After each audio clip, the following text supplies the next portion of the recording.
Good morning, everyone. Welcome to a very early start to Flying with Might. That's because we got about 5,000 miles between here and there. So, my goal was actually to have the sim set up around 2 o'clock in the afternoon. So instead of our a daylight arrival into ETAD, we're going to be coming in at night. So, ought to be fun. Anyway, we are sitting where we left the MD-11 off a couple days ago, San Bernardino, California. Hang on a second here. Off in the distance, you can see some of the mountains that surrounded what was once Norton Air Force Base. We're kicking off Life as a Military Brat. Episode 1 starts today. San Bernardino International Airport is on the site of Norton Air Force Base. It closed, I think, pretty much in the first BRAC, if not the second. I lived through those two as well in the Air Force. However, why I termed it this, folks, as you saw on Discord, am a military brat. I was born right here, Norton Air Force Base, and we're going to track all the places. A lot of people don't understand what life of being a military brat is like. All they know is what life is like as a soldier, airman, Navy, or Marine. But they don't know the other side of that coin, the family left behind. So, we're going to track this journey. Now, I will warn you, there may be slight deviations, and today is one of them, as to where we lived. Now, like I said, I was born here at Norton Air Force Base, home of C-141s back then. Those in the military of the Cold War know that aircraft quite well, and the Vietnam War. My dad actually was a navigator on them. So he was always gone, always in going here, going there. But we were at this base a couple times, and we will reflect that a couple times. So, but from here, once I was born, it wasn't long, and we were on our way to Bitburg, Germany. Now, as I indicated in Discord, the airport's still there. It's actually being used.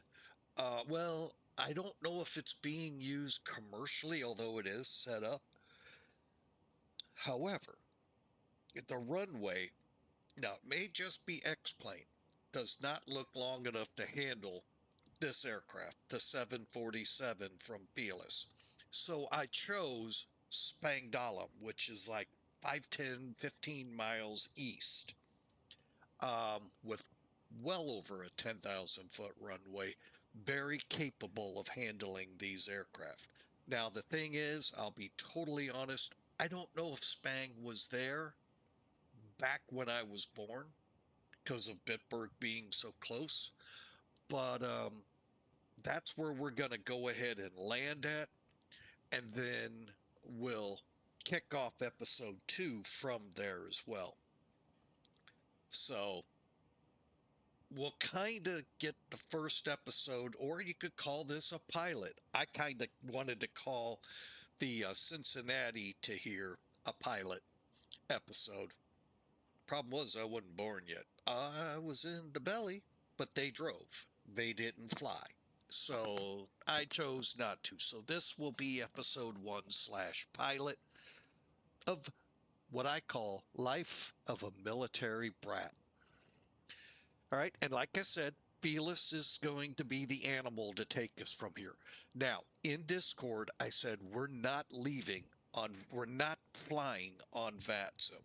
Many reasons behind that, none of which the new rules that came out. has anything to do with that. Um, this is going to be a long flight, folks, and I don't want um, a lot of trouble to pop up.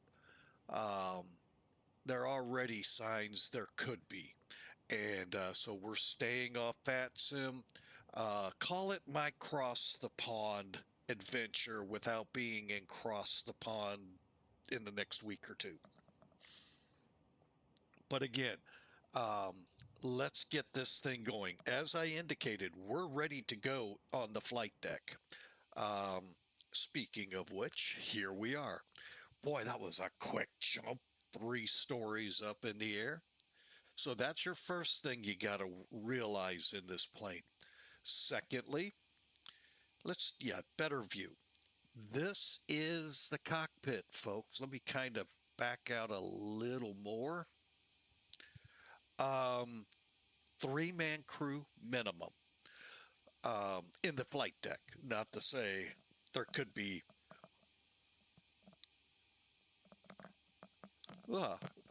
sorry, folks. Like I said, I sit in this seat and all of a sudden the yawn machine starts up. I don't get that. But you got your captain, your first officer, the guy that does all the work, the flight engineer gets to play with all of these knobs, switches, and gauges. So he's the one who made your flight more enjoyable in the back, temperature wise, all of that good stuff to make sure you were just, while those two did their best to keep you out of turbulence and hopefully land at the right airport. No, they were in charge. They had the INS units. This right here, I'll show it to you here. It'll blow up. Hang on. Sorry about that. I had to get some coffee in the veins. This is what an INS looks like. You got to align them, and then you're good to go. However, too much people's chagrin, I don't fly with them. I'm not getting into it. It's a long, I mean, granted, we have a long flight, so I could, but I'm not. I'm also not going to say anything why other than I just don't want to deal with FATSIM today. So, all right, so let's get after it. The only thing we have left to do, and that is to board the plane. All right, so before we do any of this, let's bring in Sim Toolkit. We're not going to do a full briefing across the ocean because, folks, that does take time. There is a lot to it, and a lot of this might have been done in the terminal or base ops or wherever. Okay, so here we go.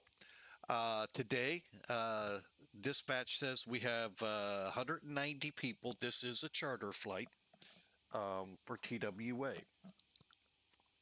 I actually found a pretty good rendition. Now, I'll also give you, I don't think the 7.4s were around in 1965 yet, although they're very close. But 190 people are going to board 30,000 pounds of cargo. I'm not going to get overly concerned in here because numbers are going to change in this plane with the loaders. So bear with me. Okay, so here's the route. And folks, I'll let you read it. I'm not about to go through it all. I actually amended it slightly. There were a couple where we went to a fix, went back to a fix. So I kind of cleaned it up a little so it's more, you know, how it should be. But today's flight will be at Mach, hopefully 0.85. We've got 31,000 on our initial climb out. NORIS will take us up to 33,000. TUDEP up to 35,000. Over in England, Brook Park, BPK, we're going to stay at 35,000. Actually, we're going to punch up to Somewhere in here there was a 37,000 and I don't know where it's hiding. Bear with me.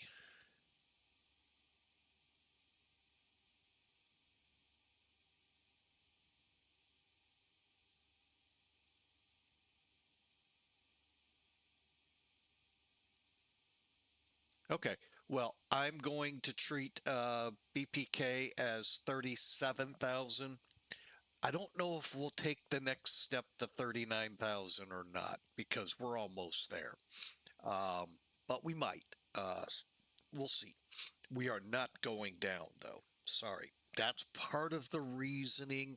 I also don't want to deal with North Atlantic track traffic because they are sharpening up for the big event in the next week or two across the pond. That's the other real issue. I don't really want to deal with them, even though we're going to come into Europe probably when they're closed. But still, gets very tough sometimes during the day to hear them. All right, so weather-wise, San Bernardino, we have actually weather that's not 2 days old. 1240Z, winds were 060 at 3, 10 miles clear, and balmy 62 degrees there. Over at Spangdahlem, ETAD, pretty good day. Looks like we're going to be flying into. Winds out of the southwest at 7. Got a few clouds to worry about at 1800 and a scattered layer at 2900, none of which set a ceiling that we have to worry about for approaches. And 15 and 13. One last note on this flight. Yes, folks, I know I can change the time right now to 2 o'clock to bring us in at lunchtime, which was my game plan over there in Spang. I'm going to go with it. What the heck? We're only 6 hours different. So it's going to be early morning when we get there. So, all right, usually I'd go here and pre-file. We are not. Not because LA Center's up, although I think they're up for a streamer. But that's fine. They can do what they please. I'm not getting into any arguments there or anything. We're just going to do our thing offline. Huh, why is that crooked?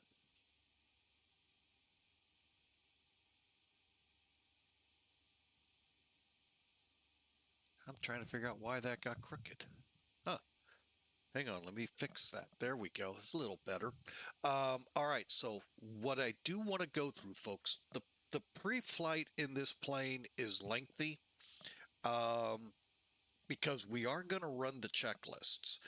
But I've already done it all, so it should just be we're going through it. But we got to get the plane loaded, and that's the tricky thing here. It's not hard, but you got to understand there's 2 steps. First, calculate it. Okay, we said 190 souls. All right, so I'm going to set the PAX preset. Will start at 50%. Hey, we're only off by 8.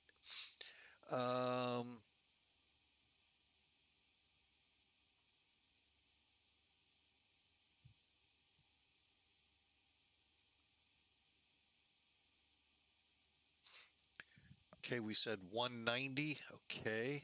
Gonna be nice leaving some up in the upper deck. Okay, that looks good. Then we said 30,000 pounds. Okay.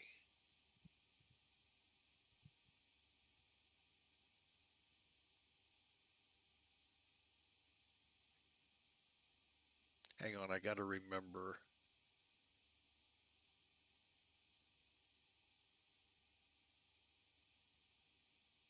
Here we go. 4, 6, 10, 25, then we're pretty much there. If I just go, we'll just leave it. Perfect. That's pretty good. Now, you can always, okay, first off, let me point out some things. This side's your maximum. So that's how much we can put into cargo 2, 3 bulk weight. That's how many people the upper deck can hold and so forth down through each of the sections. Now, if you look up here, upper deck, cabin 1, which will be down here, 2, 3, 4, same with your cargo areas. So that's how you can figure out what you're manipulating. Okay. Secondly, here's the part that I really wanted to get into. We're going 5,338 miles. Now, I know you can't see the numbers. Trust me, it's a long trip. So we got to bring our distance up close to that. As you can see, we don't do individual numbers. We said 5,338. I'm going to actually take it to 5,400. Desired flight level 37,000. This one's where it gets tricky because we all know you leave LA, you land in Germany, you're going to have winds all over the place. However, SimBrief does break it down into something you can use. Average wind.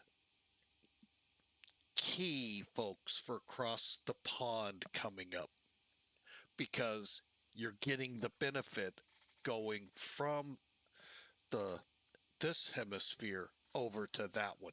The reason I say it that way, folks, because they have departures from Canada all the way down into South America, landing in points of Africa all the way up into Europe. So you're going to have a general west flow of wind. Guess what? April comes around, we do it again. You're coming back into that same wind. And folks, it could be a bear. 100 knot is not unheard of. Headwinds. However, today our average wind is 274 at 30. So how do you figure when it says tailwind and there's no headwind component? Very simple, minus plus. Okay, if your fuel goes up, that means you're getting more fuel to push into that headwind because it's going to push and slow your ground speed. If the total fuel goes down, you got a tailwind. And usually I believe it's the positive here. So let's look. Yeah, see how it's going down? See the negative is adding. So negative is headwind, positive is tailwind. I also add up here. Alternate. Today's alternate is EDDK Cologne, I believe that is. Yeah, Cologne, Bonn. So to get that distance, there's a couple ways. I did pull it. I did not pull this down. Sorry, folks. Well, actually, you know what? Since it's here, let's use it. My bad. That's why I'm glad I ran into that. SimBrief. View flight plan. Okay, so here's where we were saying, here's your average wind. Here's our alternate. Now, how do we find out how far away it is easily? Come right down here to briefing preview. This is different than if I use some of the formats they have for the flight plans. Get it a little bit more real, if you will. So how do I know? Very simple. Come to your fuel area is usually the place to find it. Okay. In the fuel, look for the alternate. There it is. CGN EDDK. It's 167 miles away. Boom. Got your answer. Okay. This time I will get rid of it. Okay, so here's what we did, folks. We clicked 50%, and I believe I clicked 25% here, and that yielded what you see here. 5,400, 37,000. There's our our tailwind component I've put in. We said 167, so we'll call it 200. Put in our 10% contingency. I'm going to put in 30 minutes. Folks, I'm going to teach you a little quick lesson here. Now, in the real world, this can still happen, but it's a little more difficult. You're the captain. It's your responsibility to make sure the plane makes it to its destination. And if you don't think the fuel is right, you can back it up with the performance tables. Tell them, uplift more, and you'll probably get the go for that if you can prove it. I'm the guy that made the plan, so I just have to prove it to myself. I did not mean to sniffle in your ears like that, folks. So, it's always better to land with more fuel than not enough fuel. Or no fuel, because you won't be landing at your destination. Matter of fact, it may not even be a landing. So, that's why I say, you may have more fuel on this plane than they planned.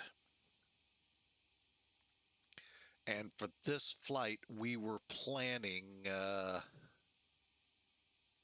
okay, that's been a long time since I've long hauled on this one. 327, actually, we have less.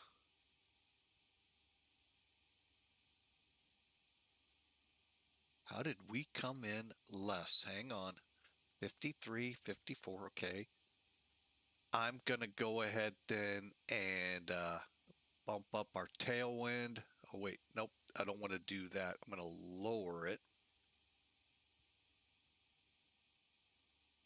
Okay, now we're over it. I'm going to bump us. Actually, I'm going to get rid of the tailwind just in case. I like having an hour extra's worth of fuel. Will be nice. There we go. All right. So 340,000 is going to load. Okay. Just so you know, nothing we've done on this page has loaded the plane. So come up here. By the way, here's your load sheet in case you didn't know. Now, I have never done an instant load from here, nor do I plan to. I go to refuel, click use data. There's my fuel that's going to get loaded, and that will take a while, folks. So I'm going to instantly load it. Now we have 340,309 pounds of fuel. To verify, not many of you have seen center fuel tank being used. Look at that. Everything's full. That means we're going to get into this about 3 hours into the flight of getting it out to the rest of the tanks. All right, so that takes care of the aircraft is now fueled. Now, if you wanted to, you could call the tanker, add drain, or use this one. I prefer this one. And it will uplift your fuel real time.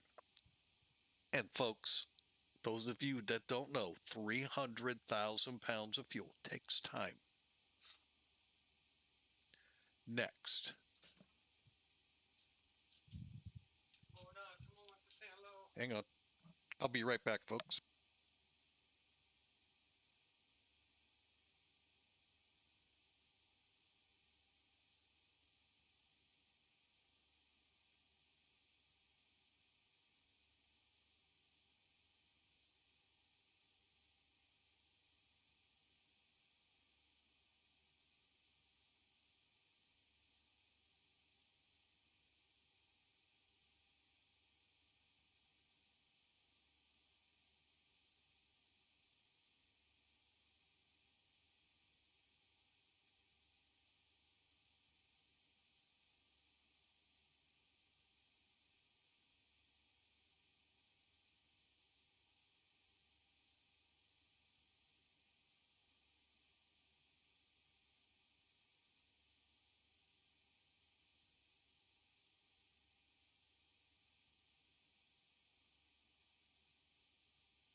All right, folks, my apologies for that break there. My granddaughter, 3-year-old, called us. She's not feeling well. Prayers for her. She's just not feeling well. All right, so let's load the people. Again, start with load data sheet 190. There's our cargo. And so we're going to have 13 crew members, and all of these values will load. Again, if you do board and load, the plane will take its time getting loaded, which actually I'm going to do because we're going to run the checklists while the stragglers come on. And I'll show you why. Because while this is going on, we're going to start up the checklists. Before start checklist, please. Gear lever and lights. Down and check. Brakes. Parked. Start levers. Off. Radios. On and check. Flight control hydraulic power. On. INS. Check and nav. Compasses. Slaved. Window heat. On. Seatbelts and no smoking. On. Emergency lights. Armed. Exterior lights. Check. Flight instruments. Check. Altimeters and clocks. 1, 0, 1, 1. Set and cross check. Radio INS switches. Radio. Radar and transponder. Standby. Indicator lights. Check. Engine and wing anti-ice. Off. Stall warning. Check. Mach airspeed warning. Check. Auto brakes. Check and off. Body gear steering. Arm. Anti-skid. On. Autopilot and flight director. Check and off. Takeoff warning. Check. Auto flight enunciators. Check. GPWS. Check. Instrument warning. Check. Flight director computer selectors. Check. Instrument source selectors. Normal. Reserve brake valve. Closed. Spoilers. Down. Static selectors. Normal. Oxygen mask and regulator. Check and emergency off. Brake pressure.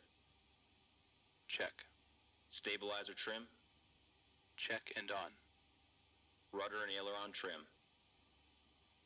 Check. Checklist completed. See how we're doing. We're up to 80 people now. Go ahead, do the next one. Battery. On. APU panel. Check. Auxiliary power. Check. Engine oil quantity. Check. Fuel quantity. 3,4,0,2,7,8 pounds. Fuel panel. Check and set. Pressurization controls. Check and set. Bleed controls. Check and set. Hydraulic quantity. Check. EPR computer. Let's see. Go around. Circuit breakers. Check. Indicator lights. Check. Electrical panel. Check and set. Air conditioning controls. Let's see. Check and set. Fire control and wing overheat panels. Check and set. Equipment cooling. Check. Passenger oxygen. Check. Hydraulic panel. Check and set. Fuel jettison panel. Check. Crew oxygen. On. Oxygen mask and regulator. Check and emergency off. ADPs. Off. Checklist completed. All right. Next checklist is after we start up, but we can't leave just yet. We still have about 6 or 50 people to go. We'll let them get in.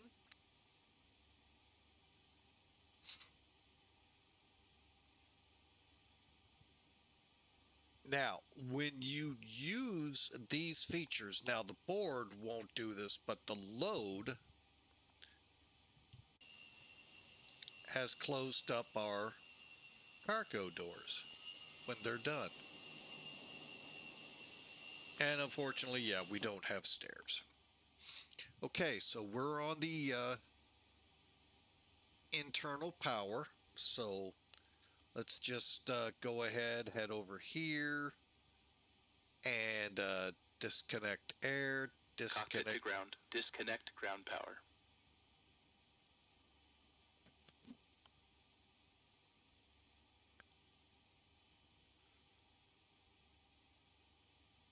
Ground power disconnected. Okay, and finally, almost there, folks. 20 more to go. So you see, it's loading really in real time. So imagine 340,000 pounds of fuel, how long that could take. Hence, why I don't do it.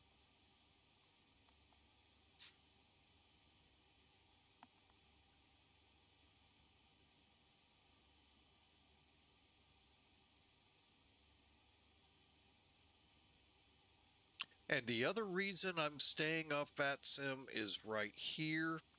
3029. I'm going to be flirting with potentially it disconnecting anyway while we're here. So it's best. Once we get in the air, I'm usually fine. But occasionally it will cause us troubles.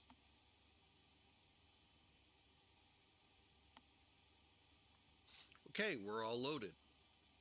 Gonna go ahead, close the main door. We're ready to go, folks. Only thing left to do is to get rid of the chalk. So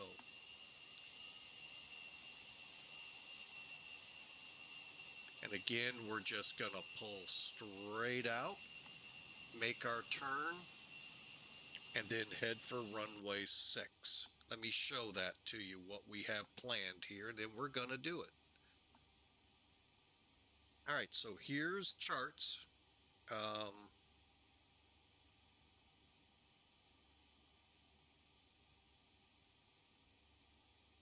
on a second.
Okay, so let's get going here. There's a little bit of drama going on that I'm trying to head off. All right, so here on charts, our game plan, well, let's start with how we get there. All right, so you can see where we're parked. We're going to come down the ramp here to Alpha, all the way down to Alpha 1, and we'll depart runway 6. Hopefully this chart, it does do justice. You can see we're flying into the mountains. not only are we flying into the sun, but we're flying into 11,500 foot mountain. So we've got to pretty much at 2,100 foot make that turn towards Alicia and then follow the course out. So I kind of like this departure. So let's get after it, shall we? All right, so let's get into how do you start this pig up. Very simple. Could have used the immortal words of very carefully. Cockpit to ground. Remove the chocks. Okay, get rid of those. Here we go.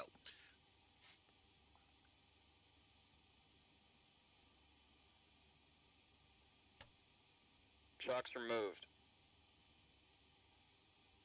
Okay, open your start valve. Ready to start the engines. Ready for engine start. Okay, come over here. Now, if you remember, I turned the packs back on for comfort. Now we're going to shut them down, and we're going to bring the engines online. So we'll start with taking system 2. Starting engine 3. Starter valve open. Once you hear starter valve open, you can come down and watch. Problem is, N2 is not up here. It's behind you, and the flight engineer will tell you. 20% and 2. Fuel on. Light up. Okay, and then you can watch these engines spool up. He'll tell you starter valve off, I think.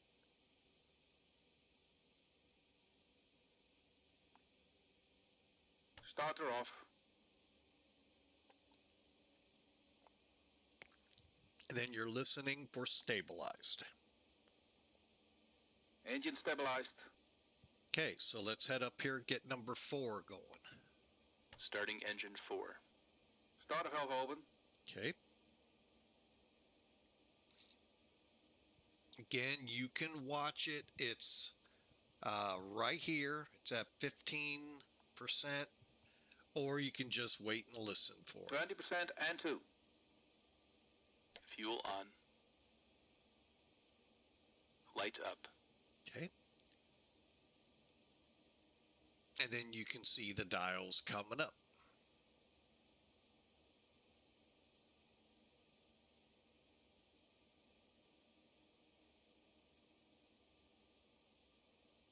Starter off.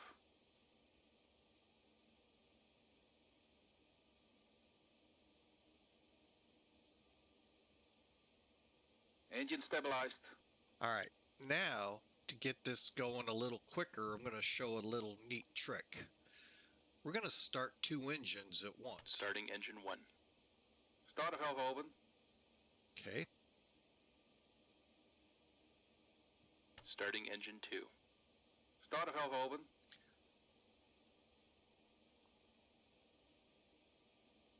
Just remember the 20% first and 2. engine 1. Fuel on. Light up. 20% and 2. Fuel on. Light up. And there they go. Now, we just have to wait for 2 stabilized. So we'll get starter off twice, Starter stabilize. off.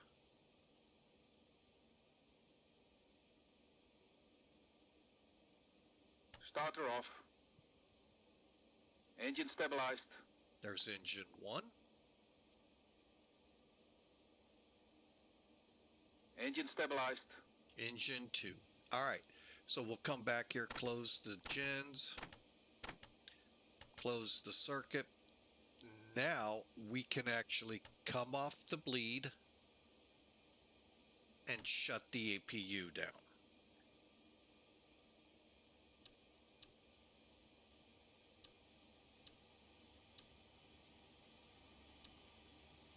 Okay, so we're ready on here.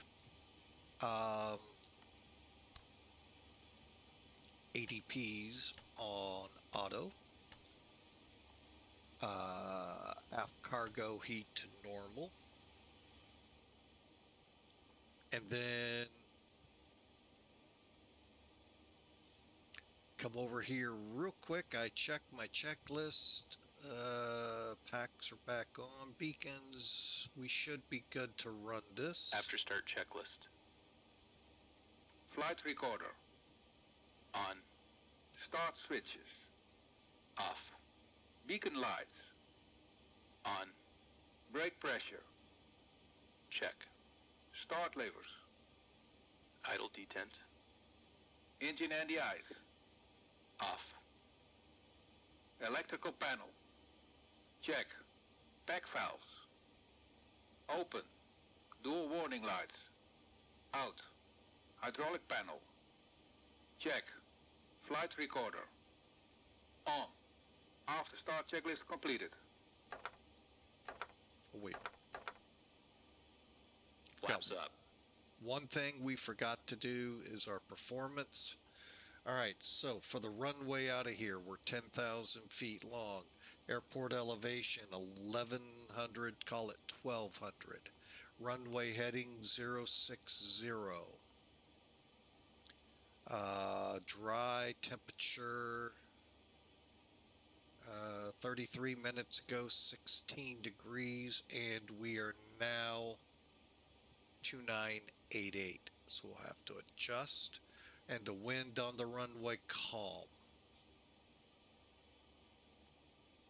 Okay, so what did we get from here? Also click load data sheet. Runway's too short for flaps 10. What?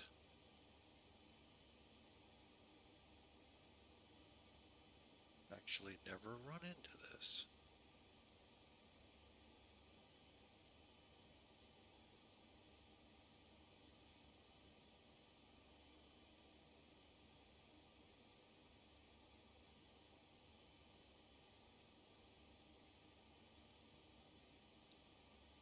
Wow. Well, here we go.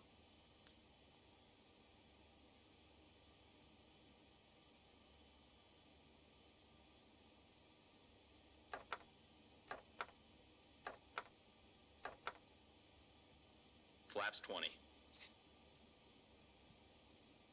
That I was not expecting. We are pushing the limit, by the way. Oh, one last thing. Set speed bugs. Okay. Now we can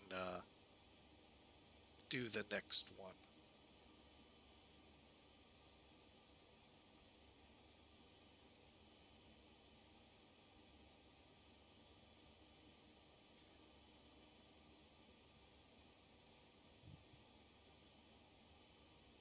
Taxi checklist, please.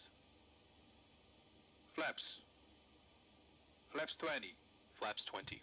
Takeoff data. EPR and airspeed bugs. Damn.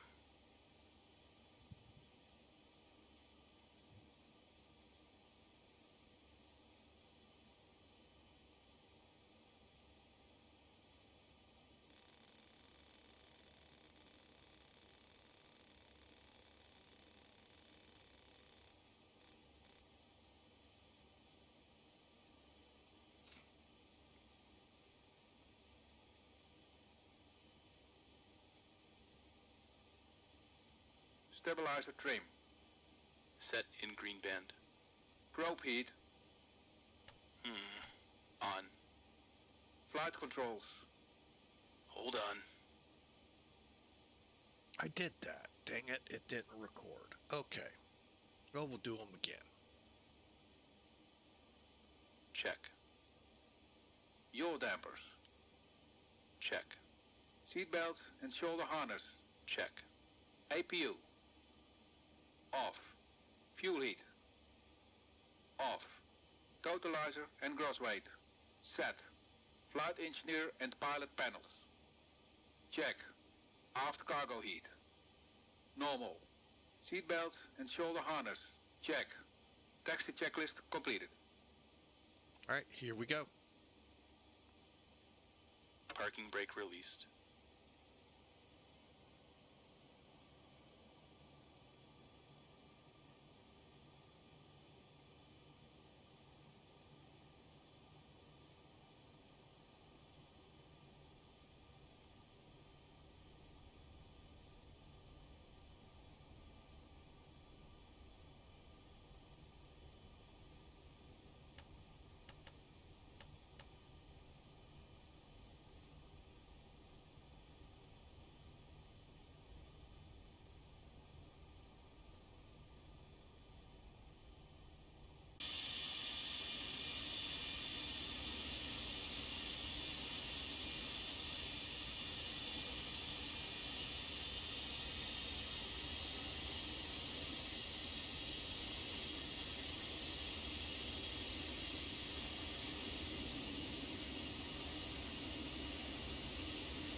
This ought to be fun, folks.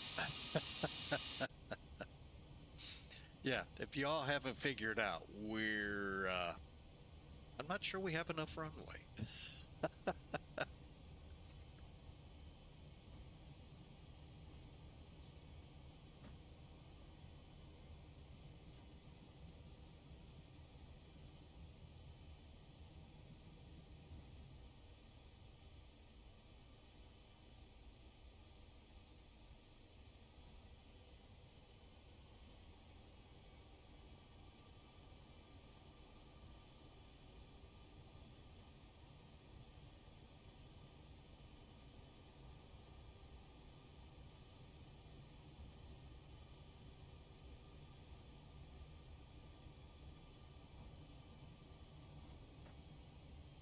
All right, so we have before takeoff, cabin. Oh, yeah, we need to do that.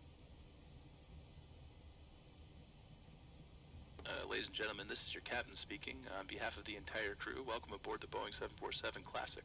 We will depart shortly after we have our clearance and the cabin crew is finished with their preparations. For now, I wish you a pleasant flight, and I will be back during the flight with further flight information.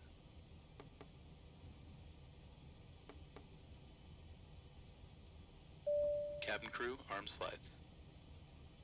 All doors are closed and armed. Ladies and gentlemen, this is your chief flight attendant, and on behalf of our captain and the entire crew, I wish you welcome on board. Please take your seats and fasten your seatbelt. Also make sure that your tray table has been stowed away and the back of your seat is in the upright position.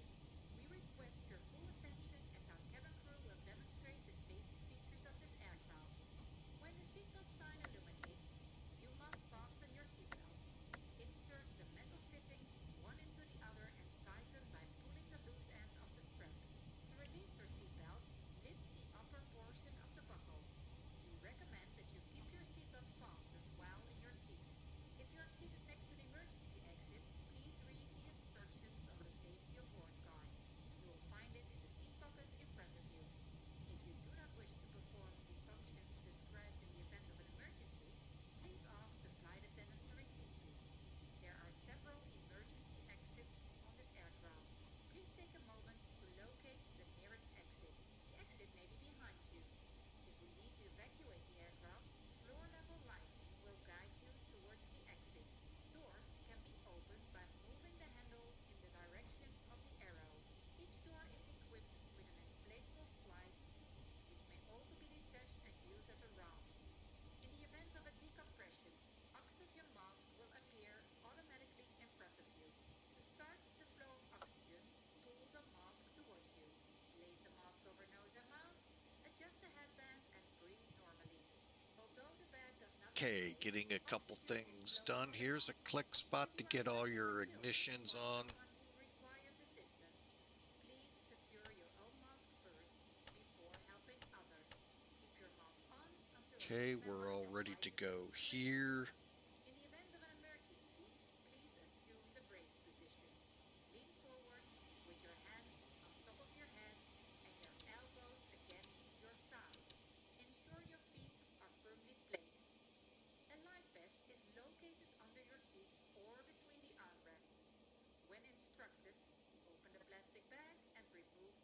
before takeoff checklist. Through the opening, Icing considerations. around your back Check. and attach Cabin alert.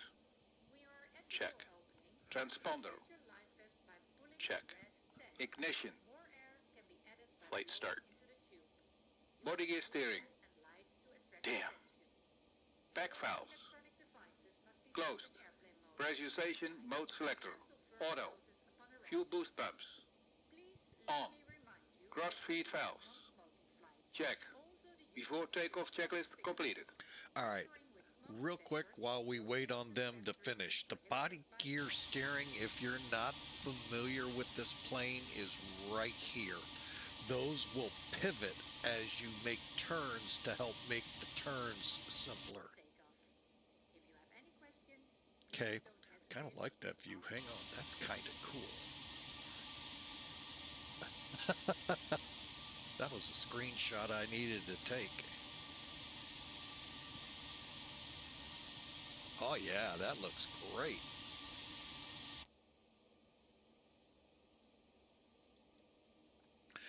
And Norton Tower, TWA 1572, ready to go, runway 6.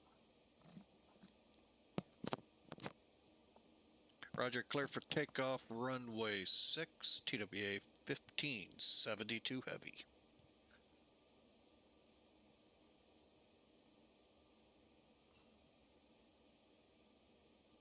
Let me get some feel R's up here. Okay, let's go with 1620. Actually, does no.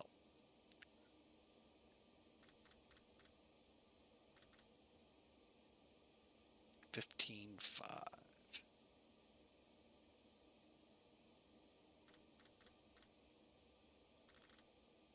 Okay.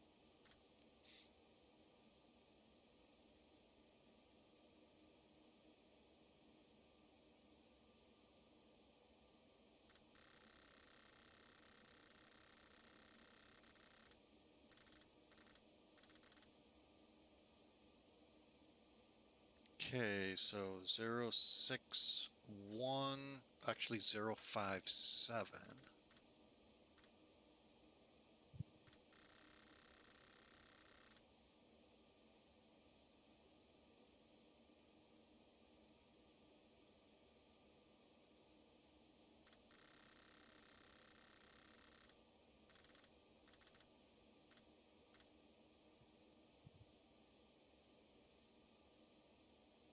All right, folks, we're ready to go.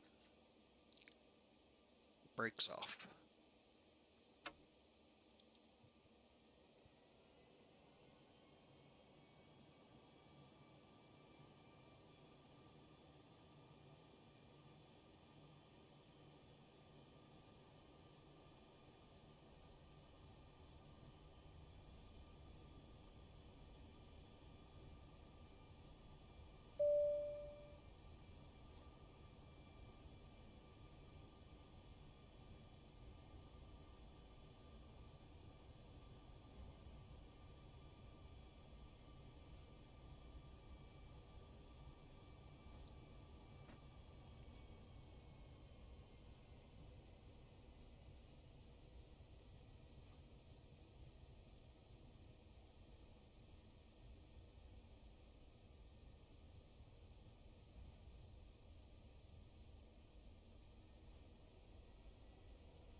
Cabin ready. Here we go.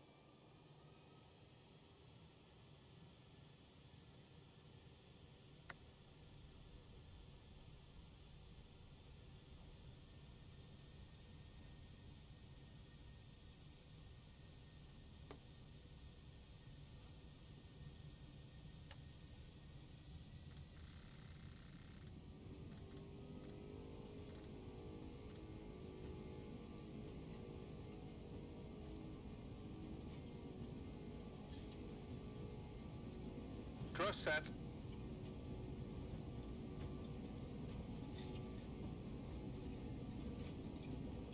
Eighty knots. 80 knots.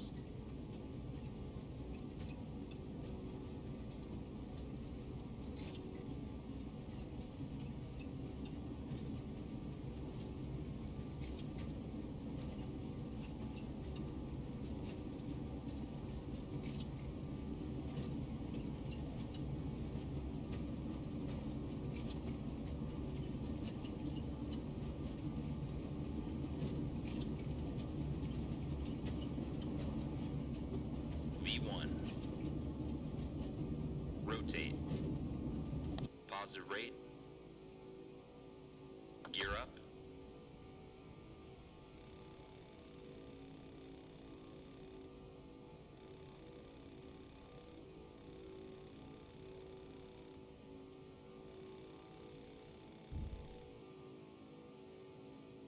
Gears up.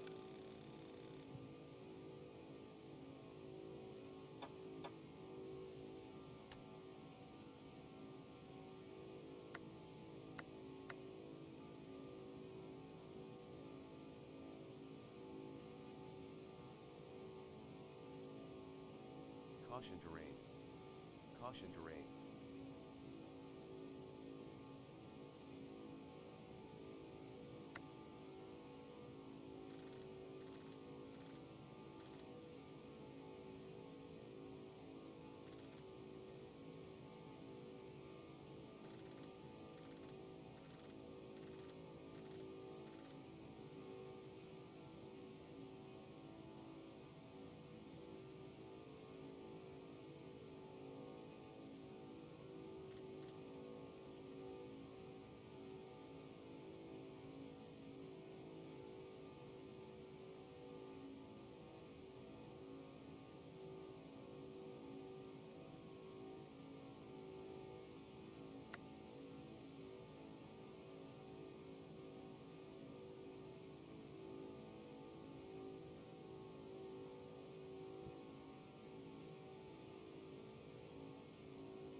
Oh, you gotta love these heavy pigs.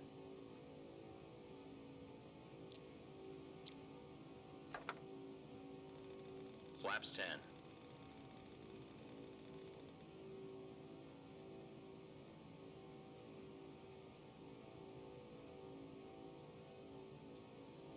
Terrain, terrain. Pull up. Pull up.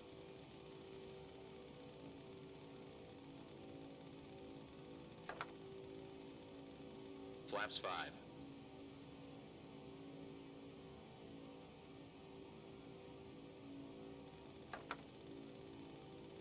Flaps 1.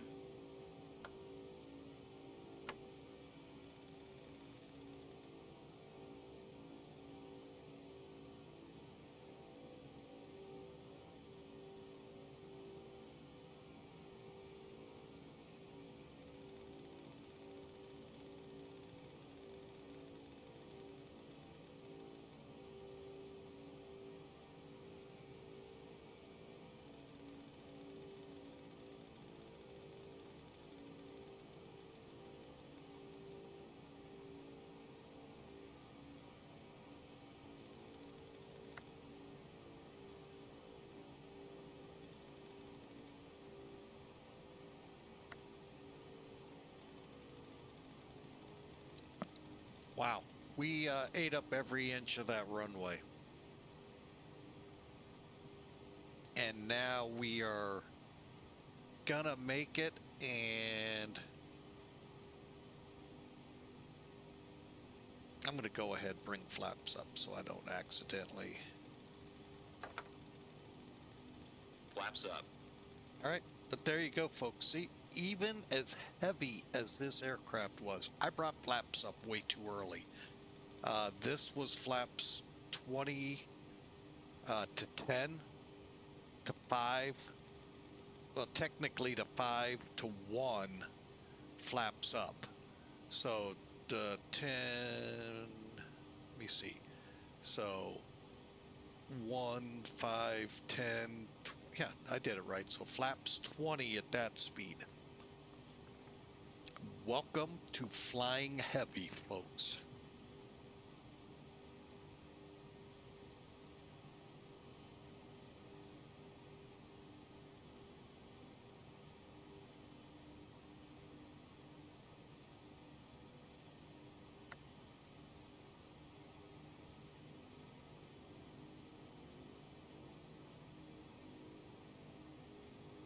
And we're just now through 6,700. So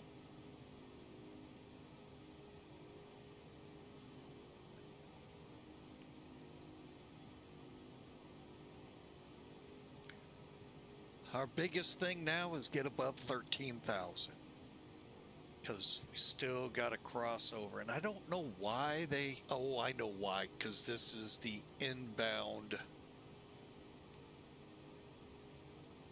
track. Why they didn't push us a little further south. But whatever.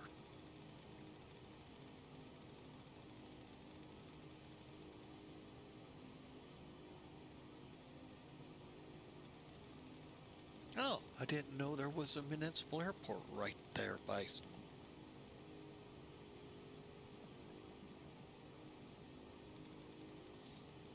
Wow, what a takeoff.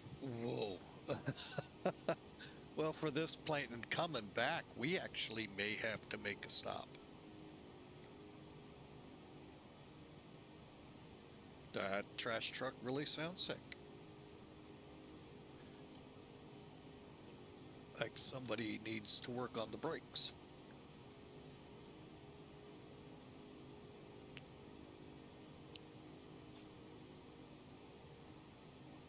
Okay, we're coming up to 8,000.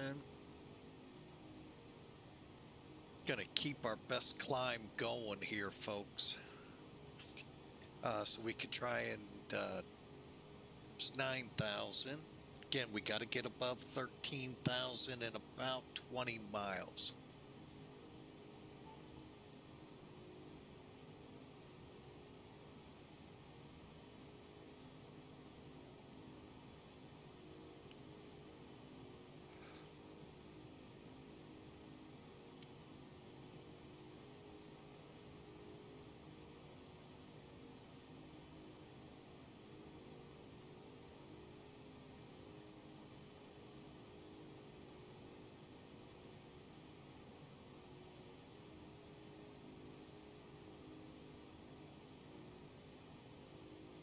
So I hope y'all enjoyed. I'm gonna go ahead and do our 10,000 foot checks minus the speed up.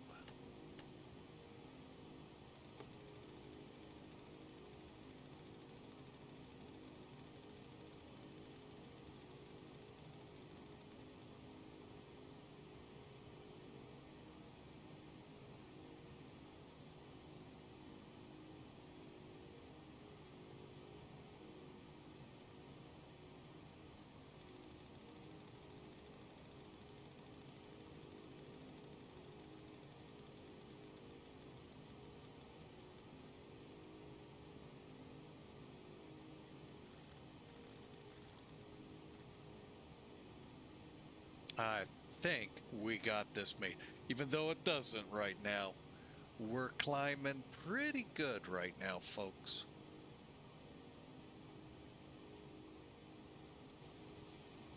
All right, I need to do this.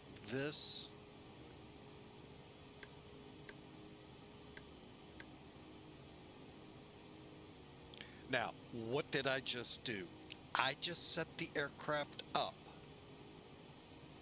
so that the center tank is fueling across the board. It's gonna put more in here. We'll take care of that when we get to the end, but it is primary. We want to keep fuel in the outer wings, and as we draw down, once we get the center tank empty and we begin drawing down from the wing, we'll draw here, and we're going to stop it at about 35,000. Then we'll re-engage. That way, on descent, when we open up the reserves, everything out on the wingtip stays lighter than what's near the root of the aircraft, which is the fuselage. So that's how you want your weight balanced. So it's a little bit of a tricky game right now, but as you can tell, we're already above 13,000, or we will be at or above at AVRRY, or very close. I mean, we're within 400 feet.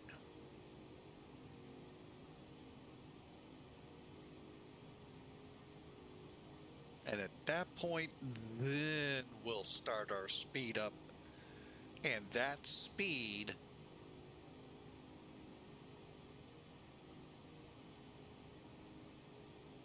is 336 knots. Okay, we just crossed at 12.9. Gonna let it keep going for about another 500 feet, and then what did we say? 336. 336. Okay.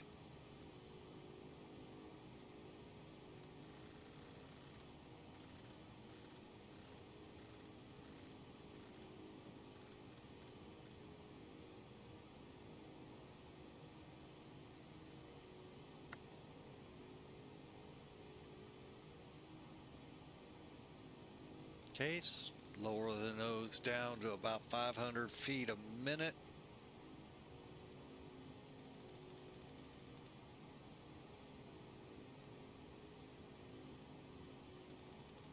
And let the aircraft begin to build up again. We're flaps 0. Be very careful here, folks.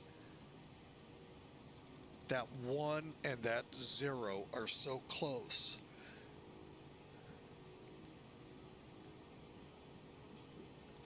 That if you're not careful and double check, you might blow the flap out, which means we've then got a lot of other issues.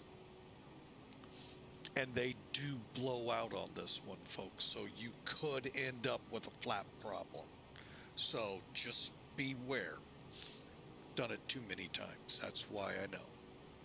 Okay, down here.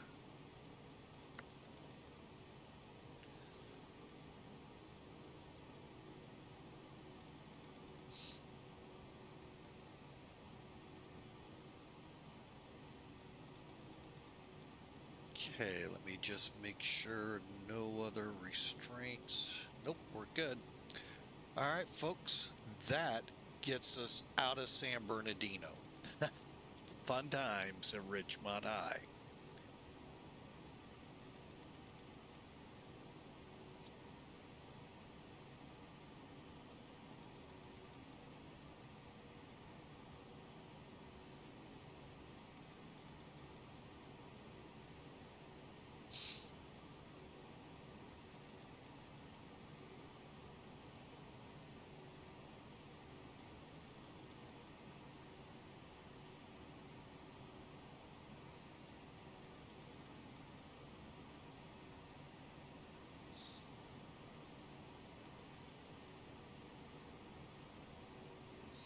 And boy, is she like, it's like, that takeoff, folks, so much reminds me of one when I worked at the airport. However, this would have been back maybe during the build-up years to Afghanistan and Iraq. We had a C-5 come in. Did he taxi over? I think he did. Anyway, all we knew is he was heavy, He was going to Europe, and from what we understood, no air refuel. Okay, so from Scott Air Force Base over to wherever in Europe. For all I know, it could have been Dublin, where he... Anyway, if you're not familiar with the C5, it's got a high wing, and it droops, okay, with the 4 GEs on the wings. You push the power. Eventually, when you see the wings start to lift, it looks like it's going to flap to get in the air. Just kidding. But literally, it kind of looks like that. They start lifting not long after the plane takes off. I mean, usually within 1,000 feet. Oh, hang on. Speaking of which, set climb. Indicated airspeed. And there we go, climbing up. And I'm going to set back to climb here. Okay, so anyway, he gets down to the end of the runway that one runs, towards the northwest. And here he comes. Now, of course, a C5, like a 7.4, like many heavies, look like they're barely moving to start with. 10,000 foot runway, just like San Bernardino back there, okay? Here he comes. And usually, by the time they get to the fire department where I was, they're airborne. Okay, well, we knew he's going to Europe, so probably a little further past. No. The wings weren't even starting to look like they had. They actually literally look like they're lifting up. Hadn't started. I'm like, uh-oh. And I'm outside watching and watching and watching. He goes by the fire department. We're about 2,000 rough feet from the end of the runway. The wings are just starting to come up.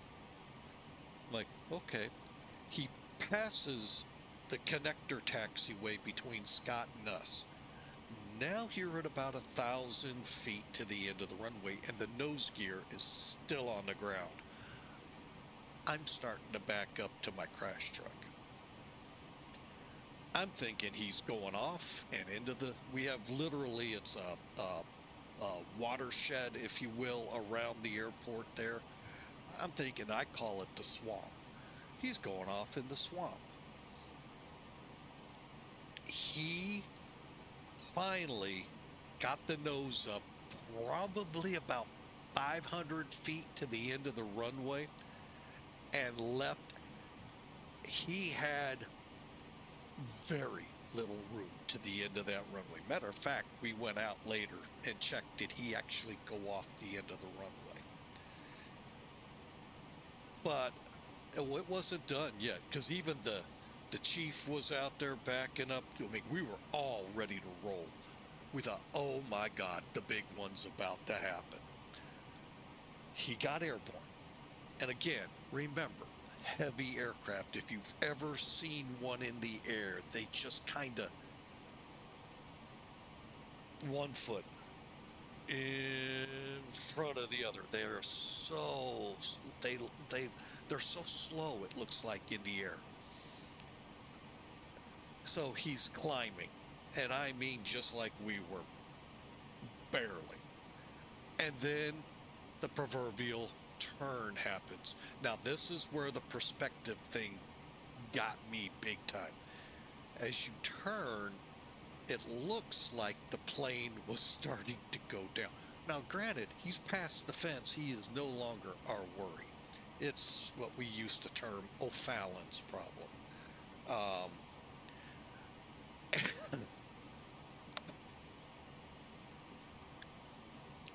To this day, folks, we all thought we had the big one, literally. That was also awesome to watch. Now, there is not video of that one, but there is video in Australia of an Alusha 80. It's the aircraft that looks very similar to a C-141 baby C-17 in Russia's fleet in Australia. He does leave off the pavement. And, folks, that's an amazing piece of footage. The tower took it as he was going down the runway. And you want to watch it. There you go. There's a great video for you to see something like that.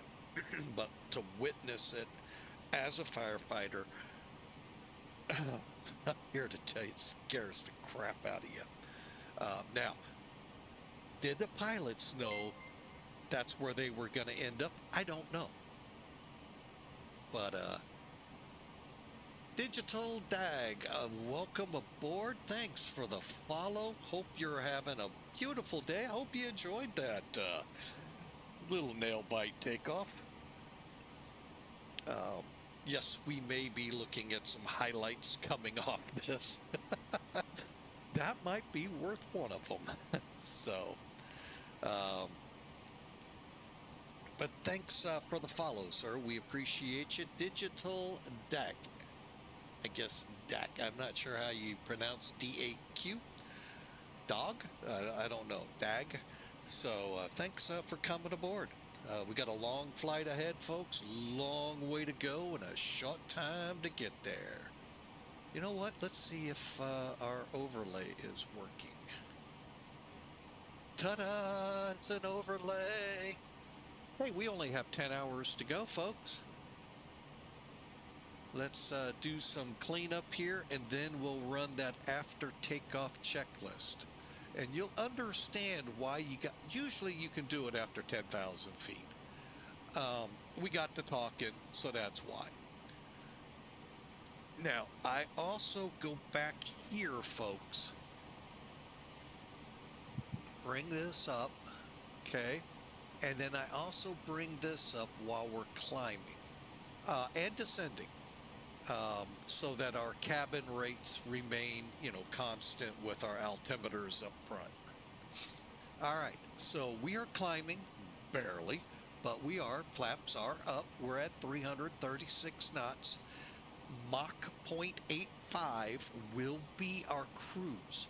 So as we're getting up here now, folks, we're going to begin to watch our Mach speed so we can click into it for the climb, and then eventually turn this into solid Mach 0.85.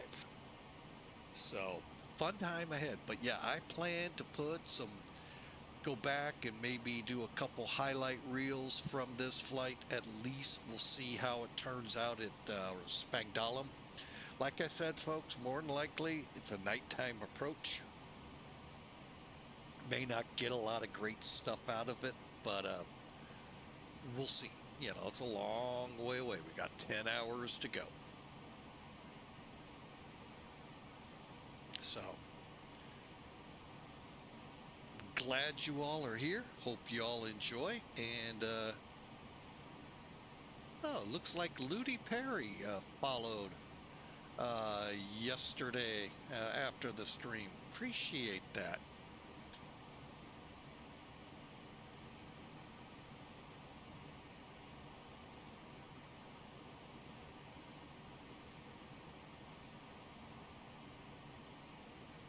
All right, we're on our way, folks. Grab whatever, because this is not your garden variety flight. This is what's coming up in a couple of weeks. Across the pond, October 19th, I believe, is the date it happens.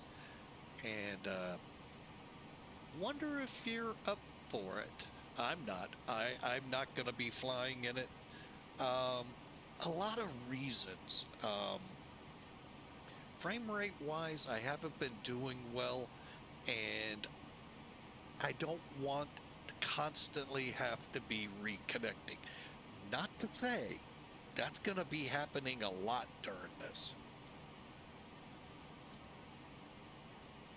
Folks, I like to tell it this way. To understand the Cross the Pond event happens twice a year. Fall, we go from this hemisphere, the where North America, South America are, and we go east to the European, African side of the world, okay? Springtime, reverse. So, now, if you, here, I'll bring it up. It's a real easy display here. Let me see how our speed is, okay? Okay, here's Sim Toolkit. The reason I'm doing is I've got Sim Brief up. All right. I've been talking about this and trying to get people to picture this in their mind. All right, so why is my route here and not down in here? Well, it's because that's before they set these westbounds up. 12-hour cycles, we were out of cycle. No big deal. But what I want you to imagine, okay, this is that cross a pond event, and one of the tracks is here. There'll probably be a couple Concord ones down here. Now imagine just these tracks right here, T through Zulu. Okay, don't use Yankee. But anyway, just use these, okay? Fill them in. Point to point all the way back into Europe, all the way into the US. And that's just part of the event. Fill them in. That's the traffic. Now, come down here. Like I said, we have stuff coming from here and here heading over to South Africa and I think the Ivory Coast, Nigeria area. I don't know, don't quote me on that. So basically imagine a wall of aircraft traveling from the US down into the Caribbean, into Europe and Africa. It is nothing, folks, for this event to see over 3,000 connections, be it controllers, be it planes. It's unbelievable. And that's why I don't want to constantly connect, reconnect. Part of the reason I'm not running on it today is, well, actually, a lot of the centers came down. But who's running CAU? Not who I thought. All right. So that's why I'm offline. Now I'm just checking if, see, usually the month of October, the North Atlantic tracks have controllers getting ready for the big day. So I don't want to, and they have software now to help make it a lot better than the last time I did the event. So that's why. And that's why we're not on today. I just don't want to deal with, you know, I want a little bit of freedom to be able to eat lunch, eat dinner, whatever, you know, get our laundry done, get a couple chores I need to get done. So that's why we stayed offline, and it's fair for everybody, the controllers and me, that we don't, and supervisors who are going to be going, you have been flying for so long, you need to check in. Okay, I'll check in, but this plane in itself has a lot of work you need to do. For instance, right now we're at 0.83, approaching 0.85. So I told you at 0.85 I plan. Hang on a second, I'm trying to figure something out. Why are you sure that's what our initial altitude was?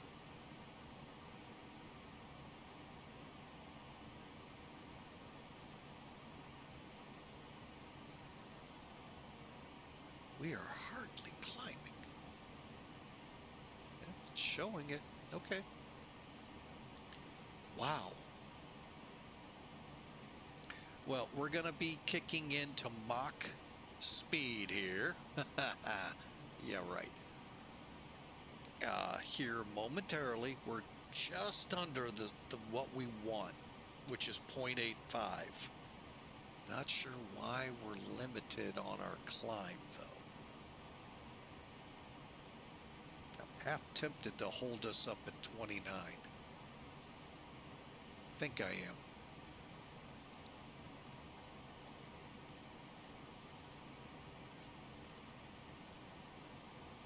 To level off.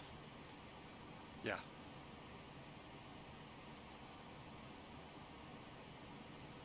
We're going to hold it at 29. Now, when you do these things, folks, make sure you get this into altitude select quickly. Otherwise, you're going to go through your altitudes. Once you're at your altitude, pop it into altitude hold. So as you get ready for your step climb, you can dial it in and the aircraft won't immediately react.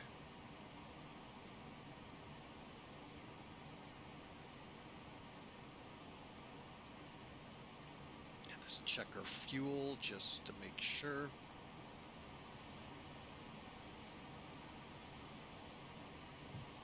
Okay, everything's coming down nicely. We're burning off the center tank.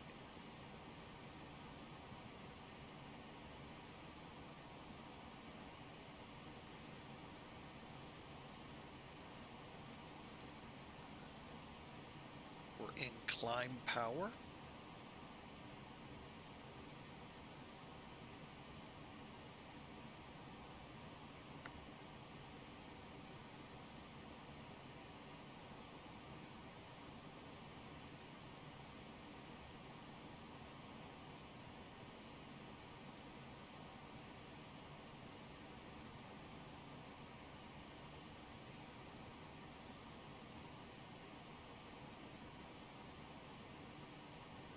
I'm even tempted to put her at 27.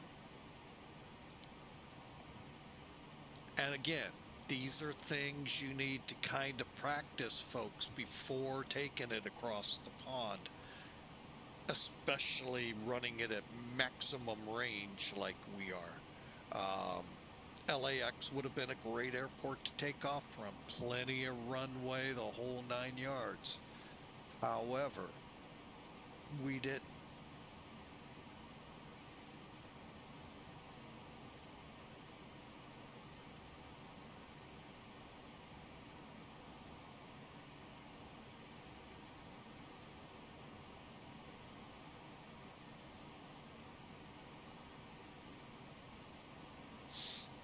I think I might go into mock hold if we get up there. Like I said, I'm half tempted now to drop down to 27.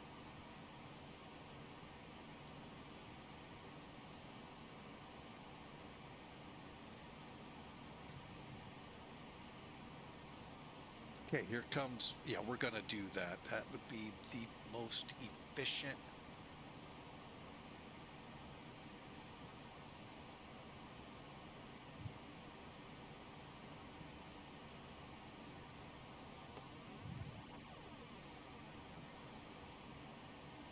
All right, so now instead of the pitch maintaining our speed, if we were, well, the pitch will be, we're going to actually set the aircraft to fly at 0.85.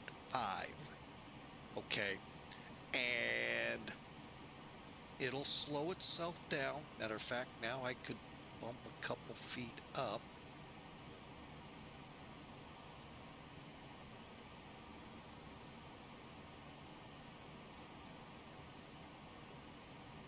And we're in climb power. Now, I could put us in continuous, but right now,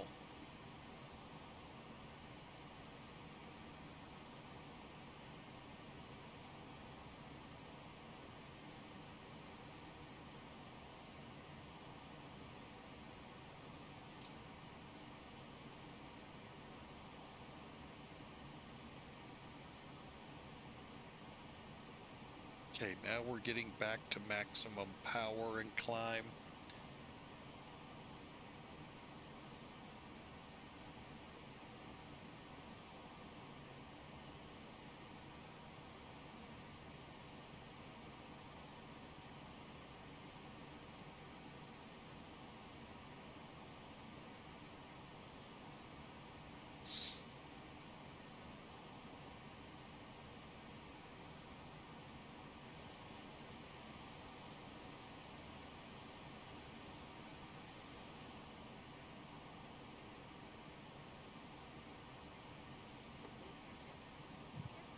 turned off the fasten seatbelt sign.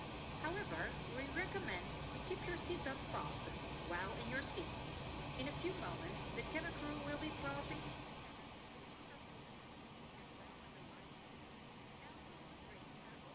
all at a nominal charge. Sit back and relax and enjoy the flight.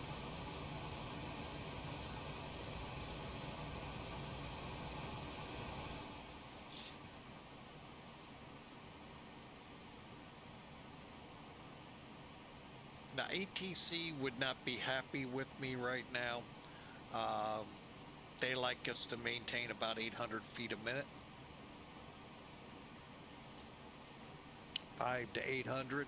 And, well, we're not doing it right now. So, but we are going to be able to maintain our altitude. Another 700 feet to go. At that point, folks, I am going to take a break and get a chore or two done, maybe grab some breakfast, and get us into cruise. We're in cruise, but I'll get cruise power set. Let's run the after takeoff checks while we're here, just to make sure we haven't forgot anything like I know one has. After takeoff checklist. Gear lever. Off. Landing and logo lights. I know. Off. Ignition. Check. Seatbelts and no smoking sign. Check. Pack valves. Open. Fuel heat. Auto. After takeoff checklist completed. Now, one thing, and I'm not going to be critical of Felis, because this is just one spectacular plane after, you know, everything we do in it. I wish we had a climb and a cruise check, just because there are, and I know after takeoff could mean cruise, but like getting into cruise, because there are things we're going to be doing. The fuel, you guys that are on the INS are busy, busy as can be. You only get 9 fixes, folks, to plug in at a time, and then you can add as you go. And so that's some fun in this plane. Now we're leveling at 29,000 as we speak. We're going to go ahead, set the plane into cruise. Hang on, I'm going to check something down here.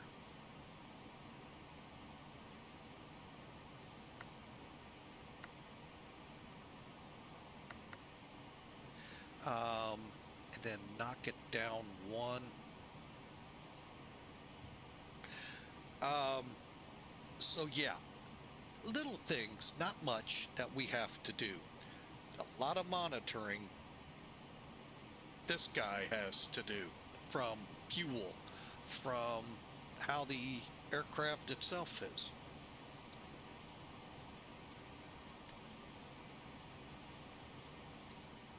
So, but for now, folks, let's kind of just get into cruise. We are crossing Prescott, Arizona, below us, and we're on our way for a, looks like about 8 hours, 9 hours ahead of us. So we've lost a little time getting up there, which is cool. So we'll see how this all works out. I'm going to get over here to AvTab, maps, and we'll put it here so you kind of get a little bit of the topography. And by the way, I am actually, no, I'm not remiss. I thought I was. Ooh, that reminds me though. R4. We have had another update from our friends at X-Plane. Let me get into that real quick and then we'll take that break. We're going to do this a couple times. I put it in general. You can always check out the release notes, folks, on my Discord channel once I get a hold of them. I'm actually going to try to keep up to date with X-Plane a little more. But the release note, well, you know what? let's just go direct to X-plane. Basically, they fixed a bug which caused huge performance impacts when flying over the same area twice due to drawing buildings twice. I don't know what exactly all of that came from, if that had something to do with my issues into Los Angeles last week. Don't know. My frame rates, let's take a look at them. They're hovering in the mid to upper 30s. Now, granted, this is not Los Angeles and Los Angeles traffic. So now I have turned off the draw boats.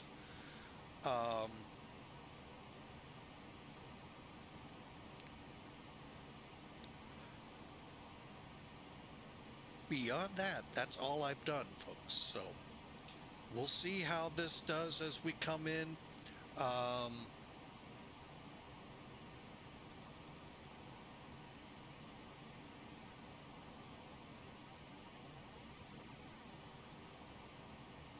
As we come in. So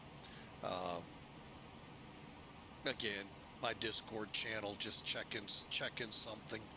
Okay, so X-plane 12 1.2 release 4 released before it, as let's see, it released somewhere between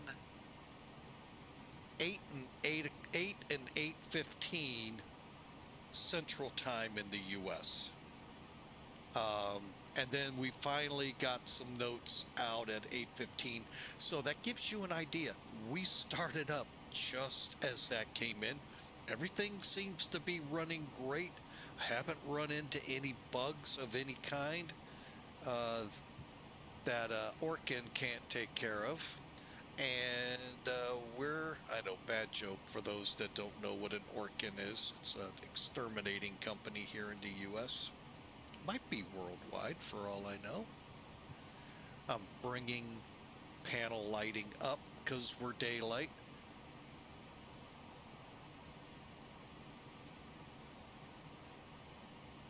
All right, and down here.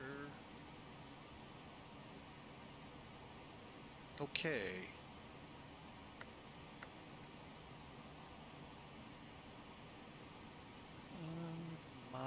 Okay, that's set. Frequencies, I'm not worried about. Obviously, we're not on FATSIM to worry about that. And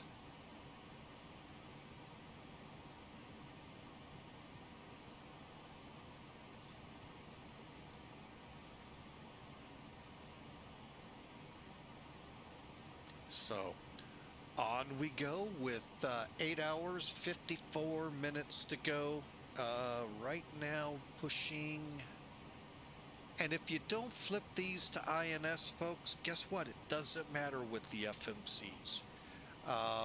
What that would do is just keep this straight away or backwards. I forget how it's weird. Oh, wrong way. We'll go this way. All right, we'll go the other way. Doggone it. I'm just bringing them around. I don't have them set to anything out here. So, actually, I guess I do. How about that?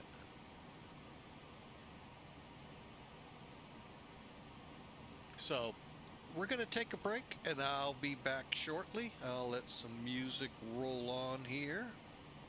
And I hope you all have a great Tuesday and enjoy a pre-crossing of the pond. And no, I will not be crossing the pond against the grain.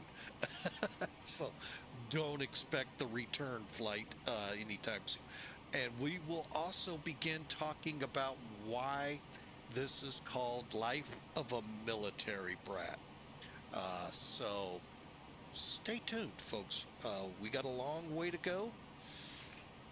I like to say in a short time to go, but unfortunately it's 8 hours, almost 9 hours away. So we'll be right back.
Alright folks, we're back, and Bandiki, thank you so much for the follow. We appreciate you coming aboard as we continue our trek towards Spangdahlem, Germany.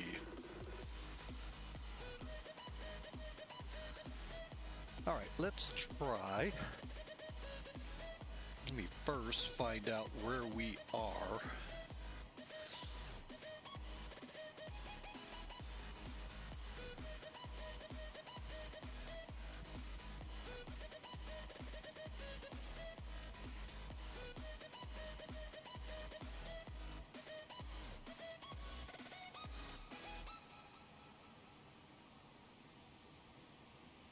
All right, so NORIS 33,000.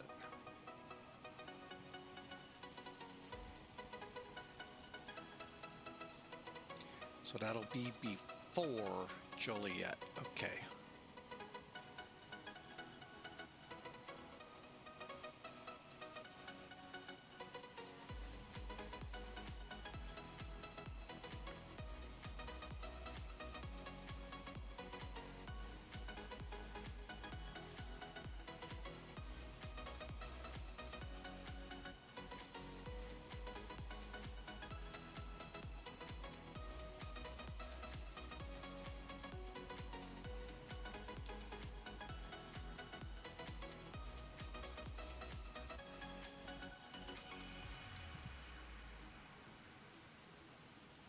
All right, we'll just kind of ease on up.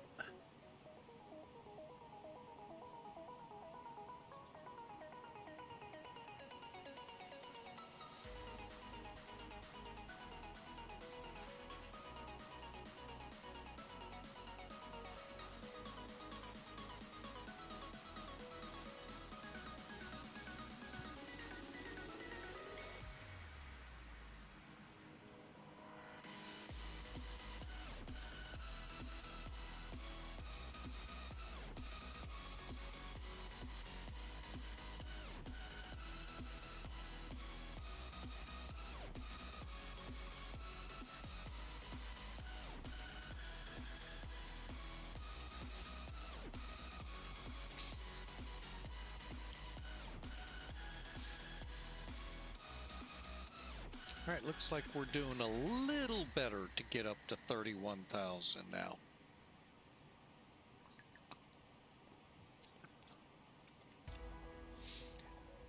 And first time chat, Bandit Key, thank you so much. Welcome in. Currently, 8 hours, 20 minutes to go. So, got a long way to go, but yet we also got a lot of altitude to climb between here and there. This is not one of those aircraft you can put in the air, go to bed, wake up, and land. This one you're gonna have to work a little bit at.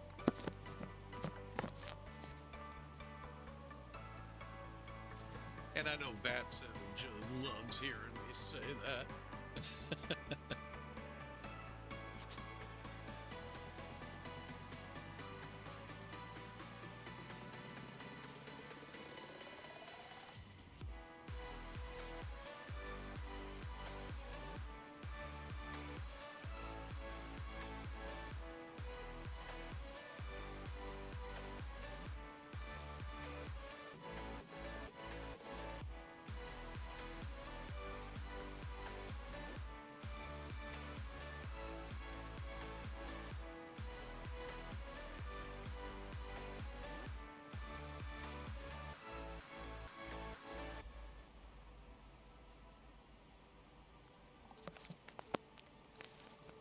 Okay, we're approaching 31,000, and we'll hold this till about Joliet, Illinois, south of Chicago, and then push up hopefully to 33,000.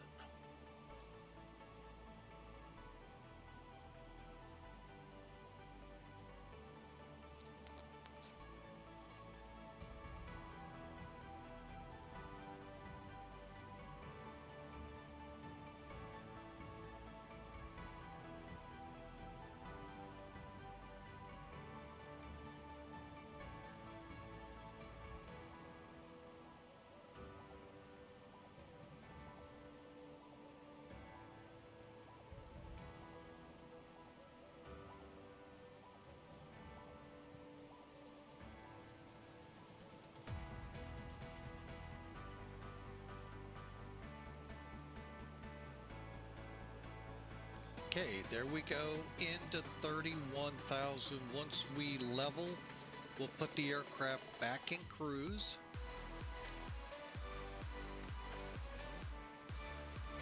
Reason we move it is it gives us a little bit more power to do those step climbs.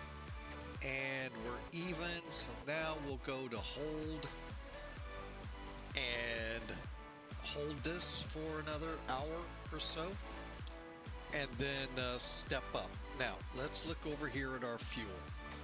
Got about 24,000 pounds of fuel still to burn out of the center tank.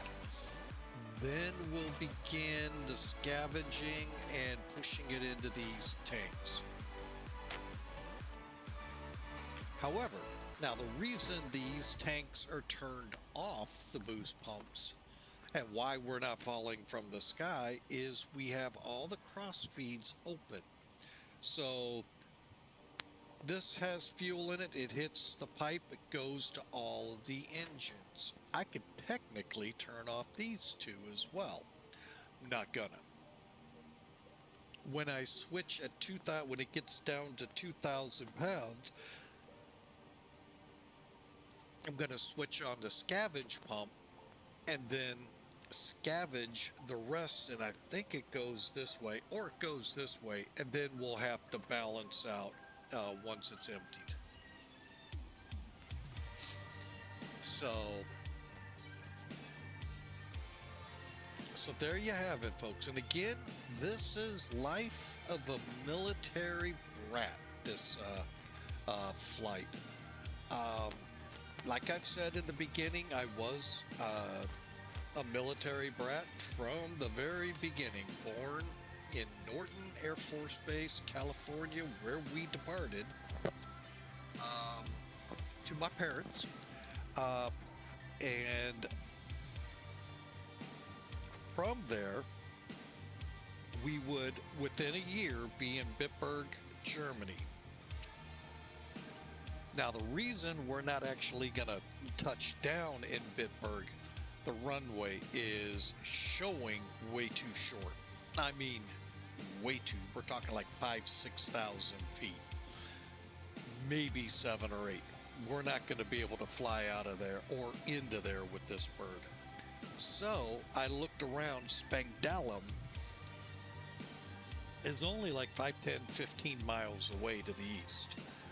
Plenty long enough runway, everything suitable for us. So we just moved our arrival point over to Spangdahlem. Hahn airfield outside of Frankfurt was another option if I wanted to. Ramstein was a little too far south, and there was something else over there. But anyway, Spangdahlem was right there. So we'll call it that. Who knows? Maybe we'll fly a little aircraft over and be in Bitburg. Who knows? But this is episode 1 of many. My life has been in California, Germany, obviously Illinois quite a bit, Alabama and South Carolina, and Ohio. So while my life may not be a mirror of your life who was a military brat watching this, you can relate. Every 2-3 years you're up and moving, sometimes less than that. And to those in the military, it's really not all that hard on a child up to middle school.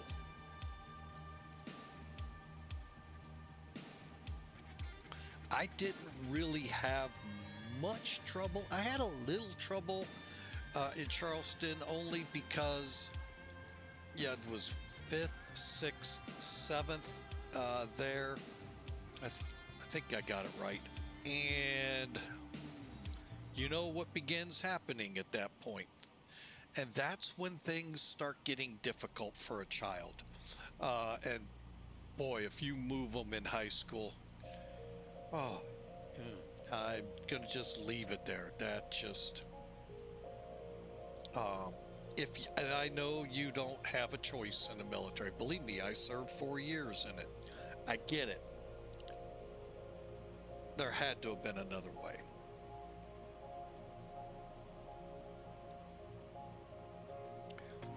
So, you know, granted, one of the choices while I was in high school for my father was Hawaii. Oh, that sounds good too, but it's still the same problem. In high school, friend making is extremely difficult. There's so much weighing against a kid at that point.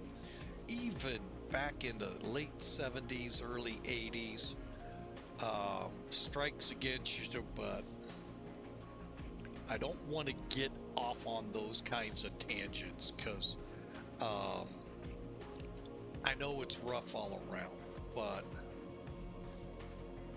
that to me is one of the worst times to pick up a family and move. I know you don't have a choice. Or do you?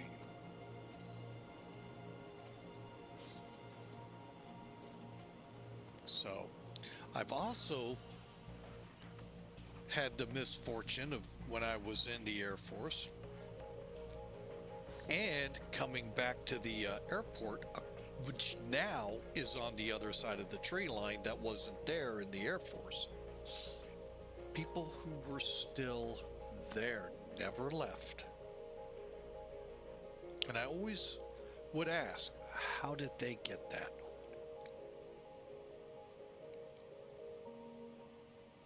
How did they get that opportunity? So,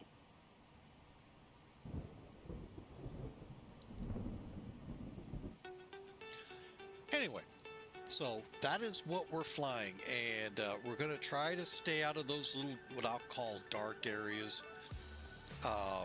It's rough. You know, folks, we're coming in here soon. It'll be Veterans Day next month. And I think it's next month. And we all look to the men and women who served. And rightly so. Do not get me wrong. Please do not think I'm being disrespectful. Remember, I served too.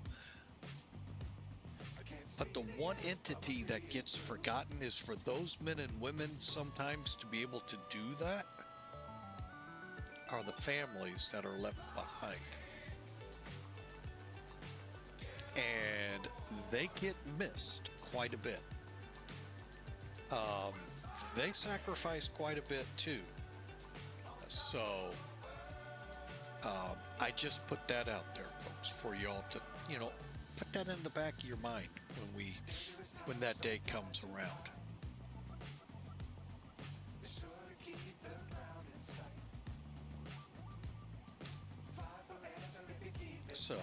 So episode 1, we are going from what was Norton Air Force Base, now today San Bernardino International, or SBD International. I've seen it a couple of different ways, but basically it's San Bernardino, California's International Airport. Used to be part of Lockheed, may still be, for all I know. There's a lot of stuff there. We're trucking across a country, across the pond, over to Germany. Now, like I said, we came into Bitburg. This was the height of the Cold War. Plus, the ramping up in a little nation called Vietnam. However, in Germany, the Vietnam thing wasn't huge yet. However, was beginning to grow. A lot going on. Of course, you come into Europe, you're in a whole different Germany than you see today. A Germany split. east and west. Berlin in the east, Frankfurt and company to the west. However, there was an ability to get to Berlin, but that was it. There was no other way into any other part of the eastern world over there, to include Poland, Czechoslovakia, move your all your Slavic countries, everything towards Russia. You weren't going to, except for this, I believe, you guys on the ground could fill me in better, a road that led to Berlin and back, and that was it. And then the infamous Berlin Wall, which some 20 years later I would see come down on TV. Part of me thinks I saw the wall. The other half of me thinking it was because of what I saw on TV. Folks, I'd only been a year and a half, 2 years old. My sister was born in Bitburg. So that's a long way before then to know what did I really see.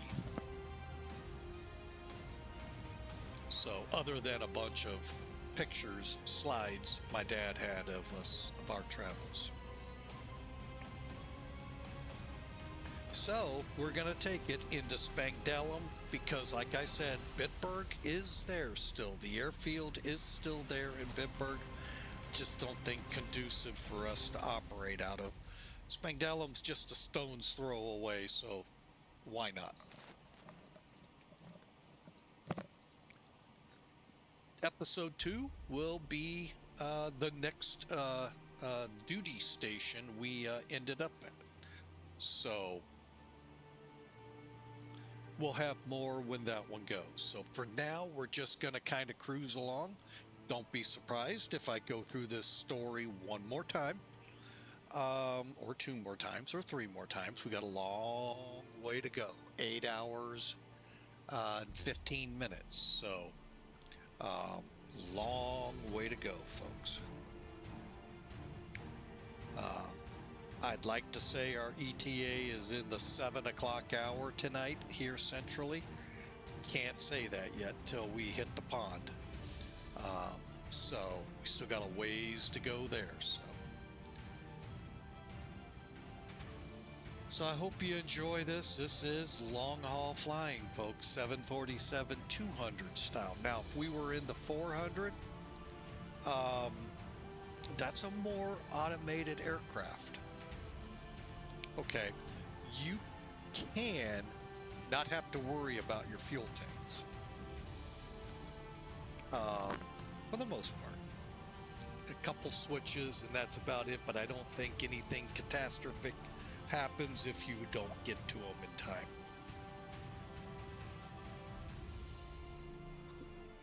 So, but for this plane, you can get about an hour or 2 worth of sleep before you got to wake up, come check it, make sure the big one, the fuel tanks, make sure you're okay there, which we still are. We got about 18,000 pounds till we got to worry about them. And if you're on VATSIM, then you got to worry about VATSIM. Currently, I think there are no controllers up if I'm looking at VATSPY right. Yeah, we're clear and green of controllers all the way out to the North Atlantic, what would be called Gander Oceanic. So, could I connect? Yes. Would I connect? No. Well, yeah, I can connect. There's nobody here to really say foul, but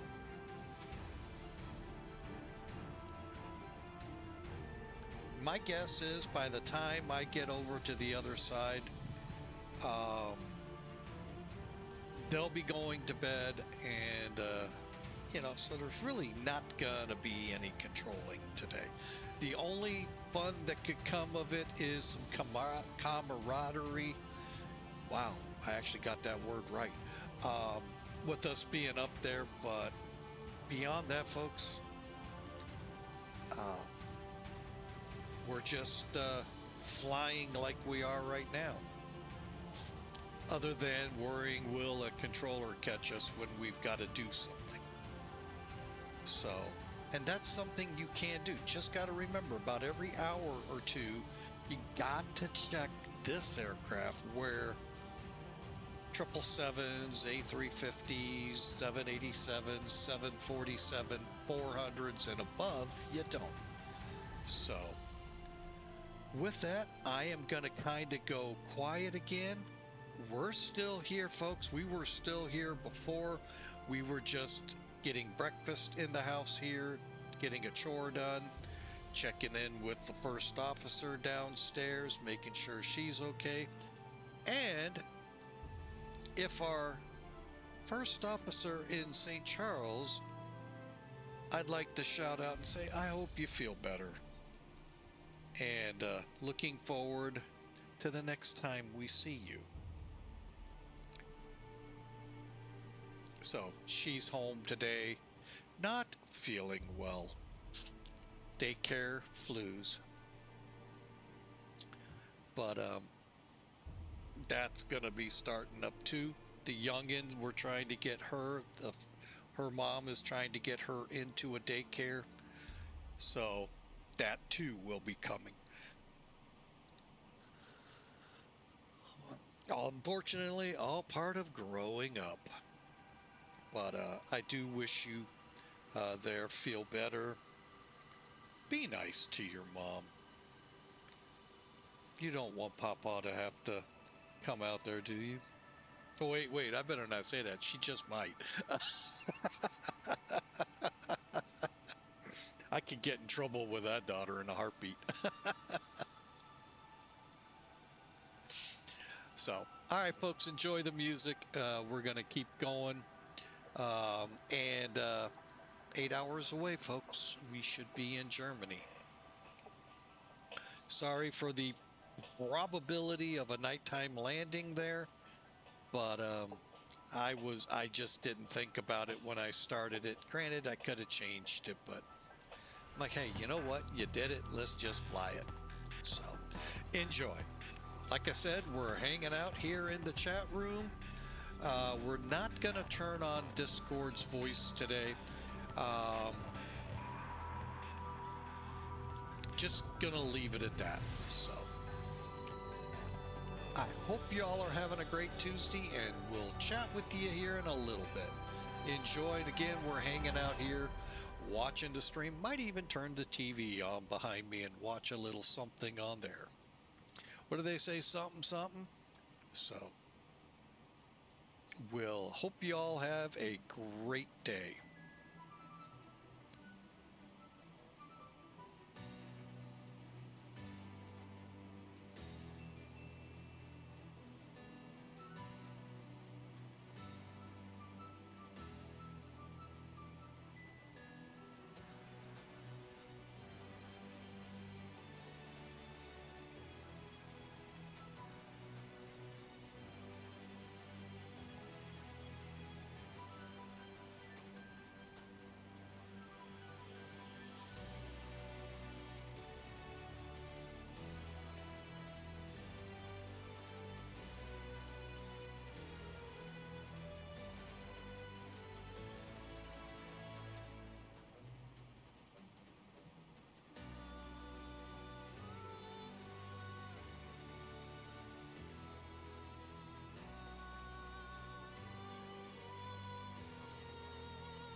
All right, folks, we're back at a point where we're doing a couple of things. Okay, one, we're doing the step climb just like we did before.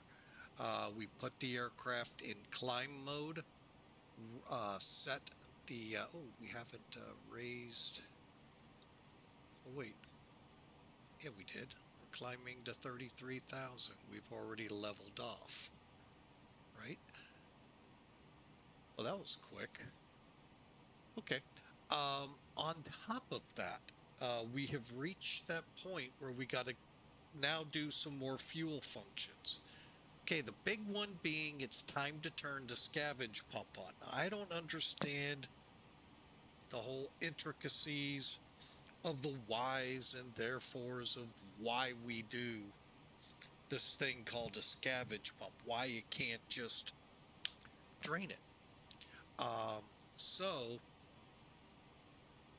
it is one of those I just do because that's how you empty out the center tank. Okay, so it'll get down to a certain point. At that point, it will begin, it's usually around 2000, it'll begin to draw down the inner tanks by the fuselage, okay? At that point, look up, click the scavenge pump here. Leave these two on, and it will drain, I think, mostly into number 2 main, if not all. And then at the end of the process, we'll work a balancing technique. Basically, we'll turn off this main 3. Always remember, at this point in the game, keep all of the cross feeds from main 1, main 2, main 3, main 4. Leave the reserves off. Leave those 4 in the middle on. That way, even if I was to shut this one off right now, number 2 will funnel out. And that's how we'll balance. You'll see how that works here shortly. But we're draining out the center tank, and just like I said, I don't get the why a scavenge pump had to be, why it couldn't just pull it all out. So who knows? I'm sure there's some scientifically highly super secret squirrel type stuff. Sure don't know it. So, and here we are, folks, crossing into Michigan between Grand Rapids and Kalamazoo. Okay, why are we hard banking? Oh, that's why. So again, you're kind of getting a reasoning why this aircraft you pretty much are going to stay awake with, or at the most 1 hour, 2 hour naps, then catch up what you missed out on. Okay, so we'll leave the fuel system as is. Come back here, take a look. We're level at 33. Go back to hold and continue our flight as before. And I'm going to come up here. Well, wait a minute. I'm going to do it from here.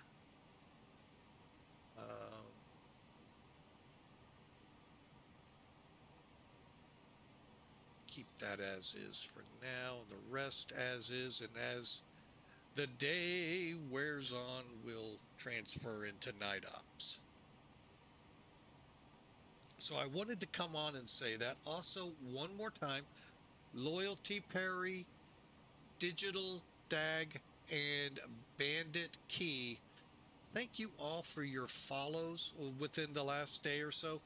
The reason I say it that way is Lottie Perry came in overnight sometime and followed us. So we appreciate you. The others within the last 3 hours or so. So within the last flight time. It has been a great time. I've loved chatting with a few of you out here. And I hope you enjoy the flight over. Like I said, we're not even halfway, folks. If you're looking at your screen, we're about can we say a quarter or so away? We hit the ocean, we'll be about halfway there. Not the ocean as we come out of Montreal-ish area. I'm talking Gander. Then we have the second half of the flight. Within the next hour or so, we should be off our scavenge punt, or they're close, and then being watchful that we don't drop below 35,000 on each of our number 1, number 3, or number 2, number 3 tanks.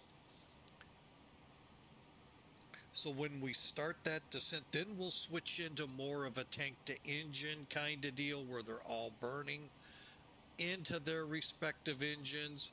And then when we start our descent, we open the outer ones. So for now, we're just going to continue to cruise on. No issues so far that I can see. Everything is going as smoothly as it can. So, and engine-wise, no warnings here. All looks good up here. So enjoy the flight, and I'm going to go ahead and restart the music. Unfortunately, folks, I only have about an hour-ish worth of music. It's a little longer than, but not by much. So, about an hour and 20 minutes. So, enjoy, and we'll check back in at our next major milestone, which will be helping you all out as we approach the North Atlantic tracks. See you then.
All right, folks. Scavenge tank is down to 400 pounds. We'll kind of keep it going, and then we'll get this 2,000 pound difference taken care of here. Hopefully. But you see what I mean? It got pretty close to our 35,000 minimum we want, or yeah, minimum, no, maximum to drop to. So anything above that we could turn on to keep that wing, outer end of the wing, lighter than the inner. In case you're not really thinking, more of the strength is closer to the fuselage than out by the tips.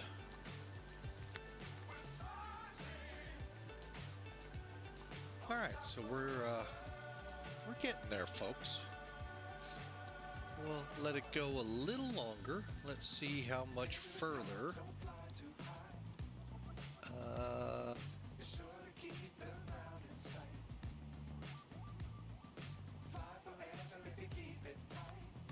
Right now, 238 at 46. So that's why we've got a pretty good ground speed right now, folks. Pushing about 544 knots. We'll take it. It's a shame it won't hold. But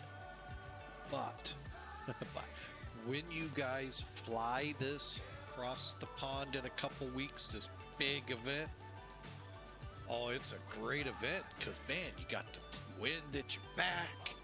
You get there about a half hour, 45 minutes earlier than you expected.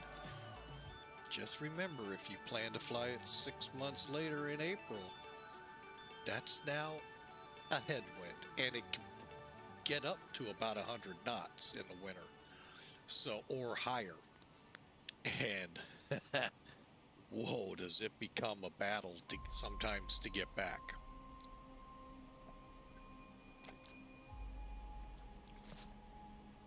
Sorry, folks, I just had some pizza. Tied me over till the arrival there at the BOQ in Spangdahlem.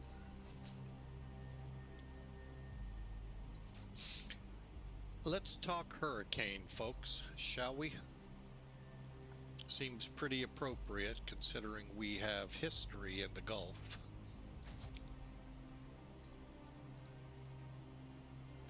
Hang on, I'm pulling up the latest information. All right.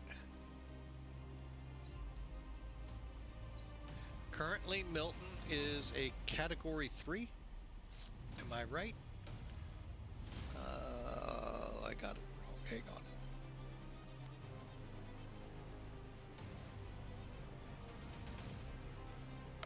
Oh, sorry. Didn't want to sneeze on you.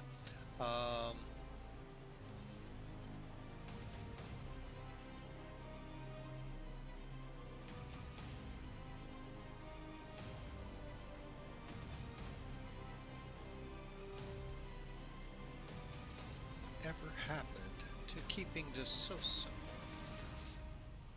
Here we go. Currently,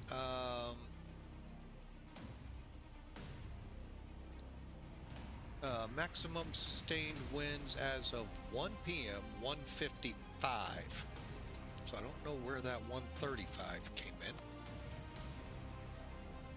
It is currently about 500 miles away from Tampa. Right now, 923 millibars. Folks, this is a very intense storm. 180 mile an hour winds yesterday, one of the strongest ever in the Gulf. Rita is the only one that comes to mind. Notice the name not on that list? Yeah, never got that strong. Rita was stronger than Katrina. Just lost as it came in. Let's see what we got here. Let's see.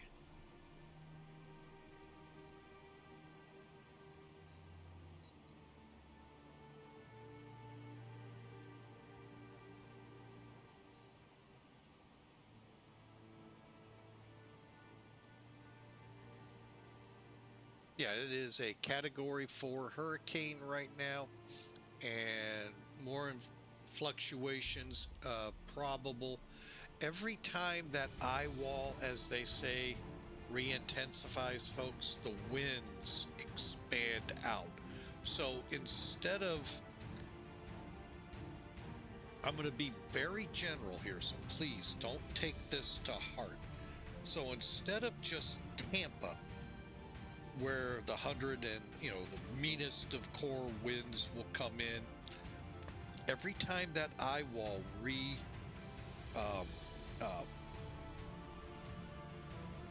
resurge, it comes, you know, goes through a cycle, that wind grows out. So instead of just Tampa now getting, we'll say in this case 155 mile-an-hour winds, it spreads to Sarasota or further south if it comes in like that, meaning that storm surge just got bigger area of the greater storm surge.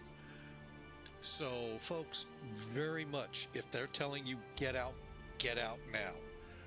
Roads are already backed up beyond belief. That's given anytime there's a landfalling hurricane within 24 hours. But I would get out. This is not something to play with. Katrina is something to really look back on and go in, is it really worth it? Those of you who may remember, is Andrew worth going through again? Those of you that lived on the east side down by Miami. So this is a very intense hurricane bearing down on Tampa. Tampa, 95 to 100% of the people there have never seen a hurricane this intense. Oh, you've seen some, but you've never taken a direct hit. And what did I hear, since like 1920?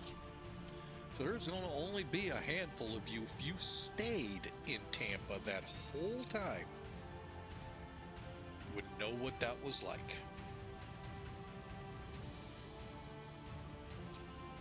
Now, some of you lived elsewhere down in the southeast with hurricanes, so you have a little idea, but this is a monster coming, folks. And when that eye wall resurges back up, it could very easily come in at 180 mile an hour.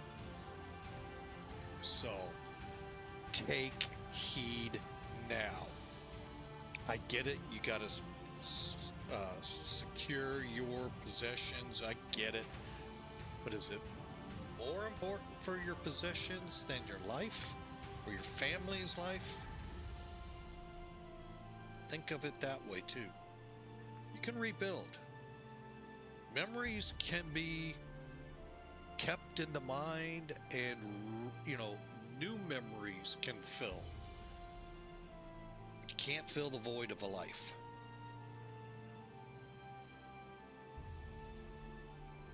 So get ready, folks. This is Milton is for real. Currently at 155 now. It is putt-putting right now, but they're saying it's going to pick up. I don't know the wind charts, so I couldn't tell you, but I would really get your butts in gear, because this one's coming for you. And to those that think the government built this, now there could be some truth over a long amount of time. But for it to be an election killer, no. There have been some things, very questionable things, that the press does not ask questions about NOAA. But to suggest the government is trying to make this worse, trying to make a hurricane, I hate to break it to you folks, just isn't like that. Now, our manipulating of the weather is well known, just like other countries. And it comes home to roost, folks, when you try to play God.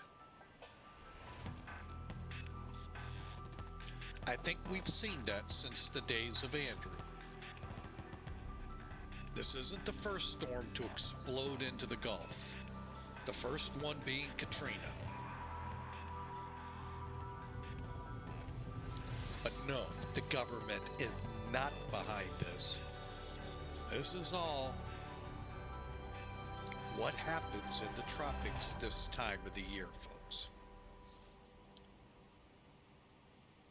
And when you manipulate weather, as we've been doing since Andrew, and actually probably before, you get what you get. You reap it. What you sow, you're gonna reap. And you're reaping two very intense hurricanes. But then again, who'd have thought 20 years ago two would come in? Rita, or Katrina, then Rita. Some people just don't learn in this country. Leave the weather well enough alone.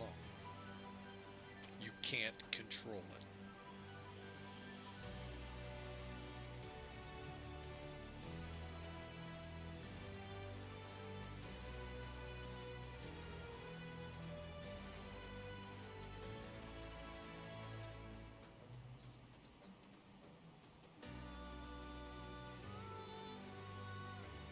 Ooh. Just got the storm surge forecast pulled up here. Looks like I can't read that one. Hang on, let me pull up a different one. Oh, where are they?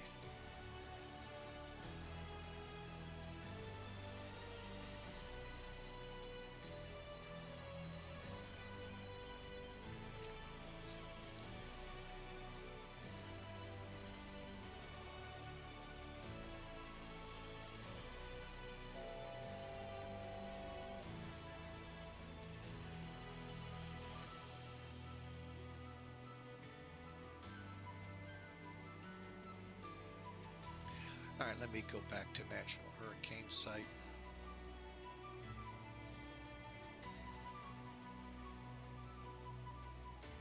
All right, looking at the flash flood risk, which is not what I wanted. Let me see if I can find the storm surge.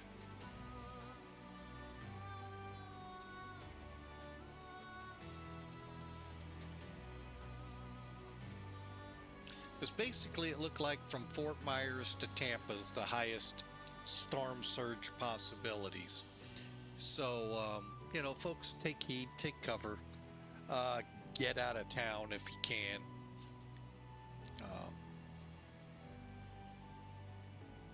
Because I'm telling you, this hurricane is gonna mean a lot of business when it hits.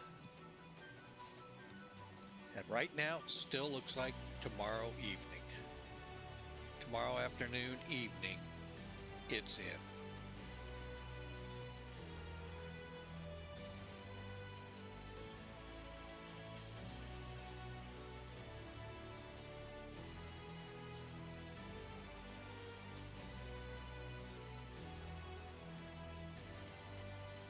All right, let's see where our fuel is on this plane. Ooh, you know what? I think we're just going to end it right there. Okay, so we have 59,600 over here. So we need this side to burn, not this side. So if I do this right, keep an eyeball on my engines over here. And then I'll explain why they haven't shut down. All right, again, your cross feeds are open to all the engines. So, right now, number 2 main is running the entire aircraft. That's why I'm paying attention to my engines right here.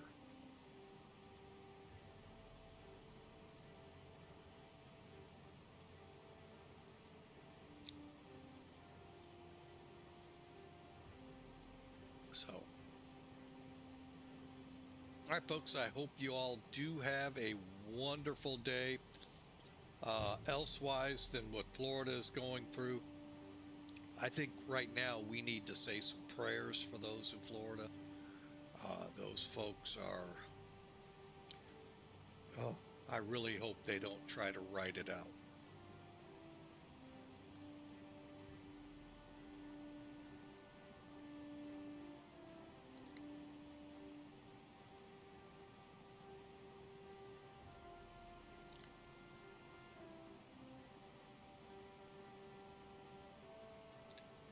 And Lord, I pray for those that are in Florida.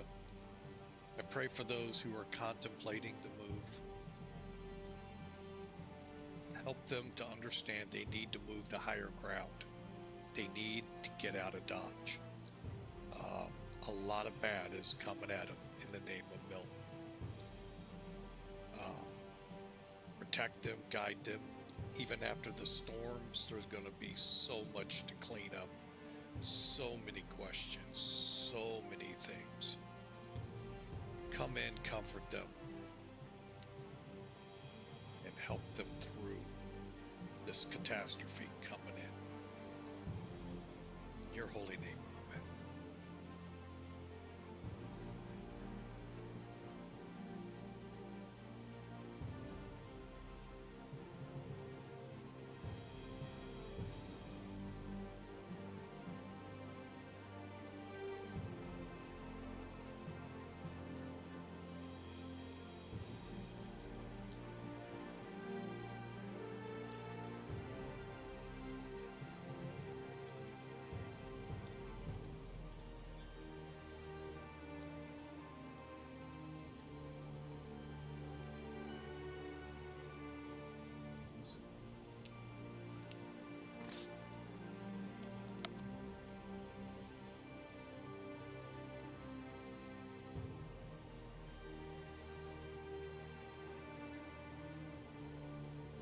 All right, we're down to just over 1,000 pounds of fuel to balance out here, and then we'll re-engage number 3's fuel pumps. Engines are running just fine. Altitude's holding. Speed's doing just fine, folks. Nothing irregular in the engines.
All right, folks, we are finished with the center tank, and we are now burning down another 15 or so thousand pounds of fuel. See where we stand in each of the tanks, so about another hour, and go from there. So we're another milestone. We're now off the center tank on the wing tank fuels. So, and then we've got another step climb ahead. I believe it is TUDEP or TUDEP.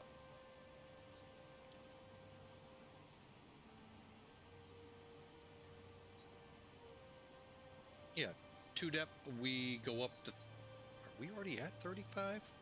Oh, no, we're not. Okay, we're at 33. All right.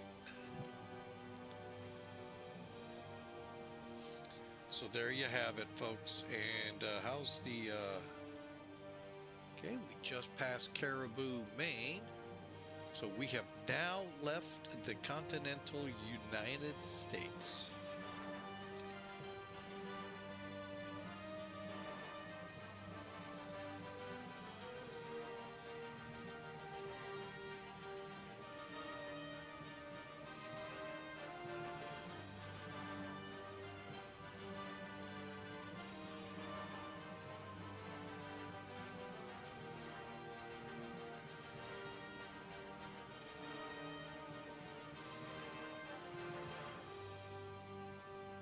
Ah, and guess what? We just would have left Boston territory and Gander Oceanic is up. Told you these guys would be up getting some practice in before the main event coming on the 19th.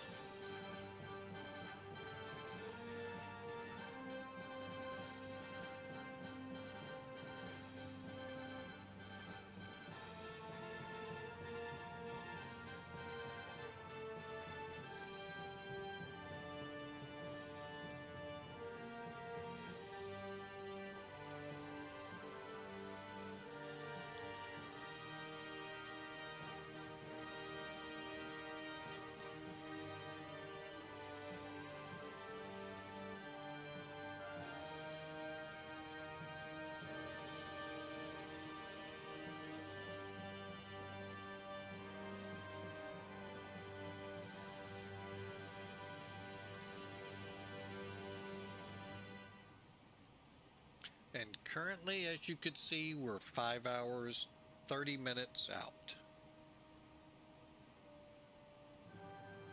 So, we'll hope for the best here, folks. Although I do believe we are still coming in the dark of night.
All right, just getting a heads up here. Winds are out of the southeast at 10. Got a scattered layer at 6,000, and temperature dew points kind of concerning. But with the wind as it is, I think we'll be okay on the fog formation. But yeah, that's what we have staring us down. Kind of looking at some of these other models we have. Oh, I take it back. Both are up, oceanic-wise. Gander and Shanwick. Now, if we can just keep major systems in play, besides a hurricane down in the Gulf, we should be able to get into Spangdahlem pretty good. About to say Han. I was looking at an aircraft here on one.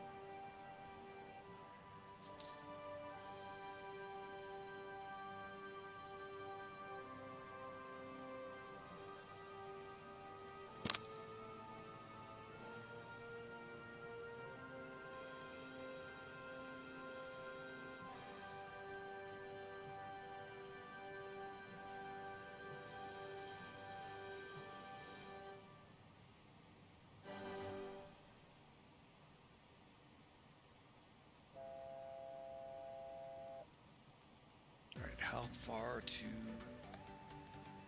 we coming in on MIILS? Oh, TUDEP is about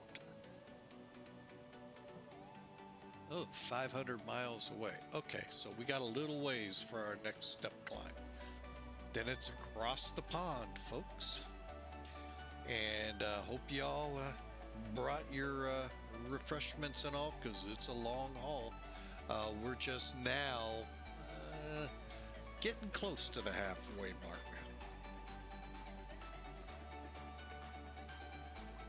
So enjoy as we cruise on to Spangdahlem. The intended goal was Bitburg, but by the way it looked when I came over to the airport a couple days ago to see how viable, I knew Spangdahlem's where we would have to go. So, hope y'all enjoy. Again, we're staying off VATSIM on this, not because Oceanic. I know they need the practice and all, but it's just too tiresome to come up with all of these position reports. I did this for one a couple weeks ago over in Hawaii. No need to report. What? Like, whatever. So, I don't get it, folks. So, I just don't get it. And we just cruise on. Here's where we are on the map. And then we've got another bit of a landmass, and then we're into the Atlantic. So, enjoy.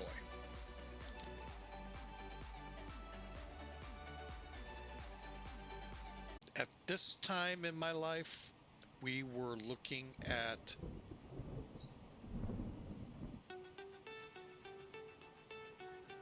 the Cold War.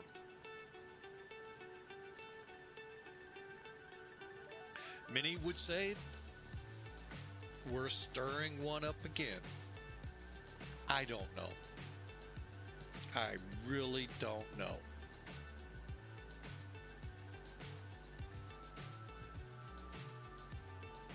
But welcome to Life as a Military Brat, Episode 1, San Bernardino to Spangdahlem / Bitburg.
All right, folks, we're getting the cockpit set up for nighttime flying. So,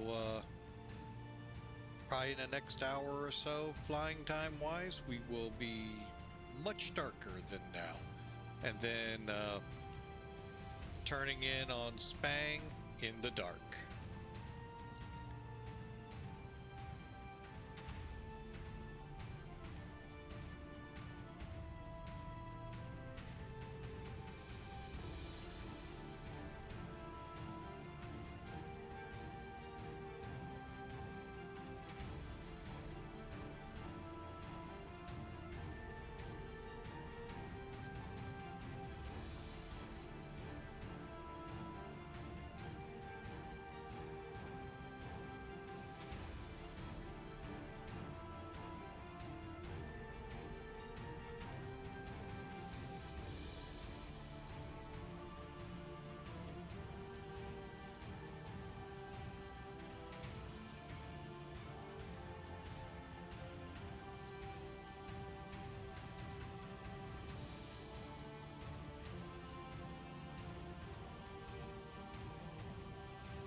Been a long time since I've been across the North Atlantic, let alone weather like this. Holy mackerel.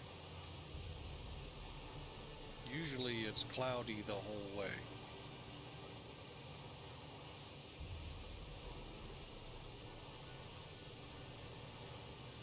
Definitely getting some screenshots, folks.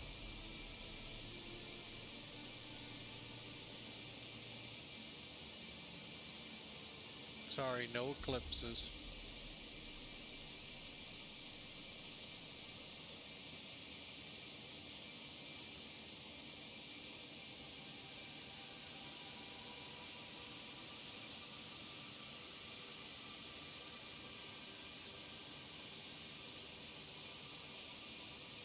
Wow, it has been ages. Usually the clouds are right up in me. We're in and out of them the whole time. This is awesome.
Beautiful weather.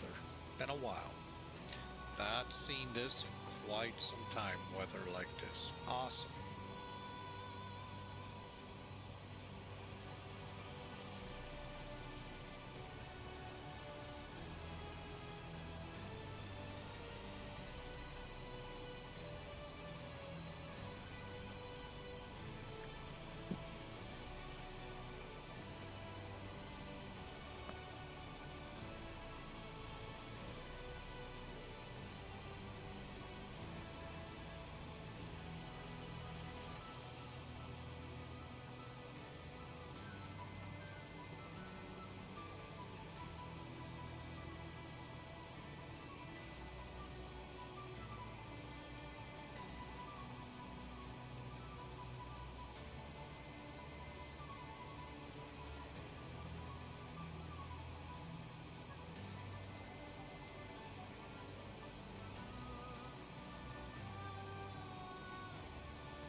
All right, folks, we're back from the galley. Hope you're ready for this. Let's see. We got about 36 miles to 5420 north in DOGAL. All right, so we're about 3/4 of the way there now, folks. So hope you enjoy. And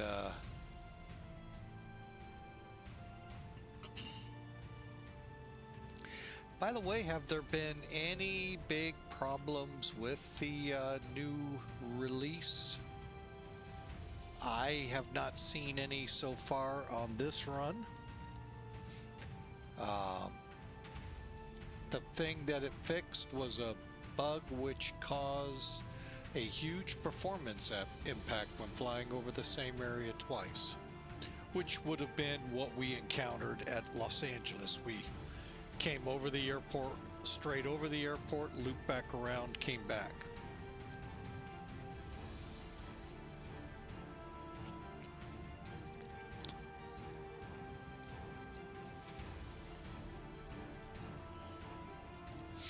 All right, so that's good that they're keeping on top of things.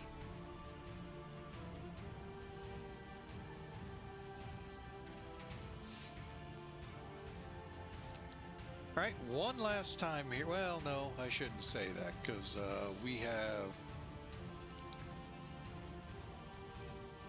about 900 miles to the top of descent as we see it right now.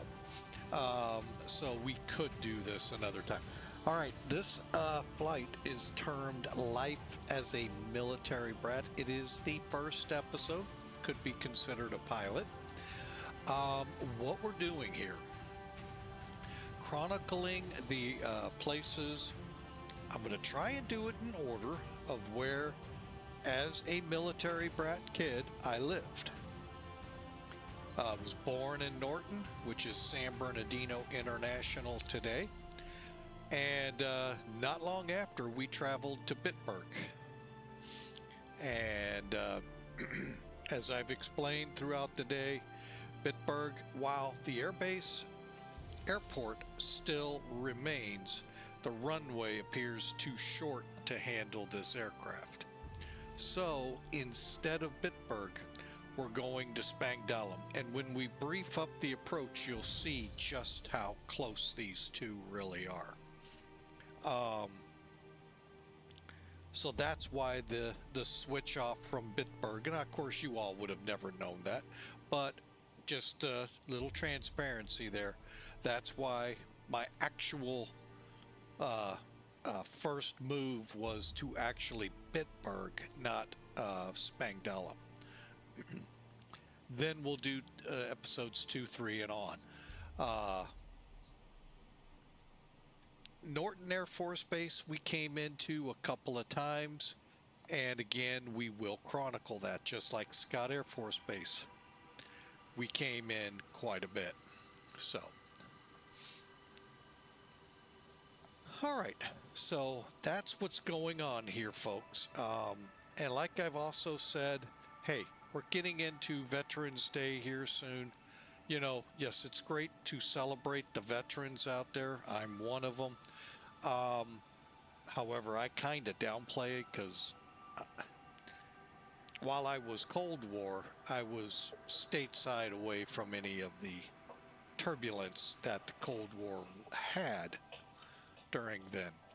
But folks, when we celebrate those service members, remember this one thing: those military brats, those military families that were, I'll use the word drug around the country to support the service member, they need some, think about them.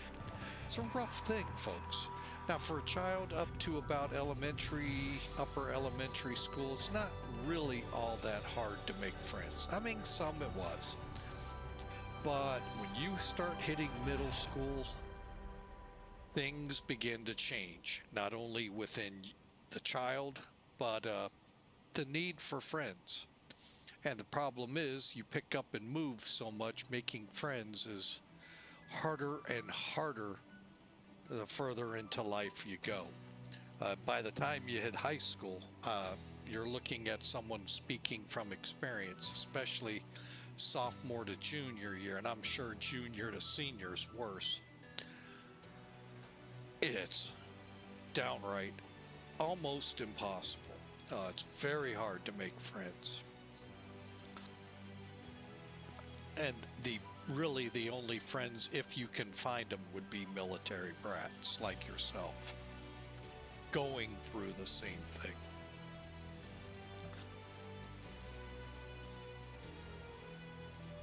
So, and folks, we all know, what's the one thing that helps you through high school? Friends. That's what helps get you through the school. And when you move around a lot and you don't have time to make those kinds of friends, it's really hard. Or, like in my case, I made some good friends and then poof, disappear, we're off to another location. So, folks, it's rough. So I just want to kind of bring that to light, and then I'll do some of where I've been since. But right now, the focus is where I have been as a military brat. And folks, these moves come every 2-3 years if you're lucky. Some people, a year, they're moved. I think I added up 9 schools I went through. Folks, there's 12 grades. One school, 2 schools I did in 1 grade. So, like I said, it's looking back, it was interesting. Some of the places we ended up, awful. Some of the places we ended up, but it is what it was, and so that's what this is all about. So hopefully we'll be into Spangdahlem here in about 2.5 or about an hour. Is that 2 hours I'm seeing? Yeah, 2 hours. And wrap this up. Seems like it just won't end, but it will eventually. So, like SimBrief said, we're going to come in right around 10.5 flying hours. Stream will probably be about 11-12 hour stream, so it's long, but I will give you one spoiler alert. There's only one more long flight after this in my lifespan of being a military brat, so we'll save it.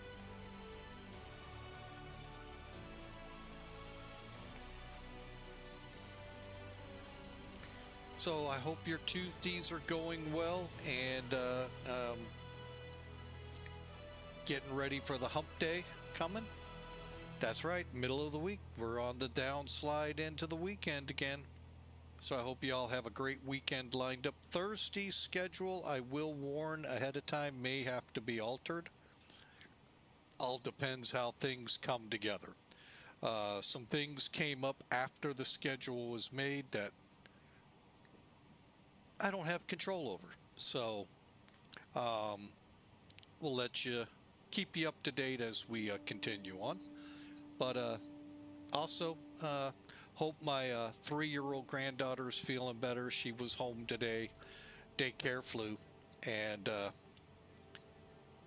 course they've got a 6-month-old going through as well. So you can see the two were, hey, I got a flu, you want some? Kind of deal. And hopefully here soon, the one we watch from our other daughter, that child will be going to daycare soon. So we'll see how things play out with that. All right, so let's just keep rolling on. Enjoy the flight, folks. I'd show you outside, but all you see is a line of lights, not the pretty TWA double globe tail. as we fly TWA Charter 1572.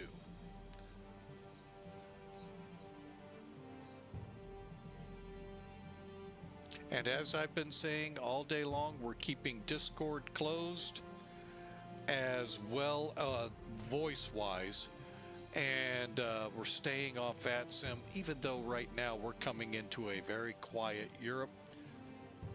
I'm just not dealing, nothing against VATSIM here, folks. It's just I don't want, you know, people, oh, he just came up when everybody went down. No, I decided that from the beginning, so that it's best to stay offline on this flight.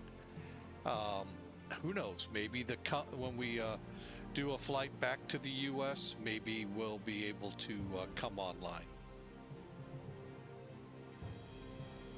Because, spoiler alert, we do have to come back, folks. It's the when, I won't tell you.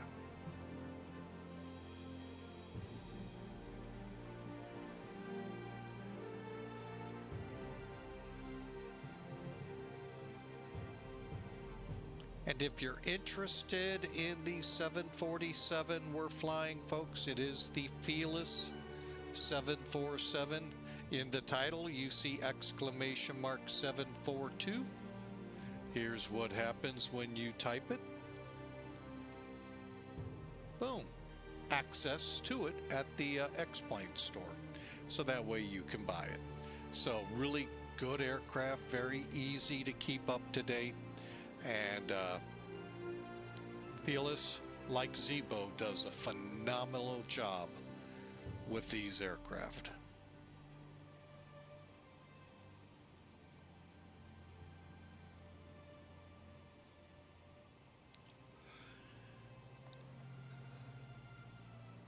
Oh, and I can see our ground speed's getting over 500 again, so either the wind's let up or they're pushing a little harder from the back. Always remember, folks, with every tailwind to Europe is a headwind to the US.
Right, folks, I can tell you right now, plenty of fuel to make Spangdahlem.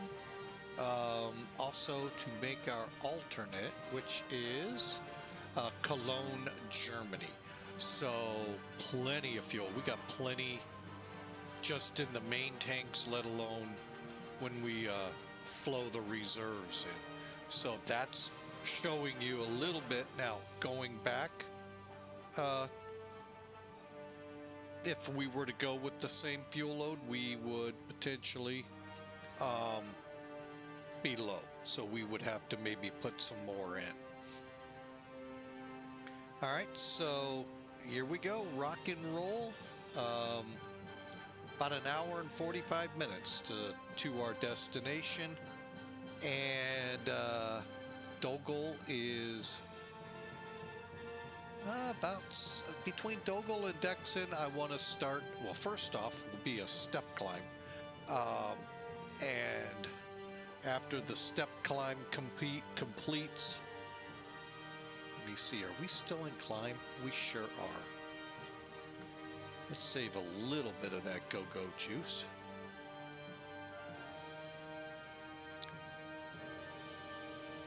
But once we get the step climb completed, we double check our fuel, reset everything.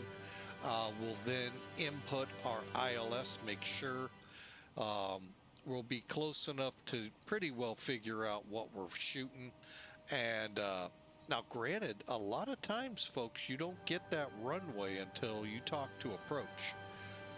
So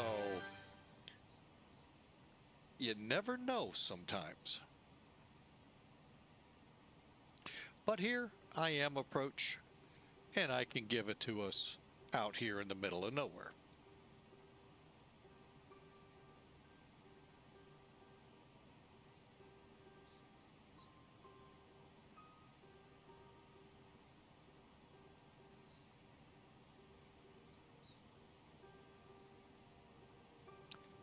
Also, for X-plane pilots, there will soon be an update coming out. I forget what Bad Attitude relayed to us a couple days ago. As to the weather radar, there are some phenomenal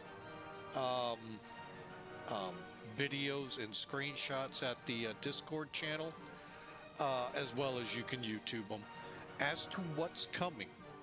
Both X-plane, and then once X-plane releases that update, look at it this way. When X-plane released the Caribbean update, everybody flew there.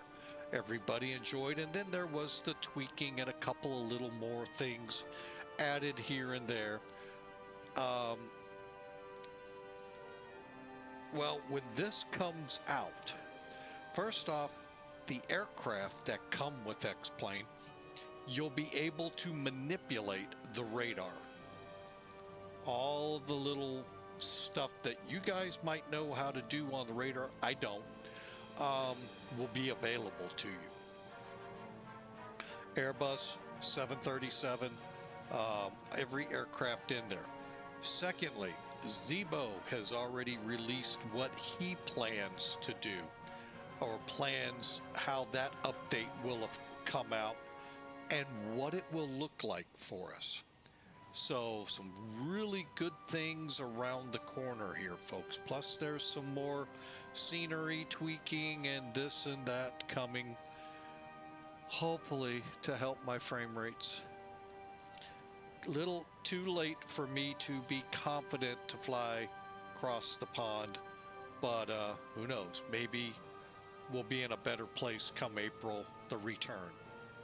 So when we go westbound into the wind, eastbound will be tailwind, westbound is headwind, and who knows.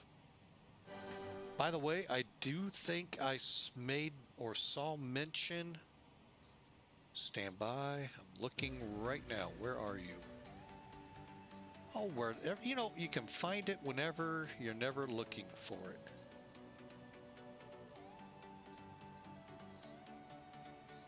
That's because I didn't go far enough down in my Discords.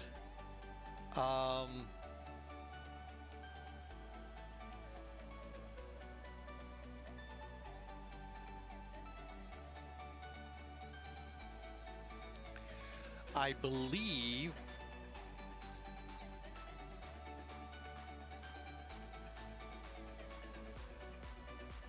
slots are available to look at. So, and again, here's the kind of pairings you have, folks. Remember, we're going from U.S., South America, and points in between there, over to Europe and Africa. So you have Winnipeg, Toronto. Some of these, you know, I know on the tip of my tongue, but I can't rattle them off. CHCYHC. I even see it on the map.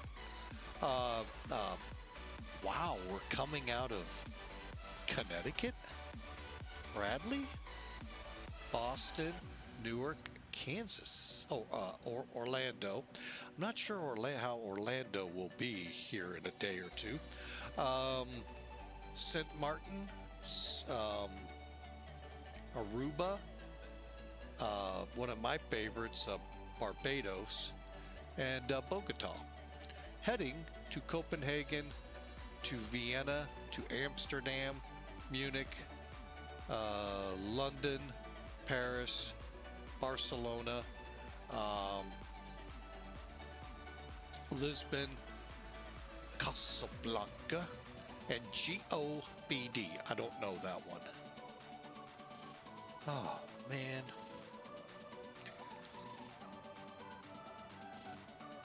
Yeah, GOBD, I have no idea, but man, I know CHYH. Oh.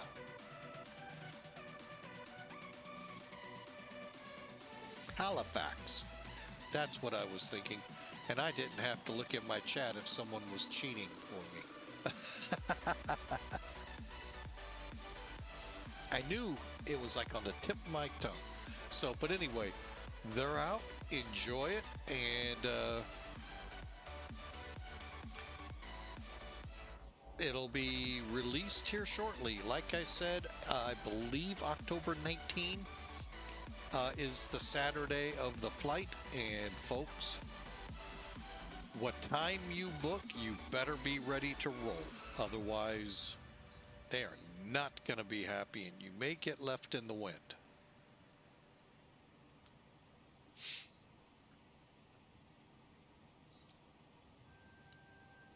So there's going to be, in past ones, anywhere from 2,500 to 3,500 connections to VATSIM during the event.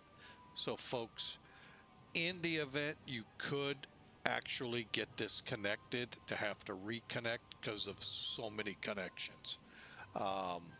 Patience, be ready for anything, folks. It's undeniably unbelievable to watch.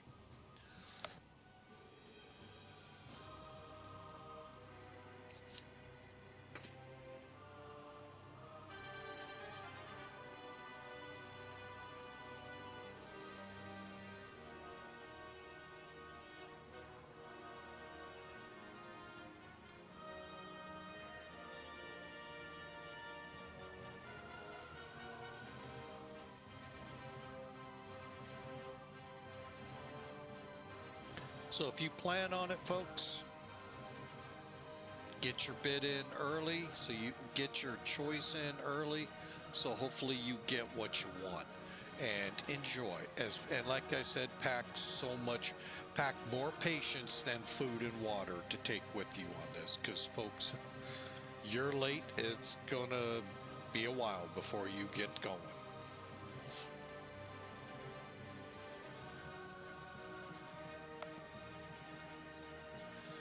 All right, so we'll just keep scrolling along here and see where we're at in relation to doing our step climb.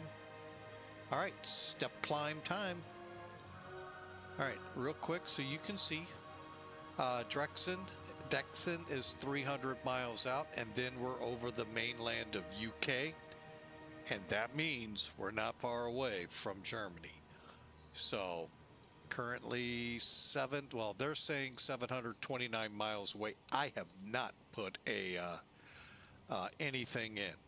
So let's do this. Let's do our step climb. Drop down to always altitude select. Make sure you see it. Dial up 370. And then go to VS to hold it. As long as you do about 500 to 800 feet a minute, most ATC will not get on your case. So long as you've asked for permission and been granted it. And we're going to go into climb. That gives us almost our maximum climb performance. You'll notice it right here, your mode. We're in climb mode. And then once we top at 37, then what I forgot to do was go back down, turn it back to cruise.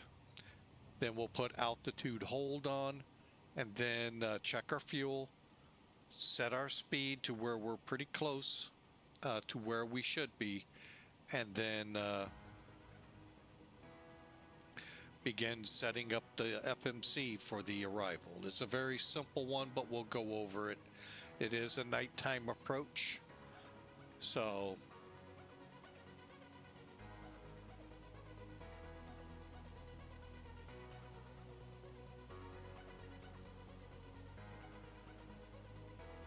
oh, and while we're doing this, we could dial up to 38. That way the cabin's pressurizing too for our altitude, helping the people now sleeping back there, but it just helps overall with the people back there. We'll, on descent, begin dropping pressure as we come down. Believe me, there's a guy follows the channel over at Felis. He loves getting on my case when I forget. More times than not. Yes, sir, Mr. 777. We're going to make sure we get that.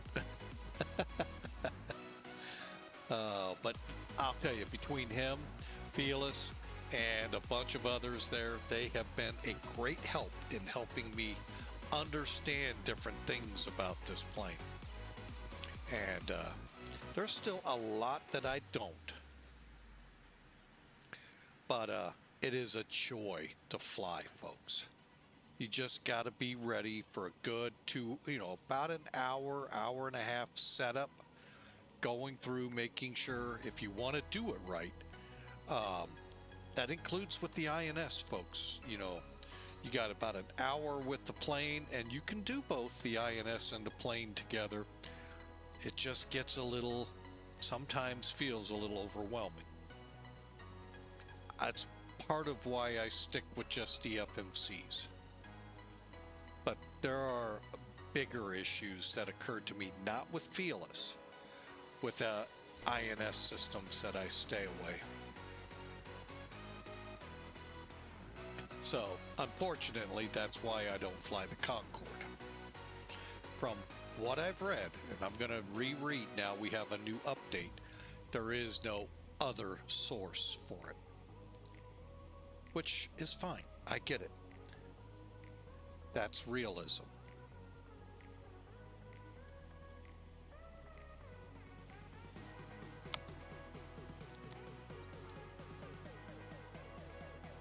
Hang on, folks.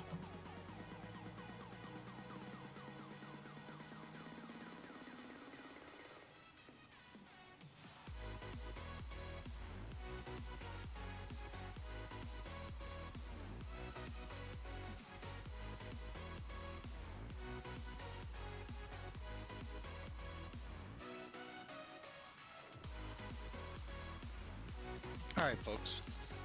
Our first officer is now heading home so that she can hit the rack before her mom gets home.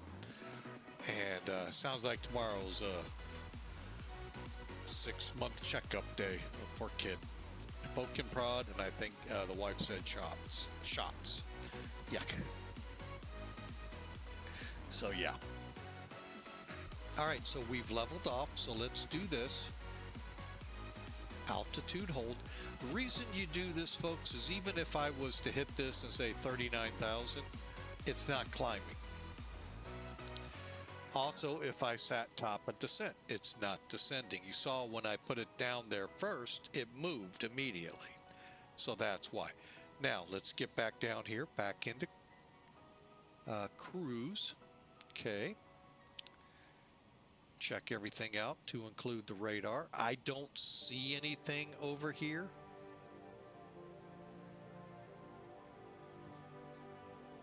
Well, yes, I do. I take that back. As we get over towards London, there's a pretty big blop of rain there.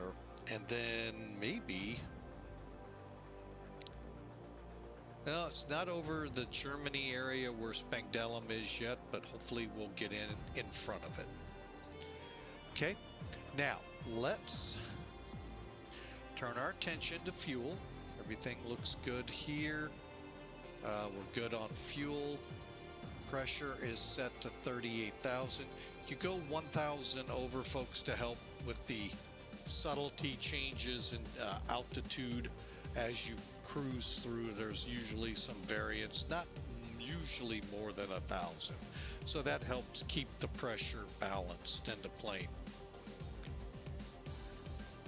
And as promised, here comes the FMC. Here comes charts. All right, and let's brief this arrival, folks. Hang on, do that. There it is. Wrong one. Okay, so I'm going to pull out a little bit and over. Okay, so here we are. Now let me show you one neat feature of here. As you can see, we got plenty of time. I've already planned that we're coming in the ILS runway 22 MAVIT transition. Now let me turn weather on.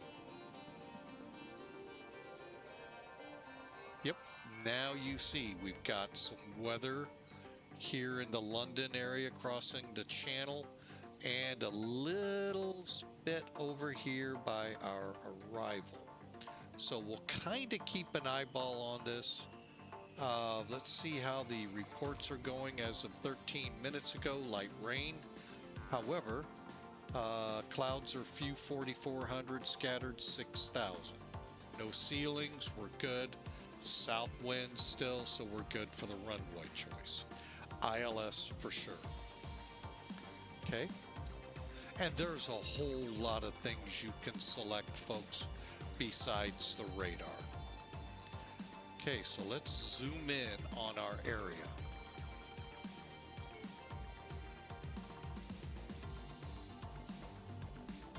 Okay, and if you haven't seen it yet, there's the weather. Since German radar radar is not up, well, they are, but in the real world, not on VATSIM. It's carte blanche. So we're going to go from BUPAL to MAVIT, and what I'll probably do is end up swinging us out and then down. Okay, to make a good intercept and come in on it. I don't think I'm going to do the final step climb because it's like Dover, and folks, we're not far from our top climb at that, or top of descent. All right, so let's look at it. High-low means fighters, and yes, fighters are based here.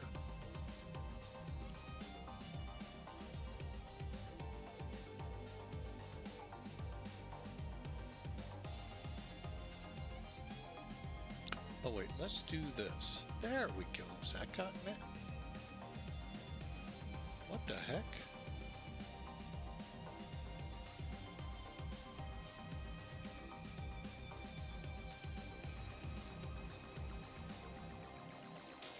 Well, there's MAVIT on nearly a 28-mile final.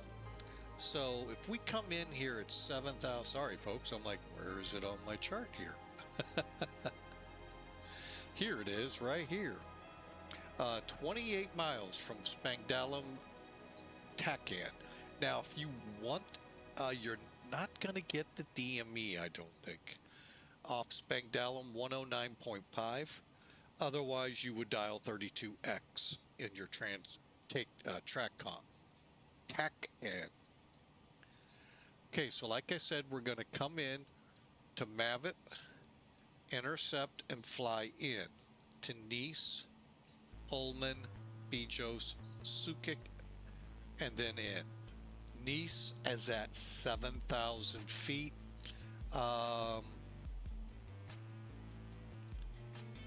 I think at this point we're going to be slowing to 180, so that by these we're at 180 or slower.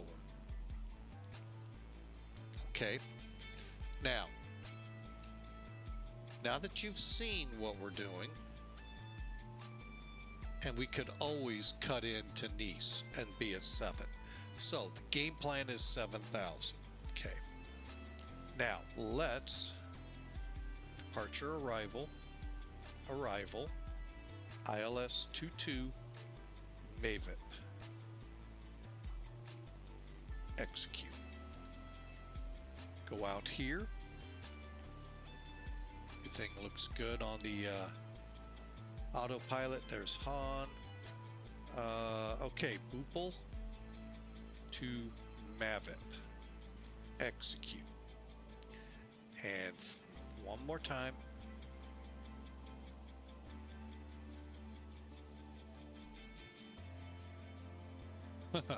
No, this will be, how far is the two separated? 7 miles? No, we're going to be 8,000.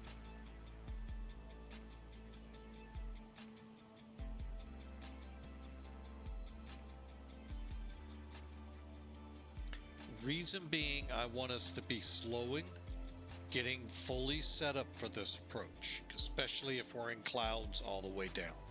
All right, so that takes care of the charts. But let's look up top real quick, because there are some things we'll need to do. We'll need to at least have this one set up 108.1. That is the iSpa localizer, heading 222. We'll put that in here.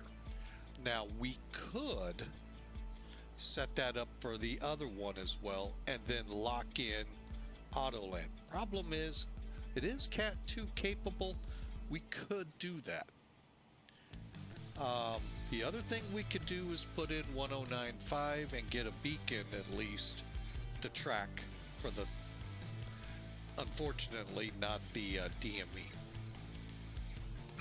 So we'll have to do that. ATIS 128.765. Good luck. I don't think we'll hear it. We'll try.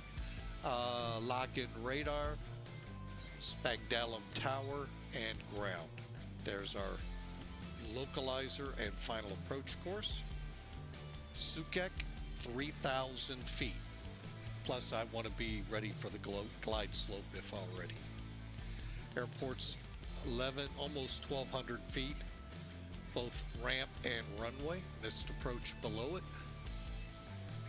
And our climb rates required. Okay, so if we got to go around, we're gonna have to minimum 730 feet per minute, minimum, to what else? To 4,200 feet, 4,200 feet.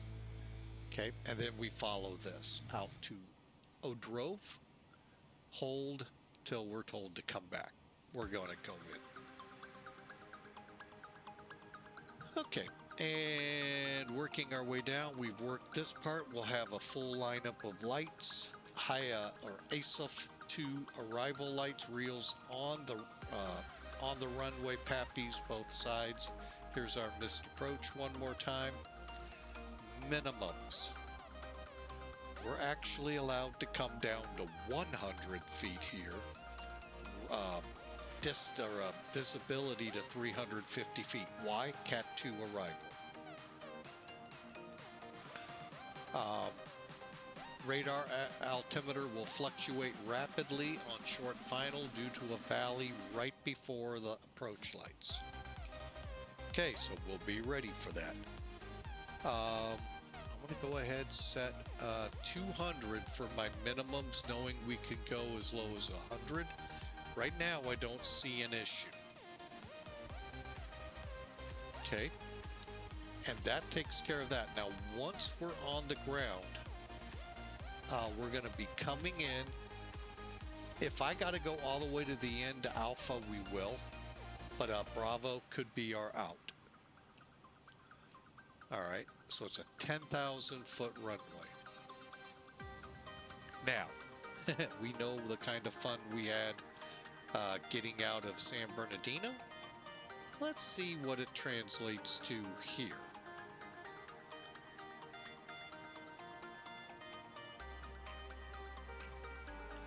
All right, let me close this. Let's see if that altered. Could have 628 miles. We will come up with our own, just so you know. Let's head over here. We're about to come into Ireland. Pretty good frame rates too for now.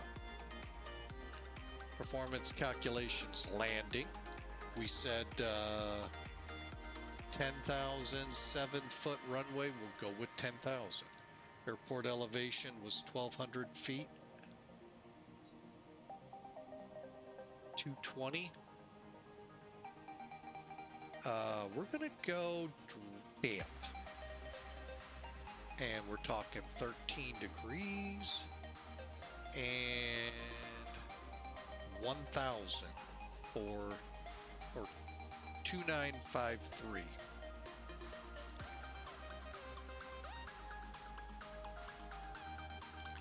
Wind at this hour 190 at 9. Now there are gusts to 17.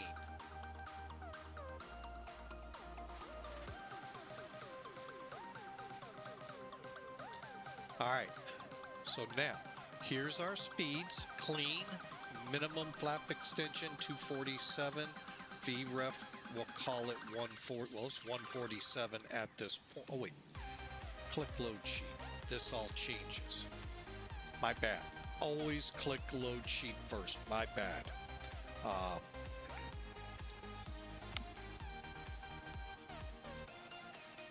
So that lowered our clean speed 235 down to 135 for landing. That's good.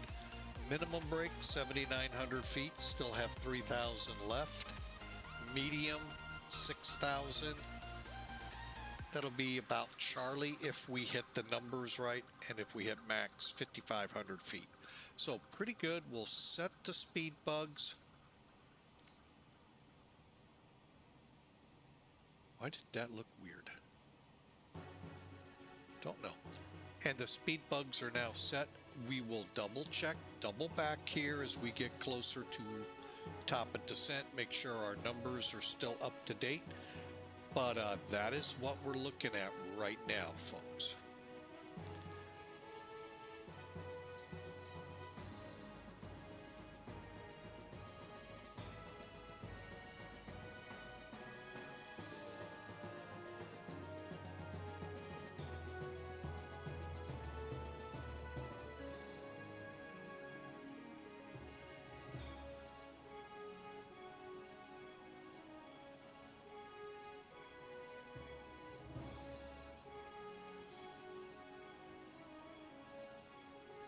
All right, folks, we are coming into the Ireland.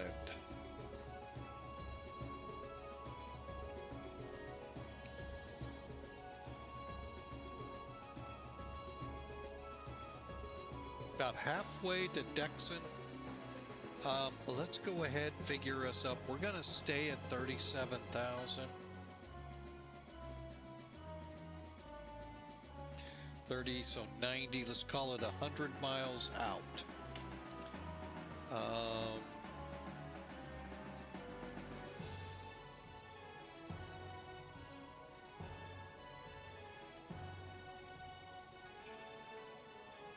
And my bad. All right, here's our performance inputs. Again, always click load sheet first. And then we filled in 10,000 at 1,200 feet, 220. A damp runway will go with 13, 29.53 currently. is the altimeter there. It's actually 1,000 millibars. 190 at 9, resulting in a begin to deploy flaps under 235, VREF at 135. Okay, planning about 800 feet a minute down this if we don't have a glide slope. And then I'm gonna set medium up top on the auto brake and hope for the best on it. All right, so here we go, folks. We are in the home stretch. We are coming into Ireland. We're about 500 miles out from top of descent. 100 miles from Mabit is when we will begin our approach. So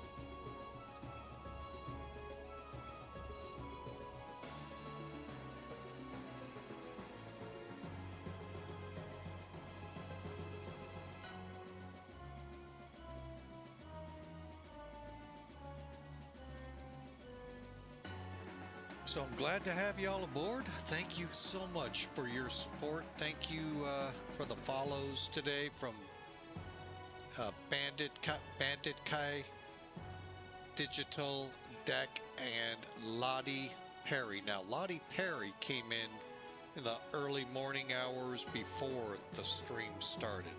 But thanks all three of you for the follows, and we'll do our best getting her in here.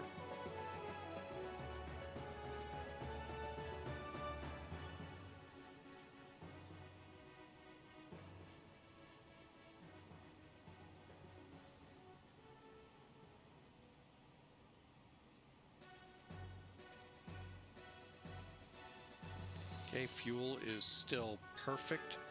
Plenty to get us to Cologne if we end up having to bolt. Everything else looks good pressure wise.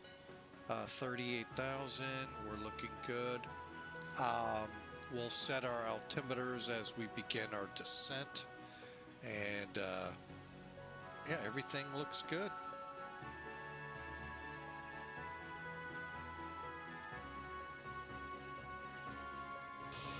Hence why you don't get to see it outside much.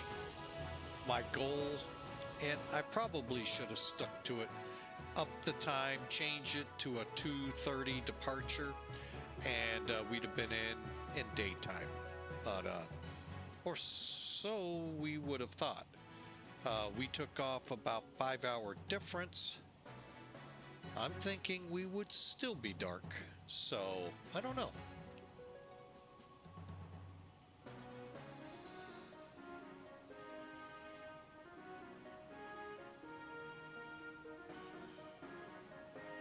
It is now after midnight on the Zulu clock.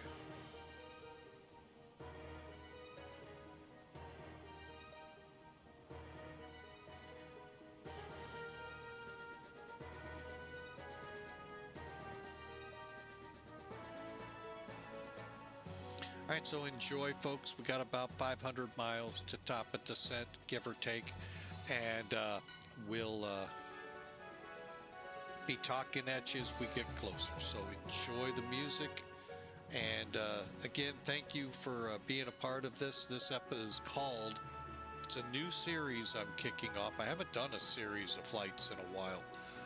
Life as a Military Brat, episode 1. How many episodes, I don't know how that'll all work out, but this one is from San Bernardino to, was supposed to go to Bitburg. Bitburg's runway I don't think is in X-plane suitable, so we chose Spangdahlem about 5-10 miles away. I was going to show that to you. Bring charts in here real quick. See if it shows up here. Yeah. All right. So as you look, here's our airport. There's Spangdahlem. There's Bitburg. See what I mean? How close they are? That's why we chose Spang. Would have loved to have brought it into Bitburg. Looked like a neat little airport, but the runway doesn't look long enough for us. So that's why we chose Spang.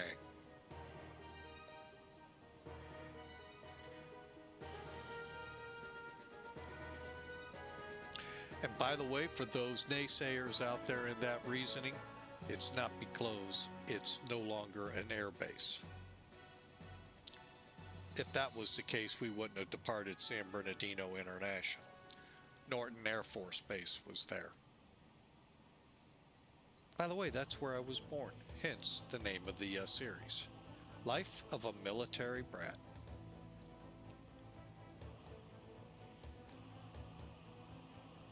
So, and yeah, folks, we're going to go to the places that, as a military brat, our family visited, or were stationed at, would probably be a better definition. Now, granted, we may have driven to some of these places, but because we're in the lovely world of the flight sim in X-Plane, we will be flying to them all.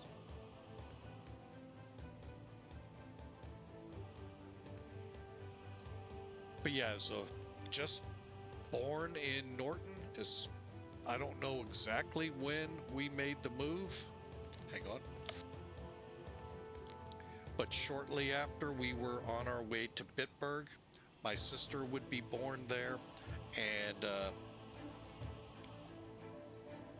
we were there for a couple of years, and then from there we went on, and we'll get into that in episode 2.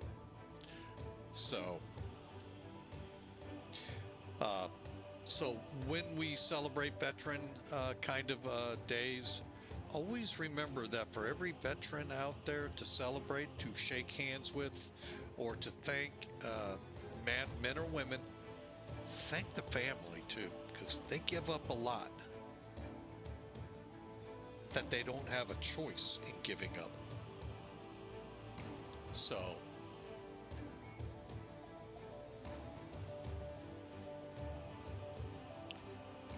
remember both the spouses and the family, the other parts of the family that have to be, as I call it, drug along. So,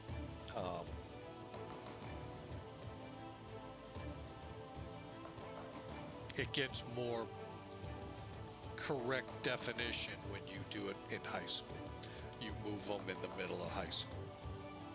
So, but anyway, I don't want to bring it down any further than it could go.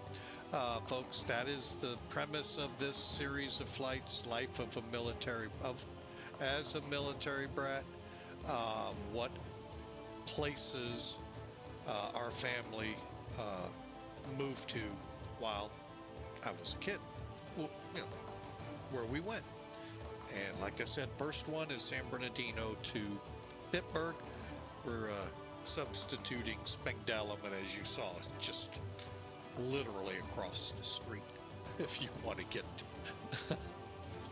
So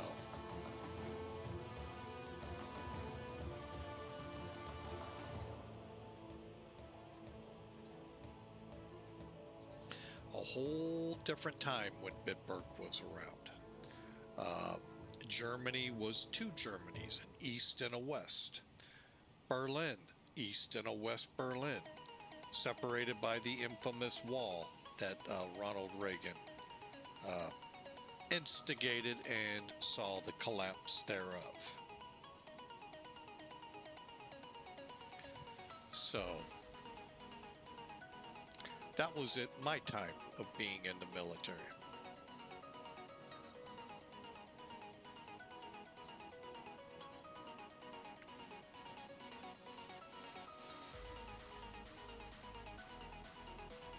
And folks, believe it or not, we are getting into the final hour of the flight.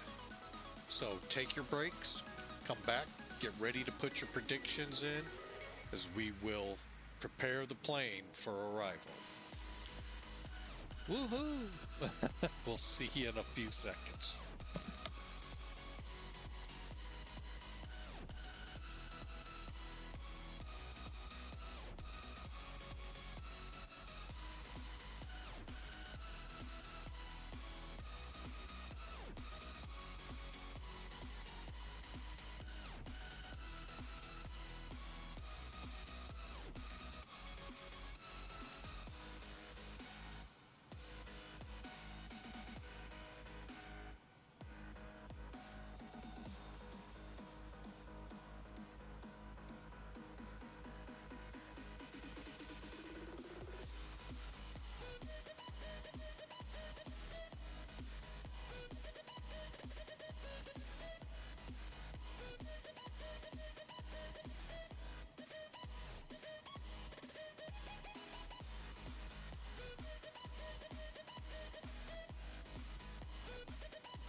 right, folks. We're back.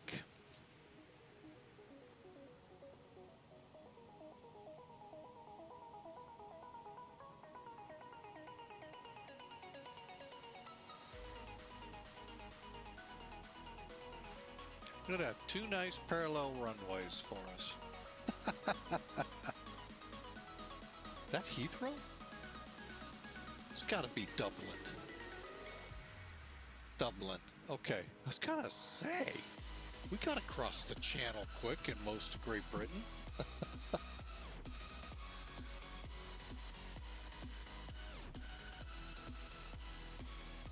All right, so like I said, we're in the final hour, folks. Wow, what a whirlwind trip we've had. I'm gonna be right back. I'm gonna close the window in here.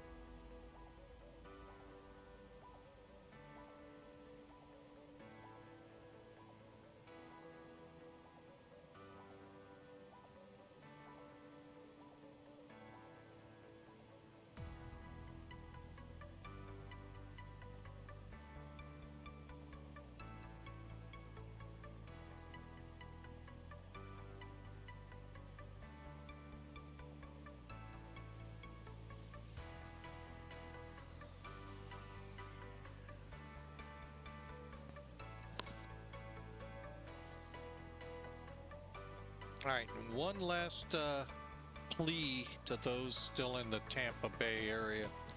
Folks, you got a major hurricane. Means a lot of business. It does not something to play with. Nobody in your city more than likely has ever seen a hurricane this strong. And if they are, they were very young.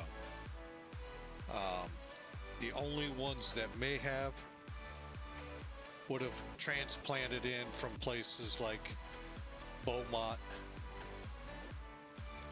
and maybe down in South Florida. Folks, this is a very major hurricane that you really need to take heed. You got literally 24 hours to basically get out of Dodge. This hurricane means business. You saw what Helene did up north. It's gonna be double that kind of damage down there. So please take heed, leave. We really want to see you on the other side of this hurricane.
All right, we're heading out of Ireland right now, back out over the channel. Can't you see that out there, folks?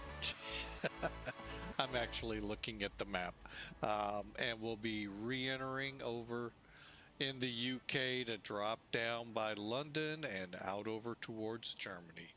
So, folks, we are not far off. We're at an hour, and we're going to be on the ground wrapping things up. Unfortunately, the way it looks, it probably will not lead to very good video inbound, but I do plan to try and get a highlight going. I really would love to out of San Bernardino, and we'll see what we can do. But I hope you enjoy, folks. Like I said, we're at 1 hour exactly. Current landing speed, VREF 135 currently. We'll see if that holds. We'll check weather as we cross the channel on the other side of the UK and prepare for landing.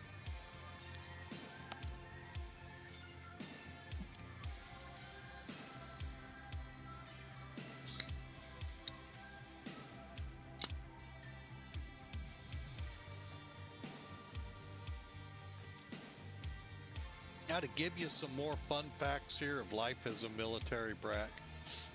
Okay, I told you when we lived in Bitburg, and that would have been, folks, back in the 60s, 65-ish or so. Well, actually, it would have been 65.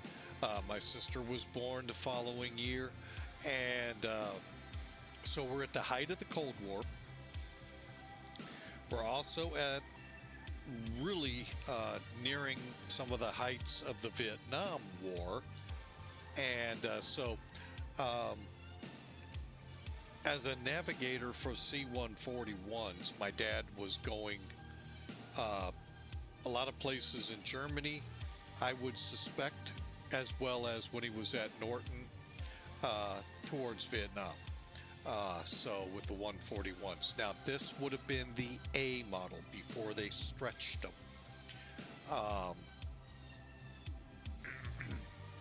That would not come for another 10 years, the stretching of my life.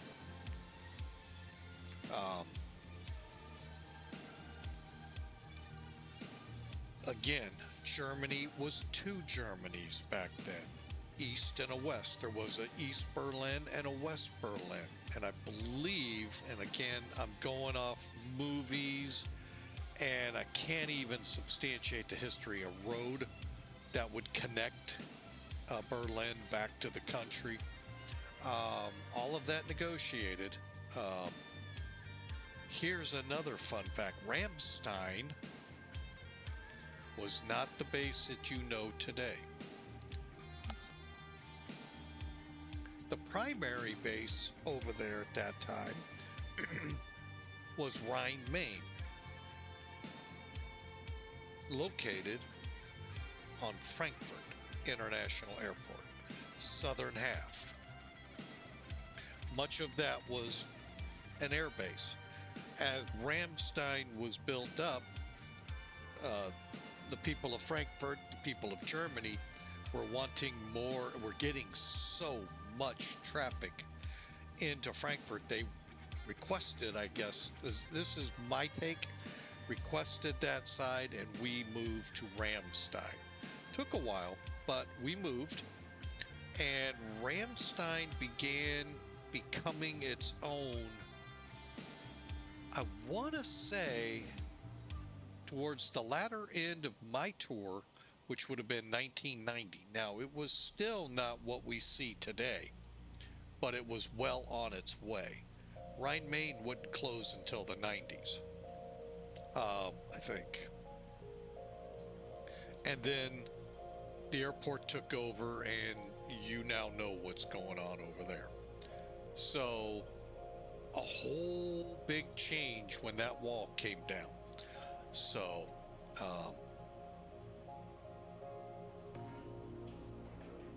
yeah, that's the kind of climate. And folks, in the 60s, I don't remember much. Well, no, duh. Duck and cover was big. Air raid drilling, all of that going on. I can still, to this day, I lived at Wright-Patterson Air Force Base. In the early to mid-60s, they had B-52s there. And I believe they were on alert. I don't care if it's Wright Pat or pick your B-52 or Strategic Air Command base. Living nearby, now granted the ones up north, they're pretty substantial distance away from populations. Somewhere, hearing them take off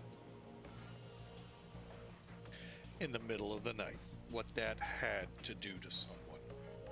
So that's the climate when we went from Norton, probably more Vietnam mission oriented other than what they did stateside, to now you're in the thick of it. You're not far from the quote enemy, the Soviets.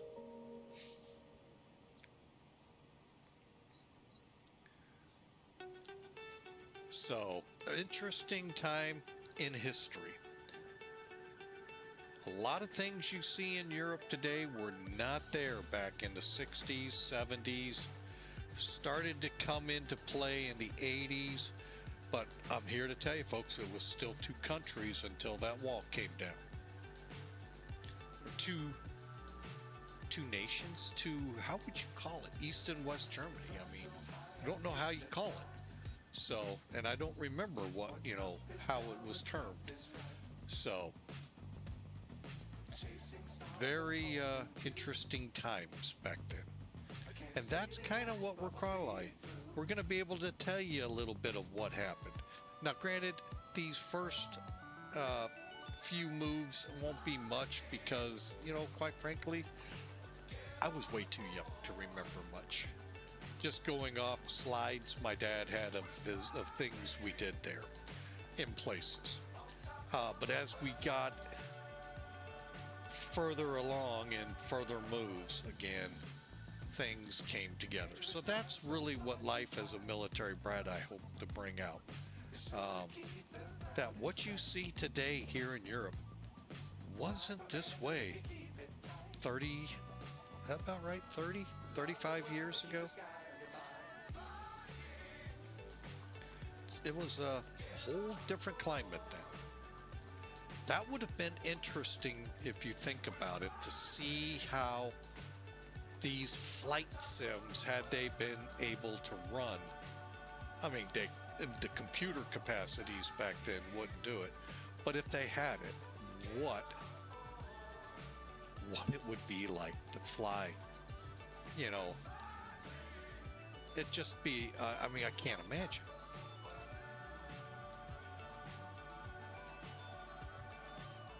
Can you imagine a Frankfurt of 1980s, let alone further back?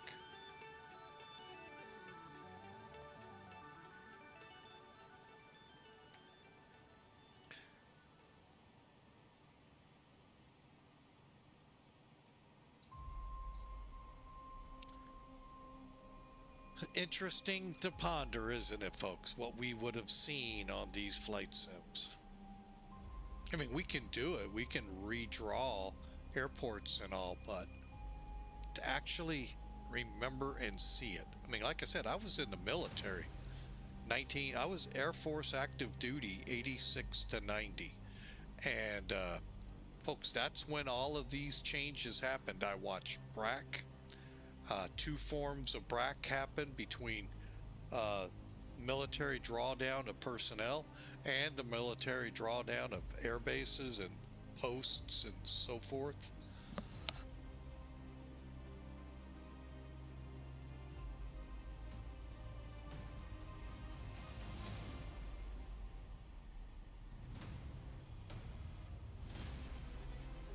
Oh, that was unbelievable, folks. So,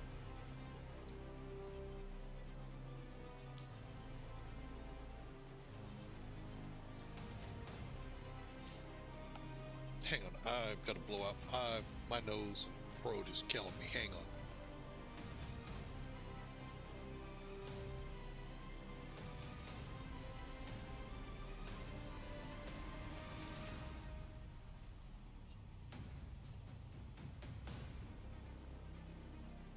All right, folks, sorry about that. But yeah, when you start to contemplate what we can do today, Had we had this back then, just the flight sim, I don't care, X-Plane, Microsoft, whichever one, what flying in that world would have been like.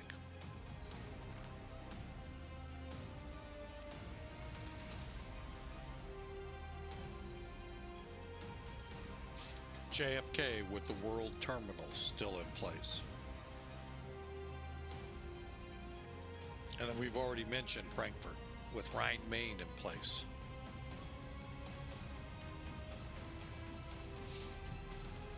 Well, we actually did see Rhine-Main. Now, you know, back the truck up. Yeah, we did. I know a Century of Flight still had it there, I believe. But I don't know how accurate that was. Kind of like certain simulators putting Kitec in today when Kitec closed turn of the century. And not only closed, just like MIILS, pretty much runway gone. So, yeah, would have been interesting.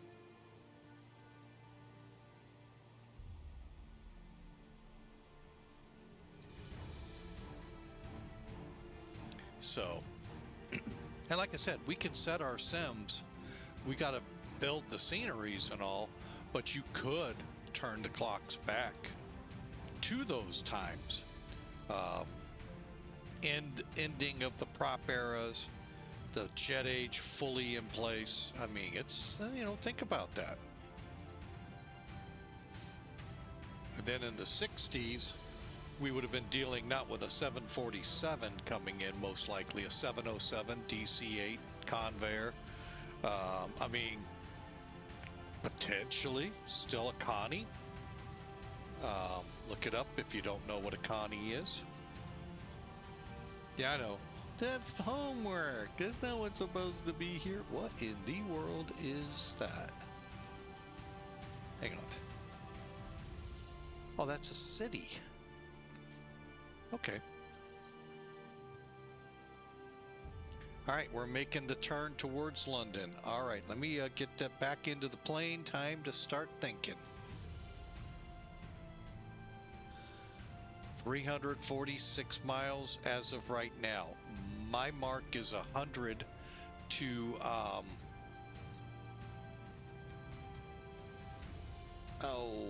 come on, Mike. Mavic.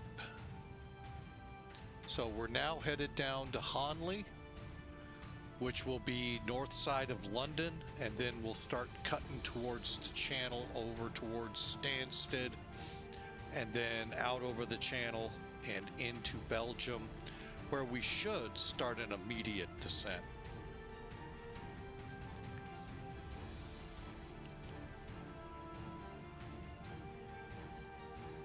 Now, another interesting thing to ponder as we're talking about this. My dad was a navigator, okay? Navigating on C-141s. In the 60s, the VOR network, INS, I don't know if INS was around yet or in its infancy. Imagine. And my dad went to Vietnam with the 141s a lot. Imagine navigating that, folks.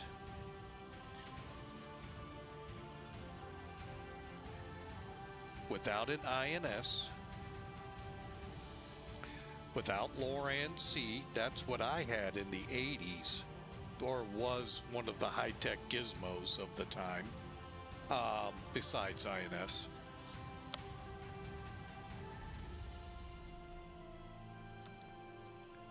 VORs, I think, were in place at that point. NDBs, obviously, because that's how they did World War II. Navigating from the west coast of the U.S. just to Vietnam. That, my friends, is hard to fathom. Here's another one, just going from the West Coast to Hawaii. Nothing's in between. Now, he knew how to, believe it or not, shoot whatever they call shooting stars to help in the navigation, just like seafarers did from the aircraft, which when you think about it, you can see stars that high up. Well, at 37, I saw the curvature. You know, it's just mind-boggling to think, how did they do this? And it's nothing new, folks. Like I said, seafarers have been doing it for thousands of years. So just amazing. Just what that INS brought to the aircraft. And eventually would lead into the FMCs and GPSs of today.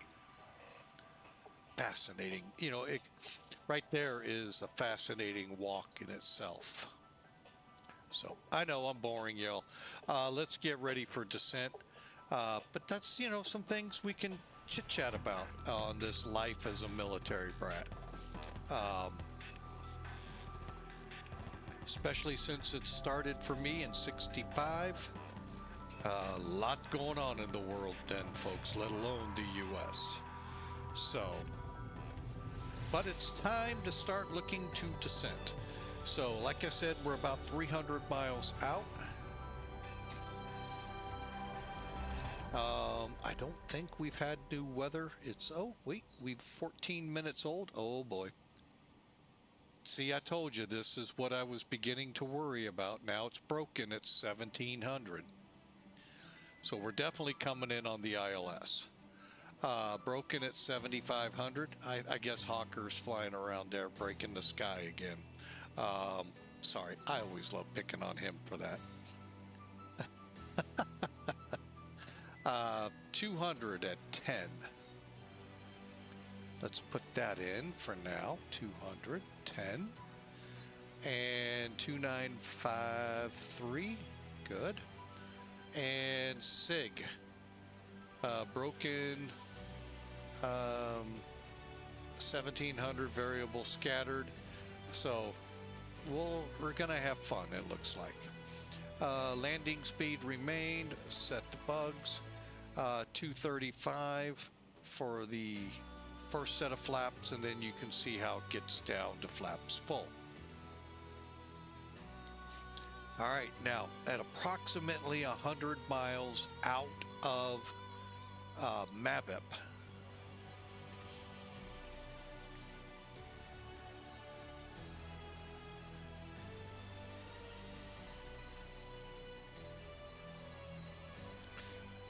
is it gonna tell me?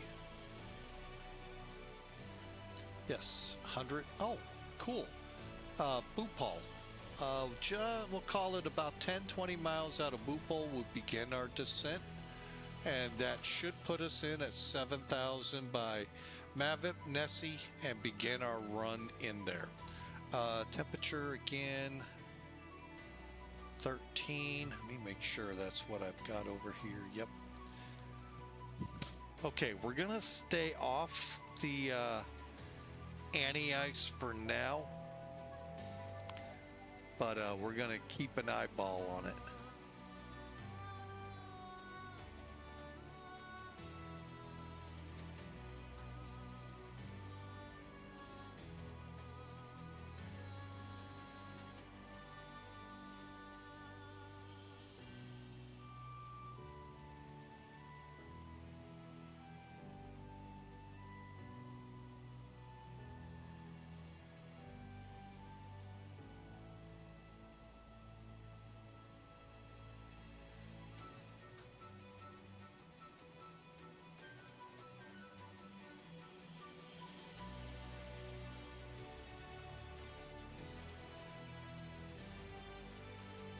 Just kind of getting a better feel for the weather.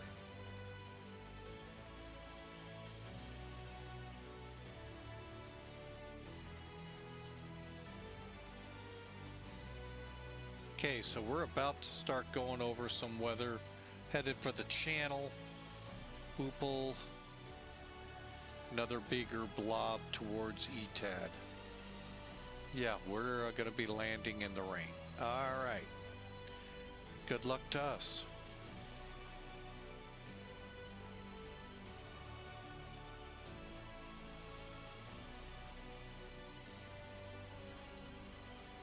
But by Coke, usually we begin. Oh, that's into Belgium. My bad, Liege. So that's BUPAL. Actually, they're showing top of descent a little before DUPAL. That's where we'll start. We'll plan at about 2,000 to 2,300 and go from there. So folks, sit back, relax, grab your final drinks. I'm going to put my prediction in.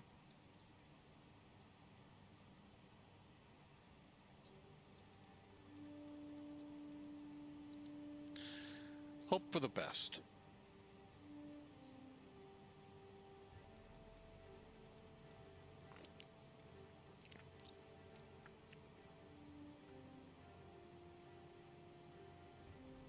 And again, we're keeping Discord voice quiet for the next few days. Just keeping it quiet, folks. And we'll reconsider here down the road of using Discord voice. One of my fears with it came to be, and not thankfully on stream, but it's come very close a couple times, and it finally happened, thankfully off my stream. But it's just, I don't want to get into much on the air. I don't know much about the incident, and that's as far as I want to get into it, and get into it off air too.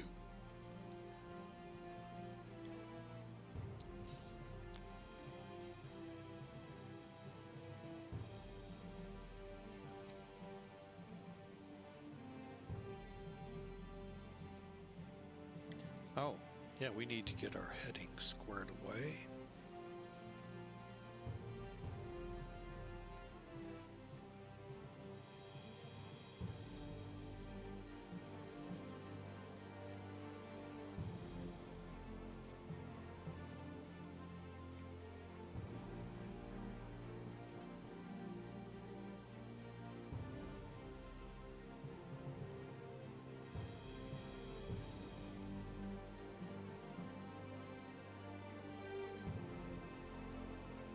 Sorry, folks, I really like this song.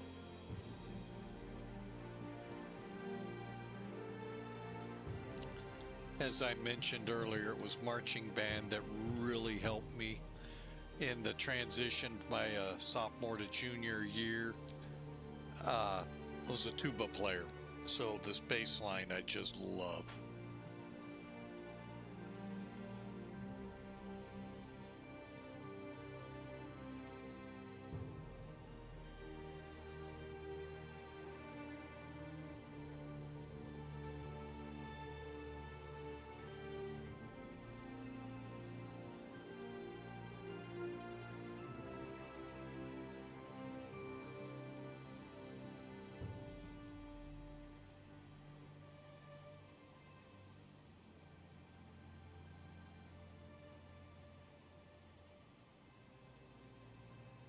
Okay, why are we slowing?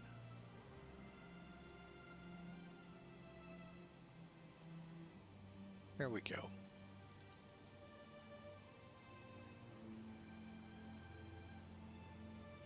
Here comes the speed back up.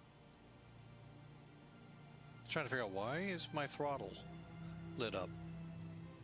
That explained it. We hit something that slowed us down.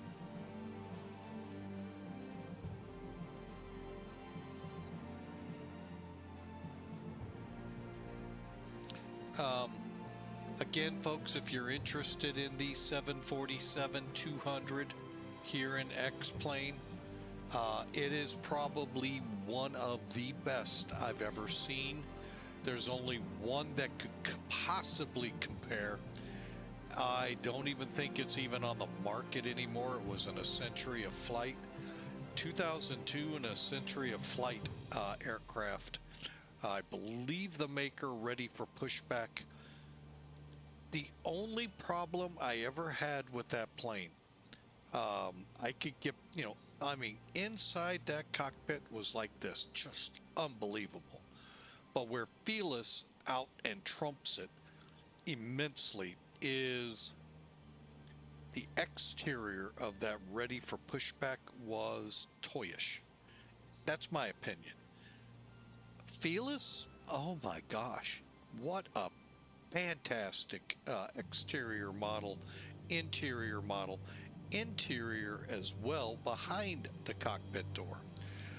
Just amazing what this aircraft is. Links in the chat room there, or !742, folks. You are gonna find this a phenomenal plane. Hang on. Please tell. Okay. Now I'm flying it with FMCs. I have my own reasoning for it. You may or may not like it, and I will not go into it anymore on stream. However, you can, for free, put the INS units in here, or LTN, and lateral something navigation. I forget what T stands for. But anyway, you can use those like they did back in the day with the 200s. If you're not familiar, the INS looks just like this.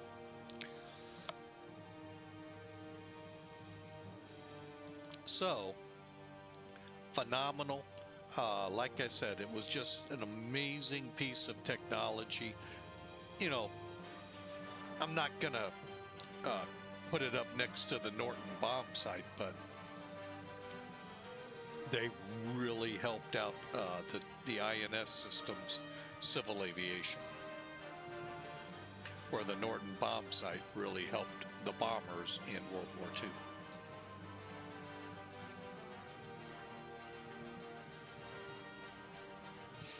All right, so we are closing in, folks. We got to get past London here, and then the Channel, and then we're home free.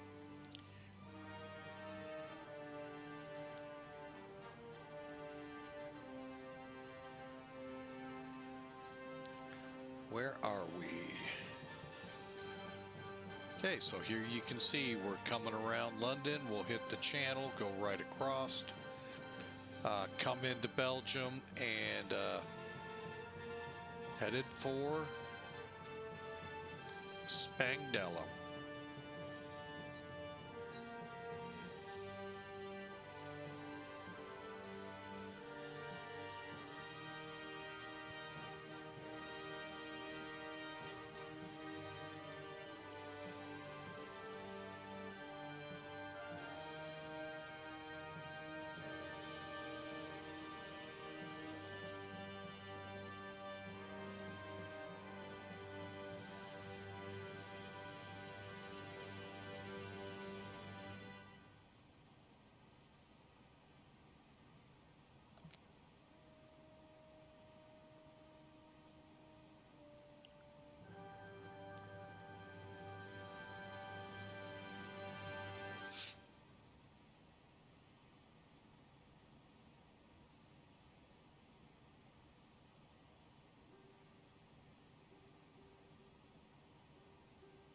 And speaking of HOCKE 125, he has been lurking about for quite a while in here. Welcome in, sir. Would you please go clean up your mess in Spangdahlem with all that broken sky down there?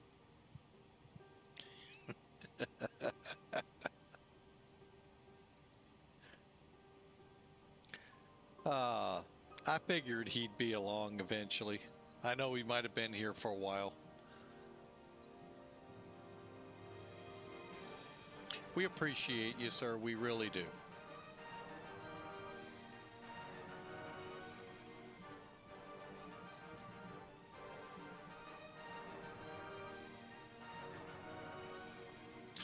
coming up on 10 hours in the air, and a little more. Is that right? That don't seem right. Hang on, folks. I was gonna say. Oh, I know what that number is. No? Interesting. We've been streaming for a little over 11 hours. So, long flight, folks. Finally, in the home stretch.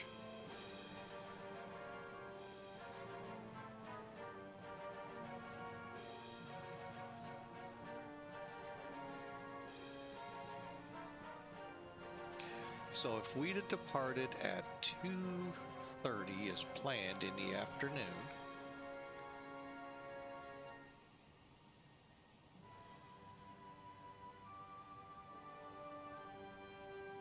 that would have been 6-hour difference. No, we would not have landed at 10:45 like the scheduled flight would have. Huh. Although,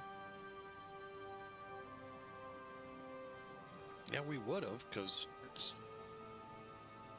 12 o'clock. Hard to say. It doesn't time-wise add up. But then again, there's those nasty things called time zones, messing things up.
amazing. I'm looking at a different chart here, or a different weather, I guess, service, and the weather is different. So, kind of see how this shapes up into Spang. Looks like we'd be on the tail end of it. Let me take a look at the other one. Yeah, it's totally different. That's wild. Which one's accurate? We'll never know. Well, actually, I can. I could pull the map up, but the problem is we're still too far out to see what Spangdahlem is. That's one of my... I don't understand about X-plane and why the map is so condensed instead of allowing us to look throughout the world on it. So I don't know, that maybe I'm the only one. It would not be the first.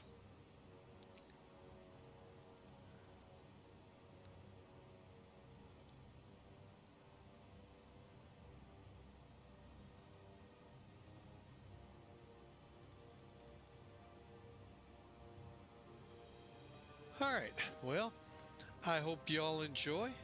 We're going to start our descent here shortly and be on the ground shortly. What a trip. As episode 1 of life as a military brat is slowly coming to an end.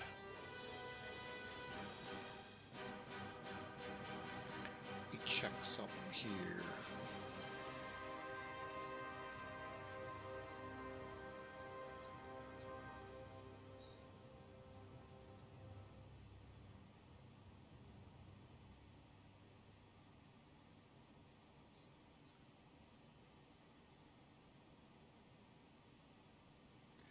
Nope, that didn't help. I was trying to find a way to know my distance better, but... Oh, look what's on the thing. BUPAL.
There you go, folks, the Belgium coast, right ahead.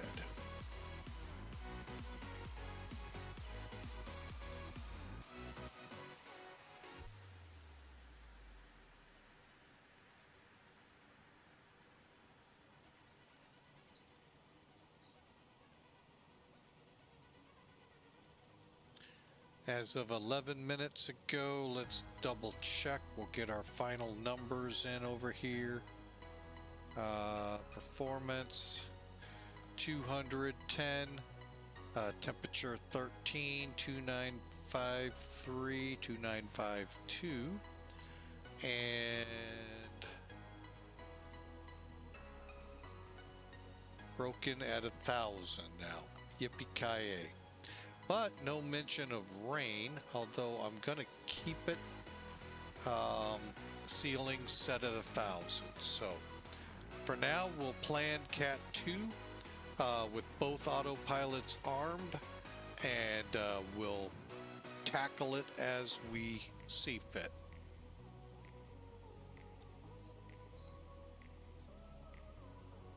Again, we're still planning to descend to 7,000, intercept, and go in.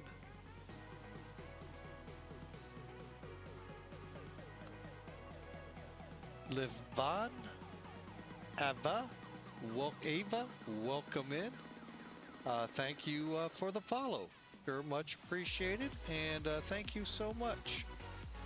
Look forward to seeing you on future flights. Tomorrow we are in, before I say it, I better check. Yep, we are in Seville, Spain, headed down to Tenerife. So, hope you all can join us tomorrow, and should be a fun flight.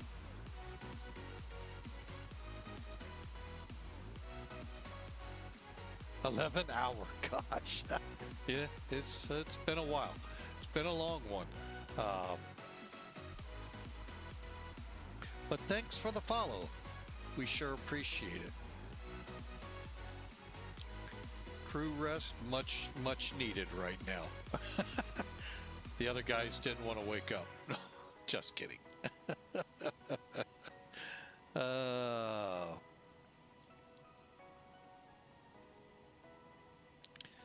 But yeah, we are right now, I think that's our turn. Yep, over Belgium. Headed in. We are not far. After Ferdy, we will begin getting ready for our descent. So folks, it is welcome to Europe. So long flight today, long stream. But know a bunch of you are in for this. Not this weekend, I think it's next weekend with Cross the Pond. Oh, you're into UK. We just put that in our back pocket. So, just behind us. And I'll say this much, it's awful late for you. Because I know it's at least 1 o'clock in the morning at the Meridian.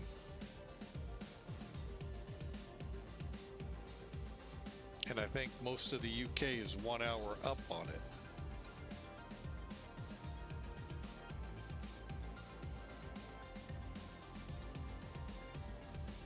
Oh, let's see here. Let me get down here and poke in my nose. Oh, 82 miles top of descent. That just might work out, folks. 2 minutes or 2.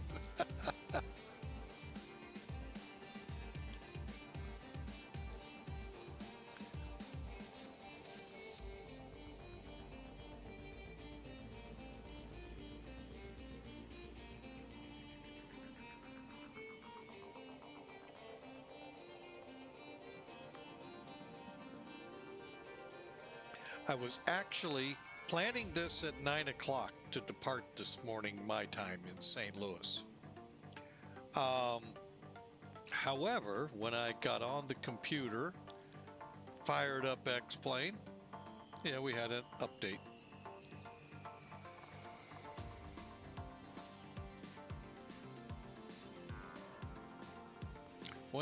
I went sleep at 8 a.m. I know you're... So the goal was to actually try to be up an hour earlier than I planned, and well, that didn't work. Compliments of an X-Plane update. I don't really know. I think I know what they updated, or I understand the concept of what they updated, but how they do it, I have no idea.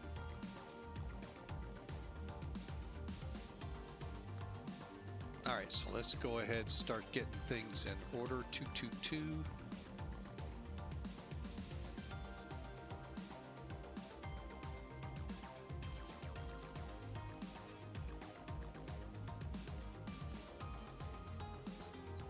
And here we are. Exactly.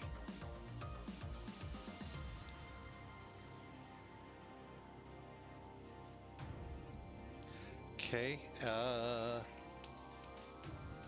108. Wait a minute. Okay, that is the localizer. Okay.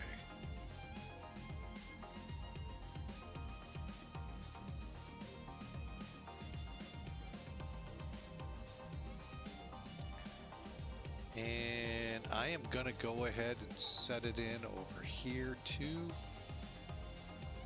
Even though I know we're still a lot of miles out, we would be coming off if we were on INS at BUPAL, and then work our way over to the localizer off of that. So, just so you all know, you don't have to use any of the coursings or anything up here with the INS system. So, but it basically, it's from the end of your SID from your departure to the start of your star or instrument approach. Unless it's a visual, then it's even easier. I don't know about you all, but I'm not seeing a lot of clouds over here. What's going on? Of course, they're going to catch me right over the airport. That looks like Belgium airport. Is it? I'm thinking that's Belgium, Brussels National right there. Huh. Distance out 47 miles. Okay. I'm going to go ahead, set our altitude to 7,000.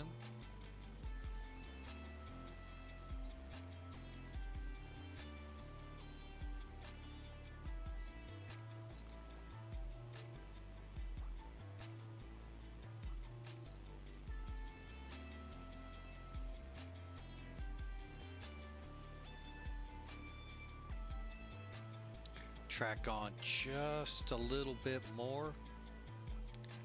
Then I'm gonna put her in altitude select, set my altitude, and begin our descent. Now, the big thing here, folks, when I get to about 290, 300, I'm gonna switch it from Mach hold. Right now, it's in Mach airspeed, so it's holding it at 0.85, not by pitch, but by thrust.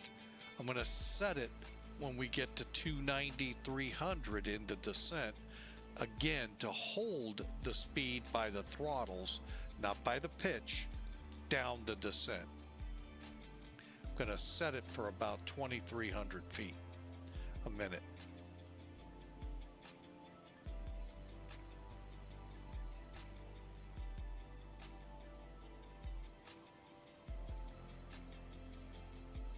All right, we're going to go ahead and initiate.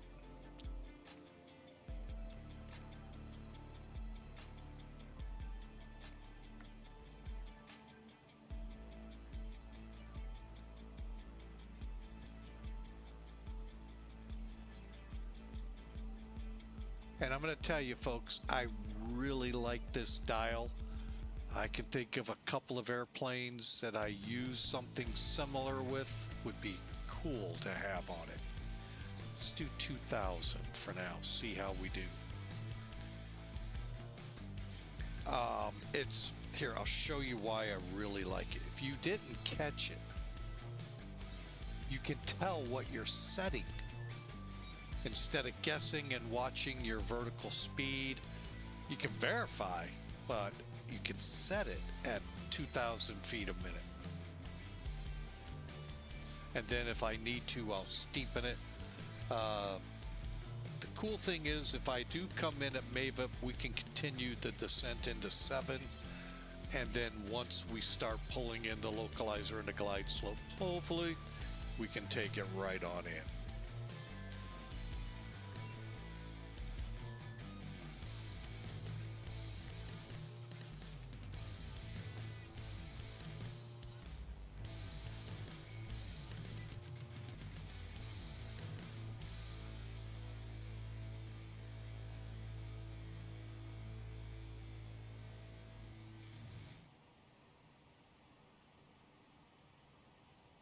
All right, folks, we'll end the music there. I can already hear people going, oh, thank God. 5th, 6th, 7th, 8th time. It's just an... Sorry, folks. I only got about an hour, hour and a half's worth of music. It's pretty much the music I can use both sides, Twitch and YouTube. I haven't been copyright gigged yet over at YouTube, and I got it from, you know, for Twitch, so it should work on Twitch. Not to say it always will, but all right, so let me bring this up. Okay, and then I'm just going to do it from here.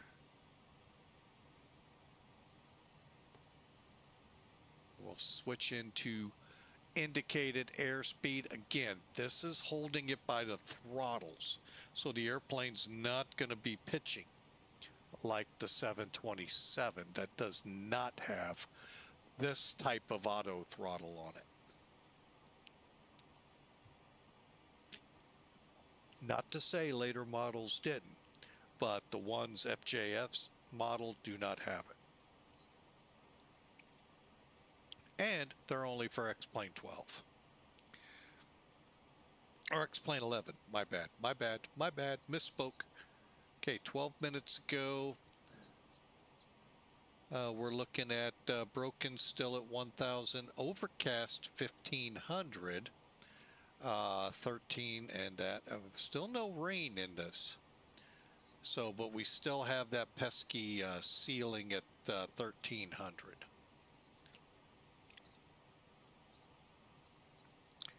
210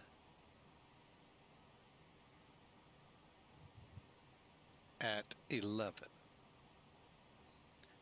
All right.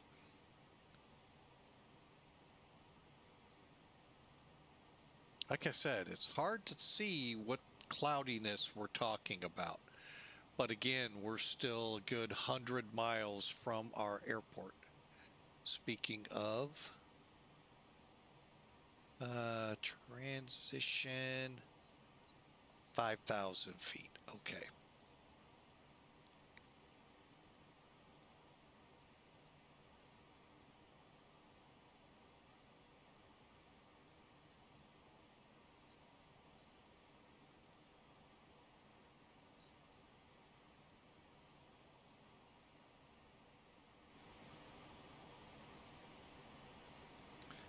And I'll bring the sound up on the plane now, since we're not going to be looking outside. There's nothing to see, folks, but rows of lights. That's the bad thing when you fly real time. If it's night, you don't see the plane. And this one, that's why I really wished I would have, but I'm still not sold that we would have been in here around 10 o'clock.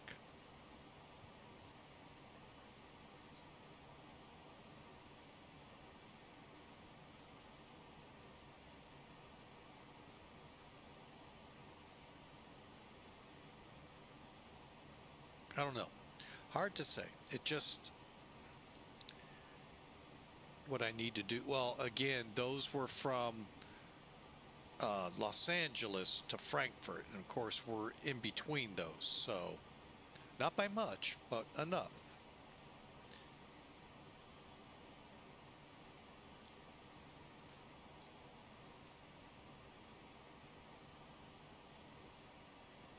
All right. How far out to Mavip?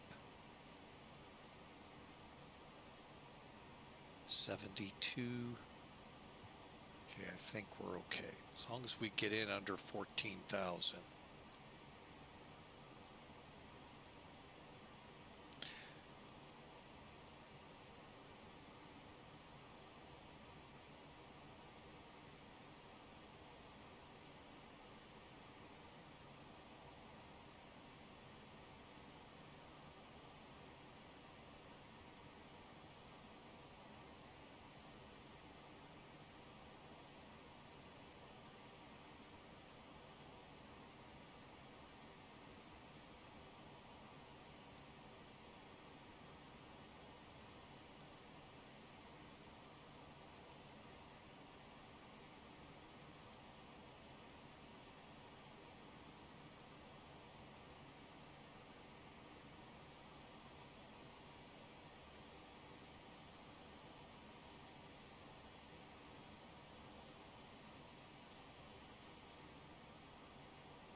All right, I think I'm starting to see some of this cloudiness appearing out here. Although I'm seeing an airport there.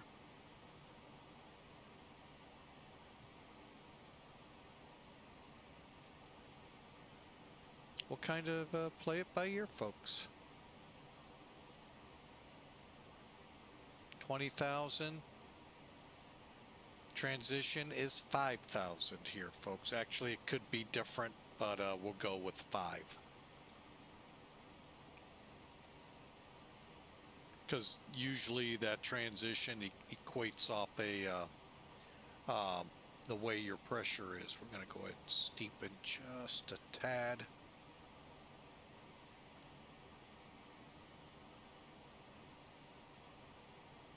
Making sure we make that mark.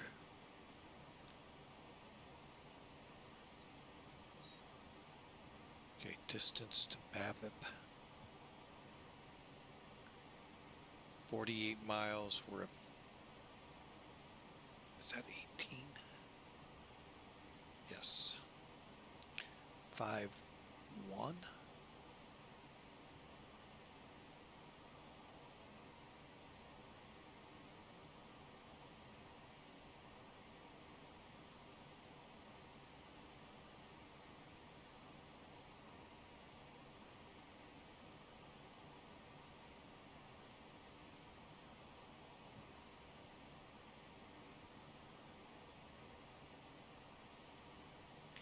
Yeah, I know. I did it early.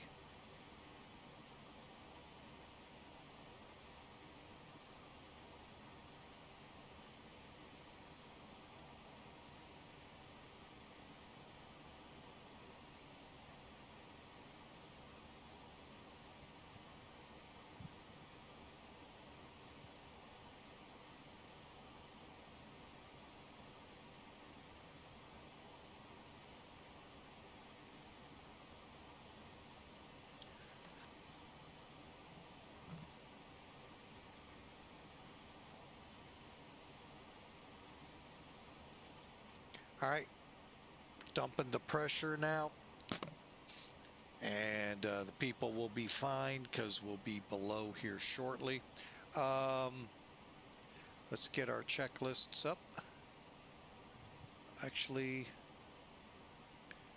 we're still looking at 135, right? Yep, and we're still there. Okay. All right, up top here, wing lights.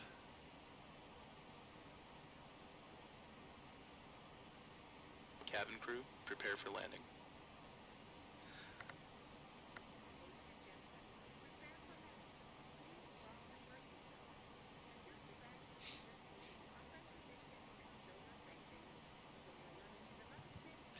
All right, seatbelts, anti-ice, lights, auto brakes are set, INS set, and we can go to spoilers. Approach checklist, please. Seatbelts and shoulder harness. Check. Seatbelts and no smoking signs. On. Anti-ice. Off. Exterior lights. Check. Outer brakes. Medium. Radio INS switches. Radio. Flight director computer selectors. Check. Brake pressure. Check. Spoilers.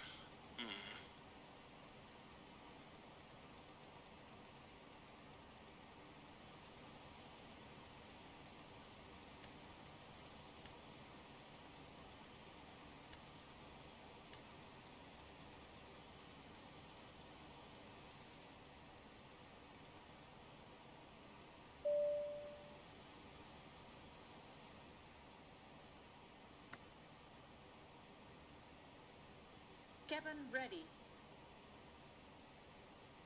All right, are you ready?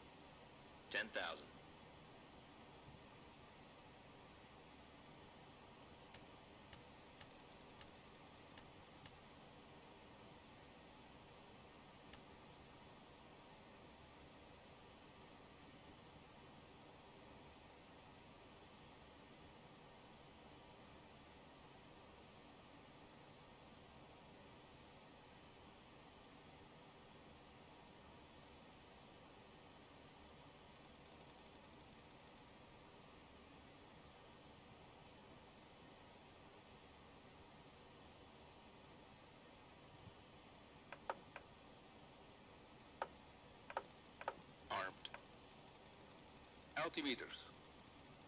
999. Set and cross-check. Landing data, EPR and airspeed bugs. Set and cross-check. Seatbelt and shoulder harness. Check. 1000 level off. Fuel panel. Check. Fuel heat. Off. EPR computer. Go around. Cabin altitude. Check. Circuit breakers. Check. Approach checklist completed.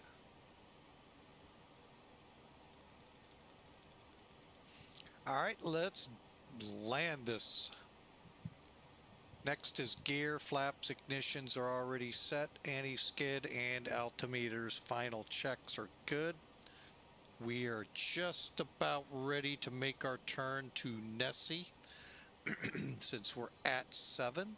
And folks, we will be on the ground hopefully in the next 10 minutes or so.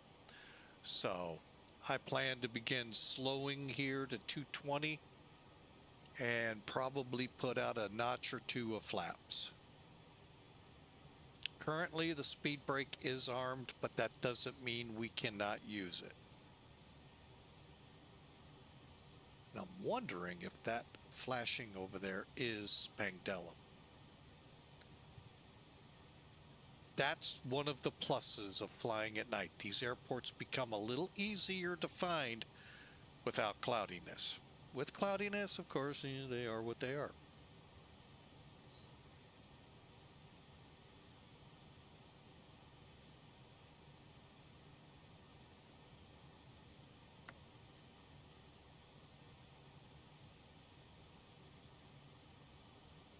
Okay, we're on heading. We're good. Let's go ahead and slow this pig to 220.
Flaps. Flaps 1.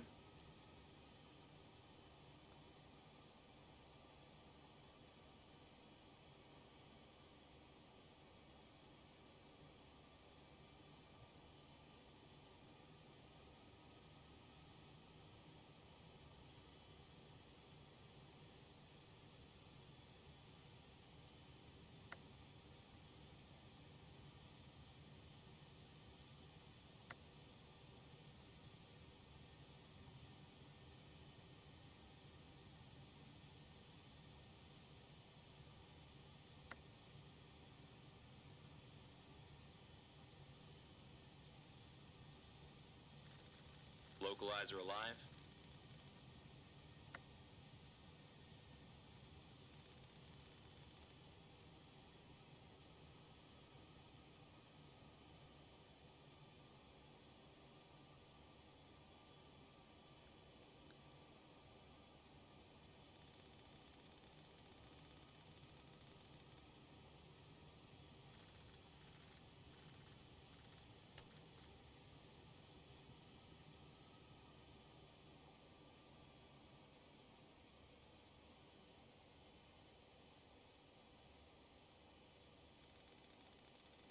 got an airport.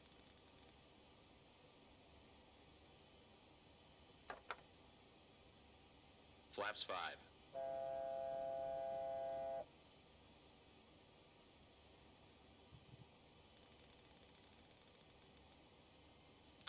Now, Bitburg would be right about in here, folks.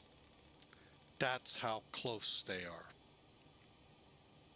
And a little past. Oh, we do have clouds in between us and there. Okay, are we descending? We are. All right, as we class Ullman, when will we come on? Oh, we are. We'll be 15 miles out. See, we do have clouds in between us. All right, Spangdahlem traffic, TWA 1572 heavy, approximately 15 mile on the ILS for 22.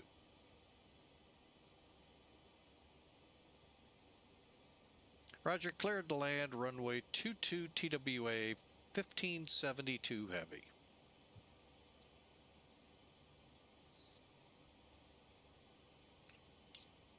Okay, let's just drift in. Oh, we have DME on top of this. Cool, cool, cool.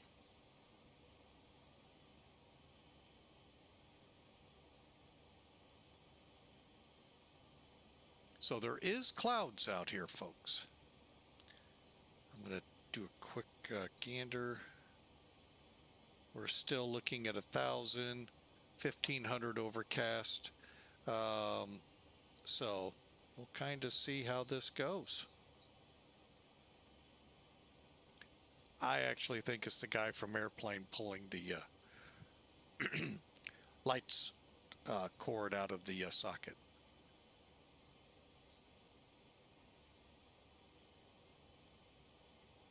We're in the cloud. All right. I'm going to go ahead and begin slowing us to 150. No, 160. Next notch of flaps. Flaps 10.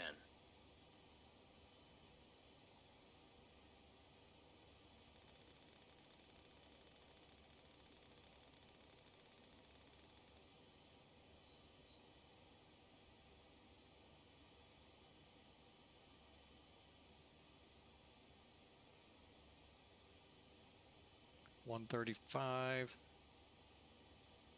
Real quick check. 51. 210 at 11. 13. And we're good. Okay.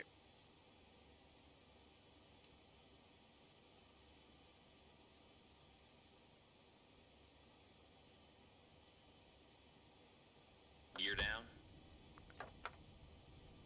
Go flaps 20.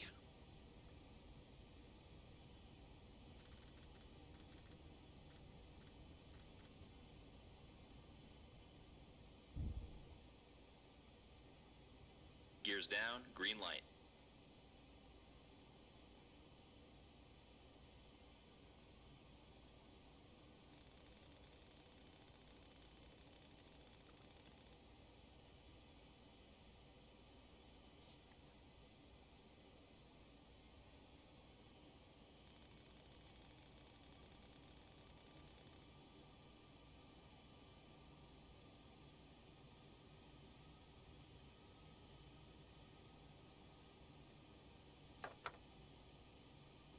Flaps 25.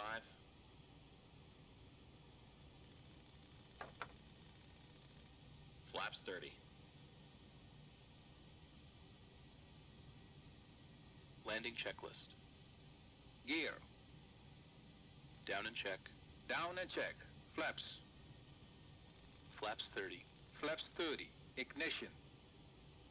Flight start. Anti-skid. Check. Altimeters. 9, 9, 9. Set and cross-check. Landing checklist completed.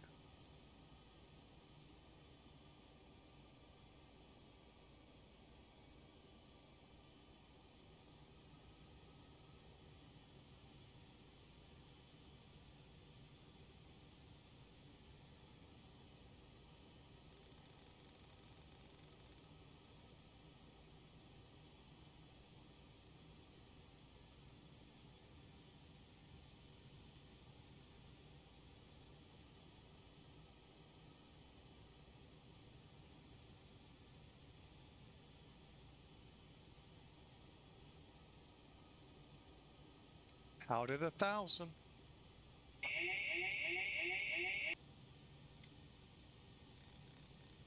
We'll be landing shortly. Please make sure your seatbelt is securely fastened.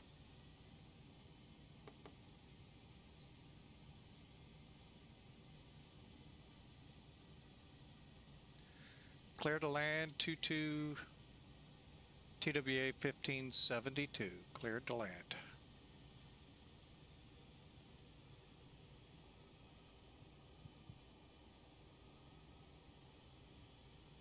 $500.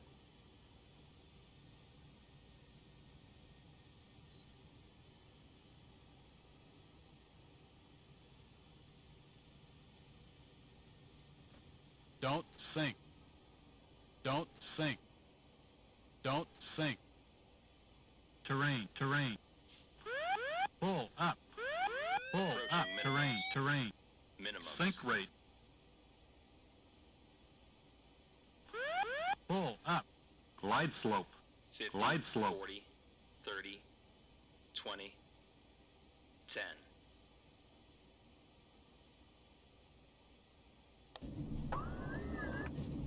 Check reverse.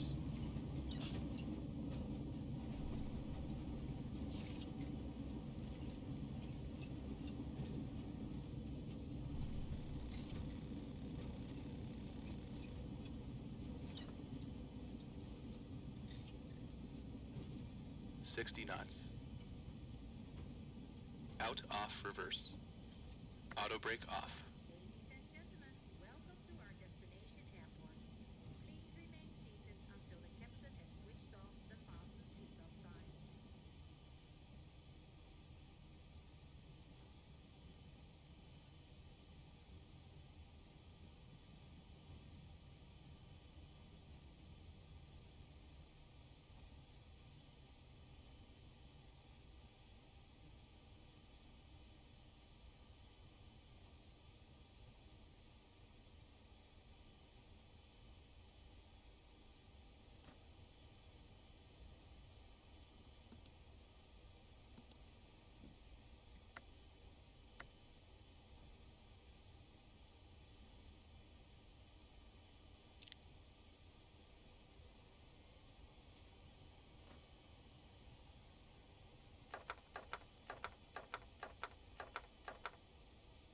Flaps up.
After landing checklist.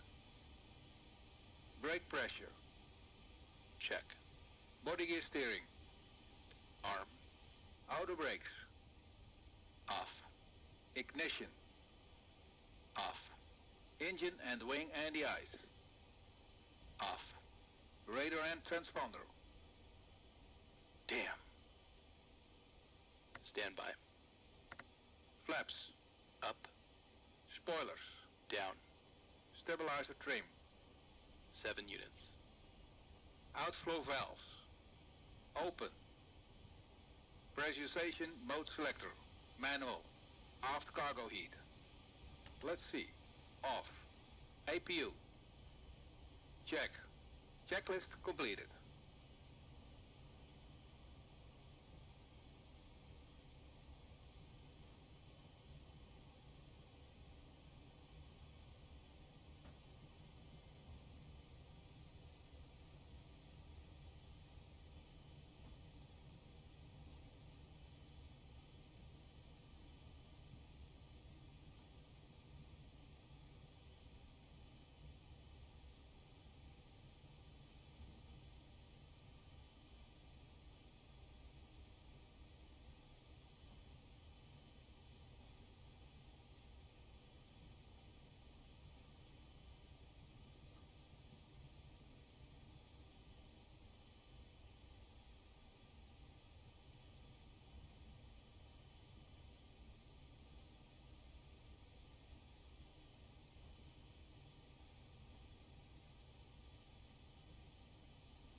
All right, welcome again. Let me just get these.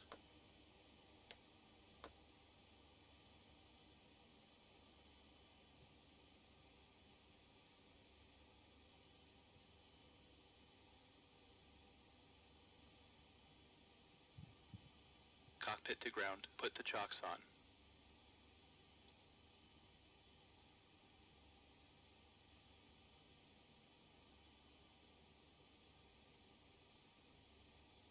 Chocks are on.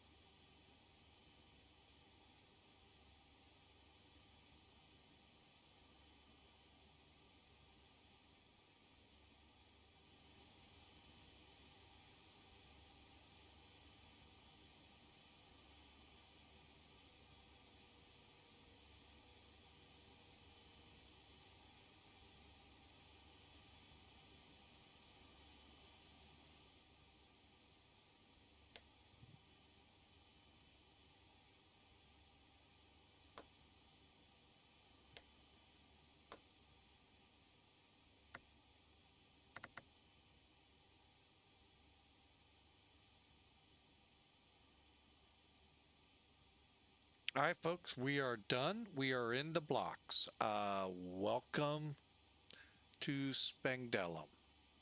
Cockpit to ground. Connect ground power. Okay, a little steep approach, I know. It always seems to want to go up like that for me. Don't know Ground where power connected. I'm missing on it, but I'm somewhere just missing it, either flattened or not coming down. I'm in control of the plane, so I don't know what I'm doing wrong. But we did get her on the ground.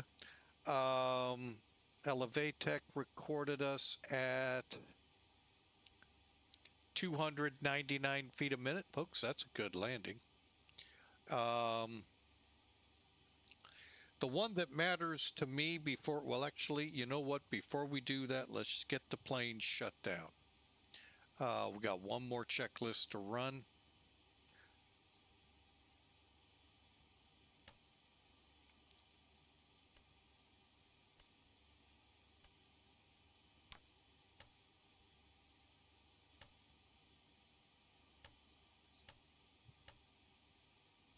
Okay.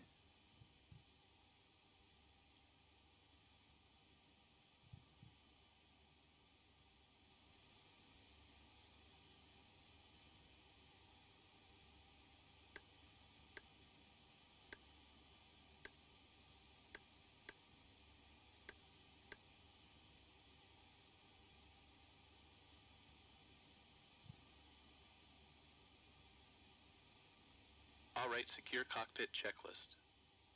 Brakes. Damn.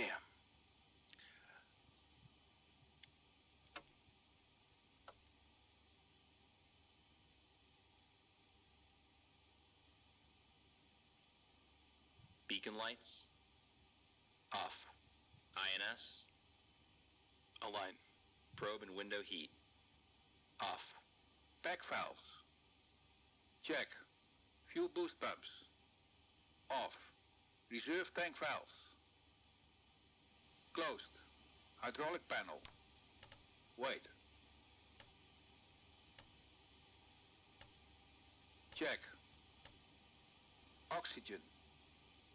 Check. Flight recorder. Off. Emergency lights. Off. Radar. Off. INS. Off. Radio switches. Let's see. Checklist completed. All right, now we're done. Okay, so you can see there's a lot to this plane if you take it that far, folks. But it's a fun plane to fly. I enjoy it. It's challenge. Most times, yes. But it is fun. All right, so let's bring in some toolkit. Wrap this sucker up, man. It's been a flight. Okay, and as you can see, some toolkit 401 at 143. That's right on speeds, folks. All right, so let's close the flight and let's go through it. Okay, select the flight, view the details. Now this is what you get from most of them, folks. You get your times and your basics. So 11-hour flight, almost 5,000 miles, 131,000 pounds or kilos of fuel.